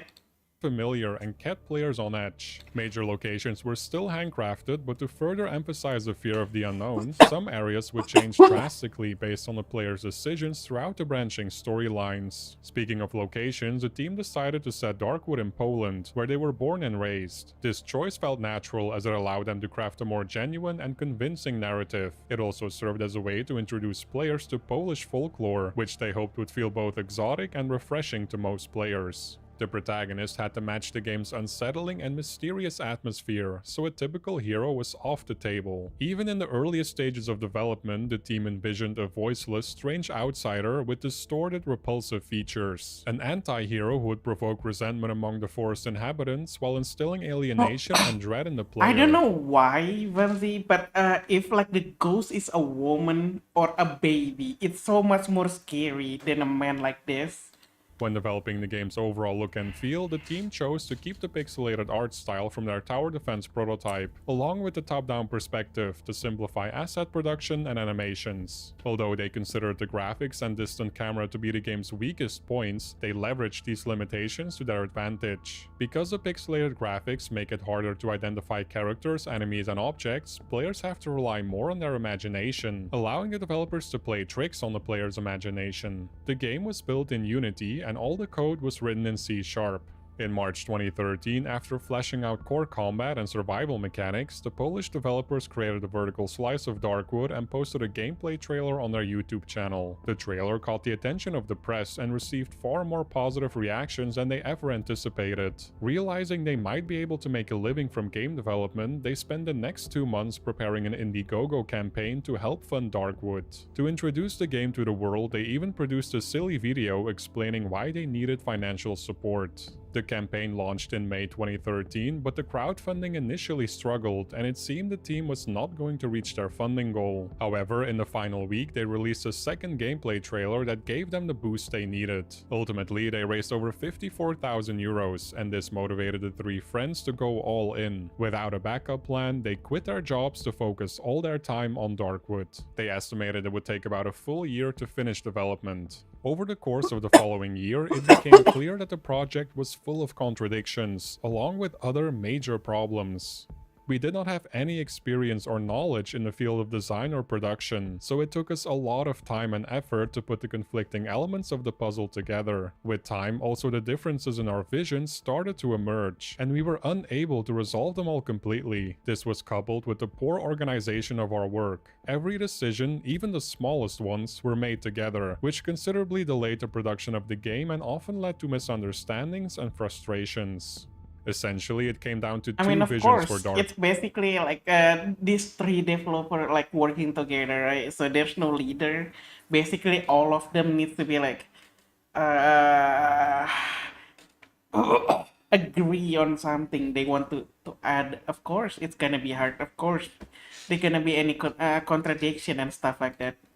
One emphasized permadeath, high replayability, a significant role for procedurally generated worlds, and a large number of mini-stories. The other focused on handcrafted locations, scripted events, and a branching narrative as the main incentive for exploration. Over time, it became clear that these two approaches were incompatible. After a lot of discussions, the developers started to lean more towards the second vision. This meant removing permadeath entirely. A difficult decision. I don't know. Permadeath probably could be a good thing. Like maybe make it different. Like the one for super hard difficulty, one for a normal difficulty. So normal difficulty, there's no permadeath. Like the super high difficulty, there is permadeath. Why not just make it like that? promised Indiegogo backers that it would be a core feature. Because the procedural generation aspect had been built around permadeath, Yeah, make the it team had to optional. redirect much of the game's design. As development progressed, they gradually scaled back their use of procedural generation, a shift that posed significant technical challenges. Although buildings and other landmarks remain randomly placed on the map for each playthrough, the original plan for a fully procedurally generated forest is no longer present. Meanwhile, in other areas, the game's scope continued to grow until it was far too ambitious to complete within a single year. Knowing they had something special on their hands, the developers refused to compromise just to meet their initial deadline. This inevitably meant delaying the release, but there was one major problem. The studio was running out of money. Their Indiegogo campaign had been funded based on a one-year development timeline. After considering their options, the developers chose to release an early access version of Darkwood on Steam. They hoped this would not only secure additional I mean, funding, it's very positive, that so it will be really good, right? but also provide valuable community feedback. Darkwood's early access release was positively received by players and sold far more copies than anticipated. Encouraged by this, the three friends decided to expand the game's scope even further, including the addition of new NPCs to interact with. In the early stages of development, all three contributed to character design, but Arthur soon became mainly responsible for this task. The Wolfman was the first character for which Arthur created concept art. Initially, he was a one-dimensional, over-the-top figure that combined the worst traits of both animals and humans. As development progressed and new characters and story elements were added, the Wolfman became more nuanced and mysterious. However, the team kept him as the game's most obvious antagonistic NPC, providing a stark contrast to the other characters in Darkwood. During the early access phase, the developers frequently tested new mechanics to gauge their impact on the overall experience and see how the community would react. Jakub recalls one instance when they introduced the first iteration of shadow creatures, which received such a negative response that they removed them almost immediately. After completely redesigning the creatures, they reintroduced them, this time without significant problems or backlash. By then, the three developers had begun to mostly overcome their fear of horror games. By the way, is this game already out Famzy, or is it still early access? Because I hate when game doing that, man. It's just always early access, but they asking for money already. Like, holy shit, it's super annoying, man, when game doing that shit. Scary movies, which provided Old fresh as inspiration fuck. for So the remaining. it's already out, right? It's not like still early access. You know, like, what's that game again? Star Citizen. Yes, that's the game, man. Like, that's bullshit game. Holy shit.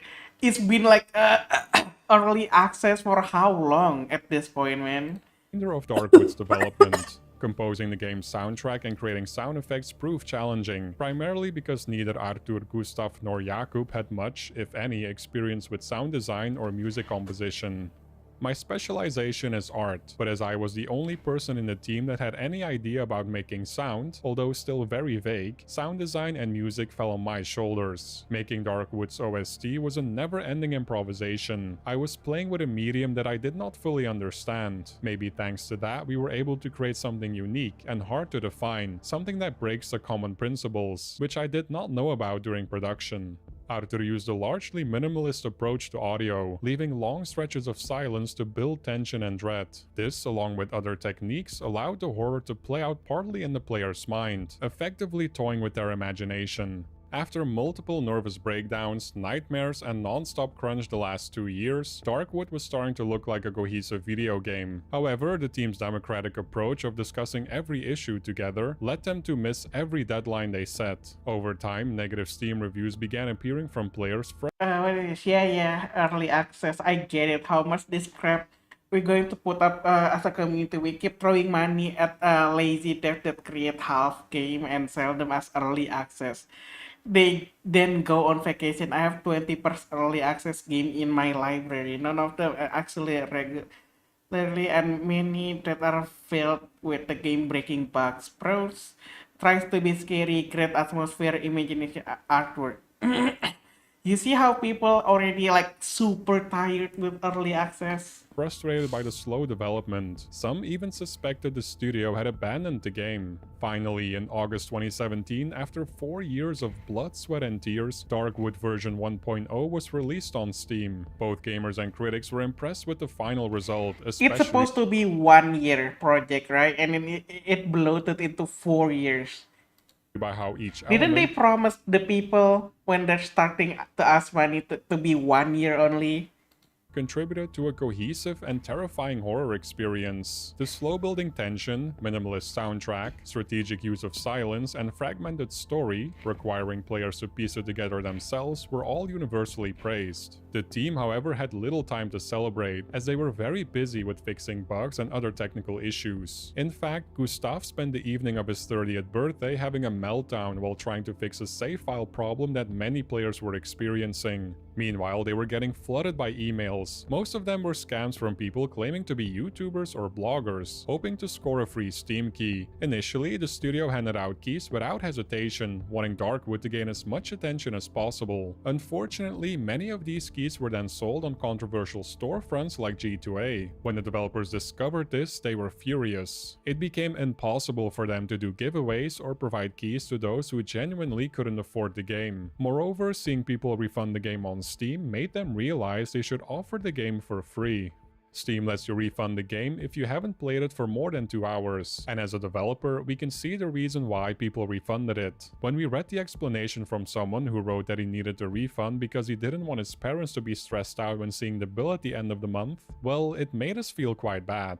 Acid Wizard Studio chose to make Darkwood available for free through a save torrent on the Pirate Bay, an unusual move for a small studio that had just released its first game. Though they needed the income to continue developing games, it was more important to Arthur, Gustav and Jakub that people who genuinely couldn't afford the game still had access to it. Additionally, they hoped to draw attention to They really doesn't need to do that, right? There's so much. If people really want to play their game, they could easily like emulate any game. There's a website for it that you can actually download any game you want for free, but you cannot play online. And this is an offline game. They could easily just pirate this game. You don't really need to give it like free to play kind of a treatment for this problematic game. practices of Steam key reseller sites. The reaction to their decision was overwhelmingly positive, earning support from both the press and players worldwide. Many people even bought the game simply to show their support for the studio's decision. Once the dust had settled, the developers took a well-deserved break. Although creating and releasing Darkwood was immensely satisfying, it was also the hardest thing any of them had ever done, leaving them emotionally exhausted. They were so drained, in fact, that they waited 5 years before publicly revealing what they'd been doing during that time. In a 2023 post on Imgur, the team shared that Darkwood had sold 1.5 million copies. They also noted it's debatable whether that figure would be higher or lower if they hadn't posted the game on the Pirate Bay. Regardless, the sales numbers surpassed their wildest expectations. The post then explained that developing Darkwood took such a physical and mental toll on the team that they took an extended break throughout 2018. By 2019, they felt ready to re-enter the world of game development. The team spent many days establishing core rules for handling future projects, and they hired 3 additional developers to help lighten the workload. It seemed fitting to begin this new chapter by creating an update for Darkwood that addressed technical issues and bugs they hadn't previously been able to fix. Unfortunately, the extensive backend work required for this update made it far more complicated than anticipated. Due to limited manpower and a desire to finally release a new game, the team decided to place the update on the back burner until after they launched another project. They briefly considered returning to the world of Darkwood with a sequel, spin-off, prequel, or even DLC, but the memory of the immense effort poured into Darkwood was still too fresh. Ultimately, creating a new IP felt more exciting. After brainstorming various ideas, they settled on a concept they codenamed The Prisoner. It tells the story of a political prisoner trapped in a factory-turned-prison, set in a fictional Eastern European setting during the 1980s. The entire experience is presented in first person. Yeah, this is a good concept, man. it's rare to see a concept about prison. Immersing the player in the harsh reality of prison life. The unique hook is that the protagonist has a highly valued talent, the ability to design and apply tattoos. According to the studio, a complex language of symbols was planned, So we're gonna meaning be that a figuring out tattoo exactly what artist. to draw based on each client's allegiance, crimes, and requests would be integral to the gameplay. All of this was combined with survival mechanics, exploration, and plenty of NPCs to meet. However, as they continued prototyping gameplay ideas, it became clear that the theme of prison life wasn't a good fit for most of the team. They decided to move on and explore two new Aw, come concepts, on. codenamed 101 and Soccer Kids. The Kids? first was Come an on. experimental, unsettling fourth wall-breaking idea set in the 1980s, involving multiple intertwined games and featuring unusual Man, the asynchronous prison was a cool idea. Why you even abandon it? online gameplay, an homage to those old NES cartridges packed with hundreds of games. Soccer Kids, on the other hand, began as a physical gameplay Maybe, you know what they could probably make if they make a prison game? Maybe you need to have like make a connection, and then there's gonna be like a freaking killing you need to do like every night, shanking people and then trying to survive, and then, you know, the freaking don't drop the soap moment.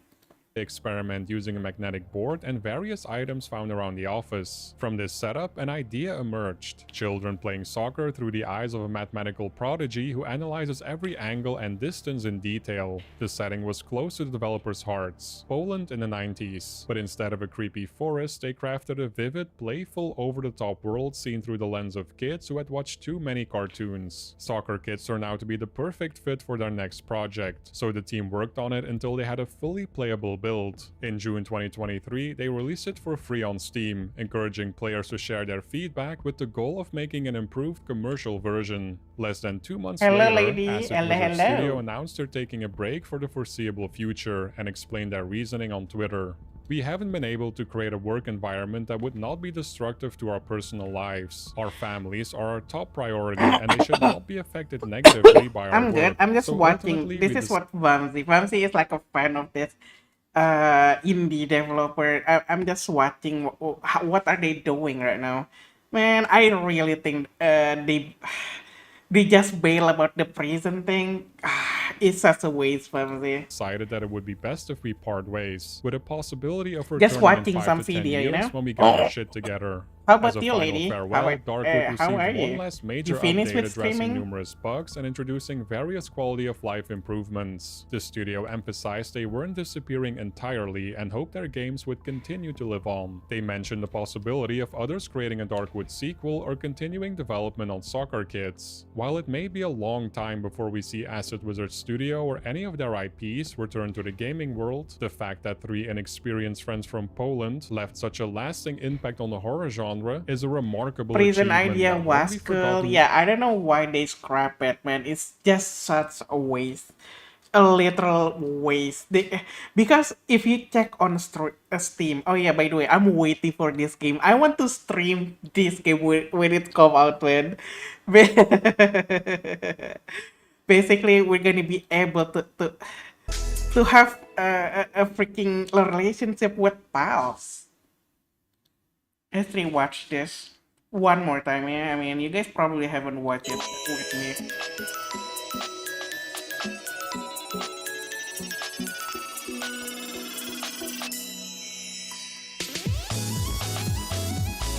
Almost at the big scary boss. Is it like a new boss? You're my second favorite after brother. Is that not good enough? Oh shit, quivering. I don't know if you guys ever played Pal World. So yeah, this is. I don't know what the fuck is the developer like smoking when making this game. They basically making a Pokemon dating sims.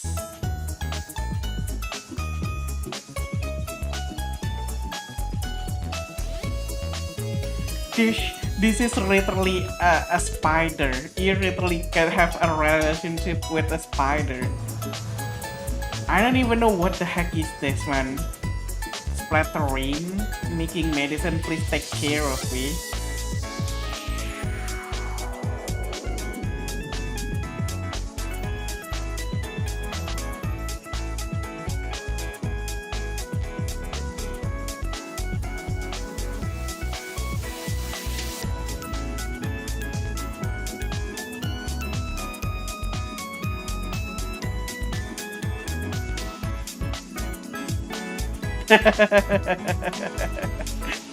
Dude, I could actually see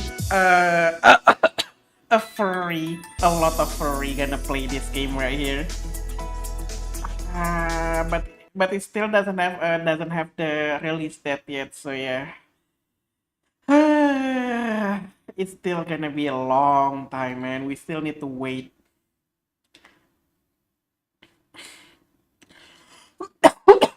Uh,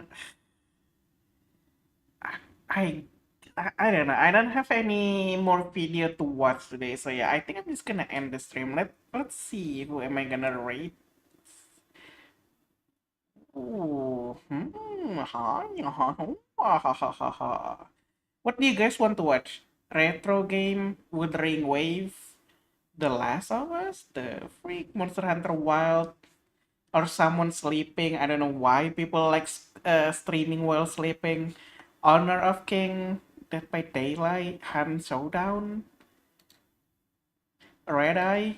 Okay, yeah, the retro. That's who I'm referring to when I say retro, Wamsy. Mr. Red Eye playing retro. So yeah, I'm done. Raid. There you go.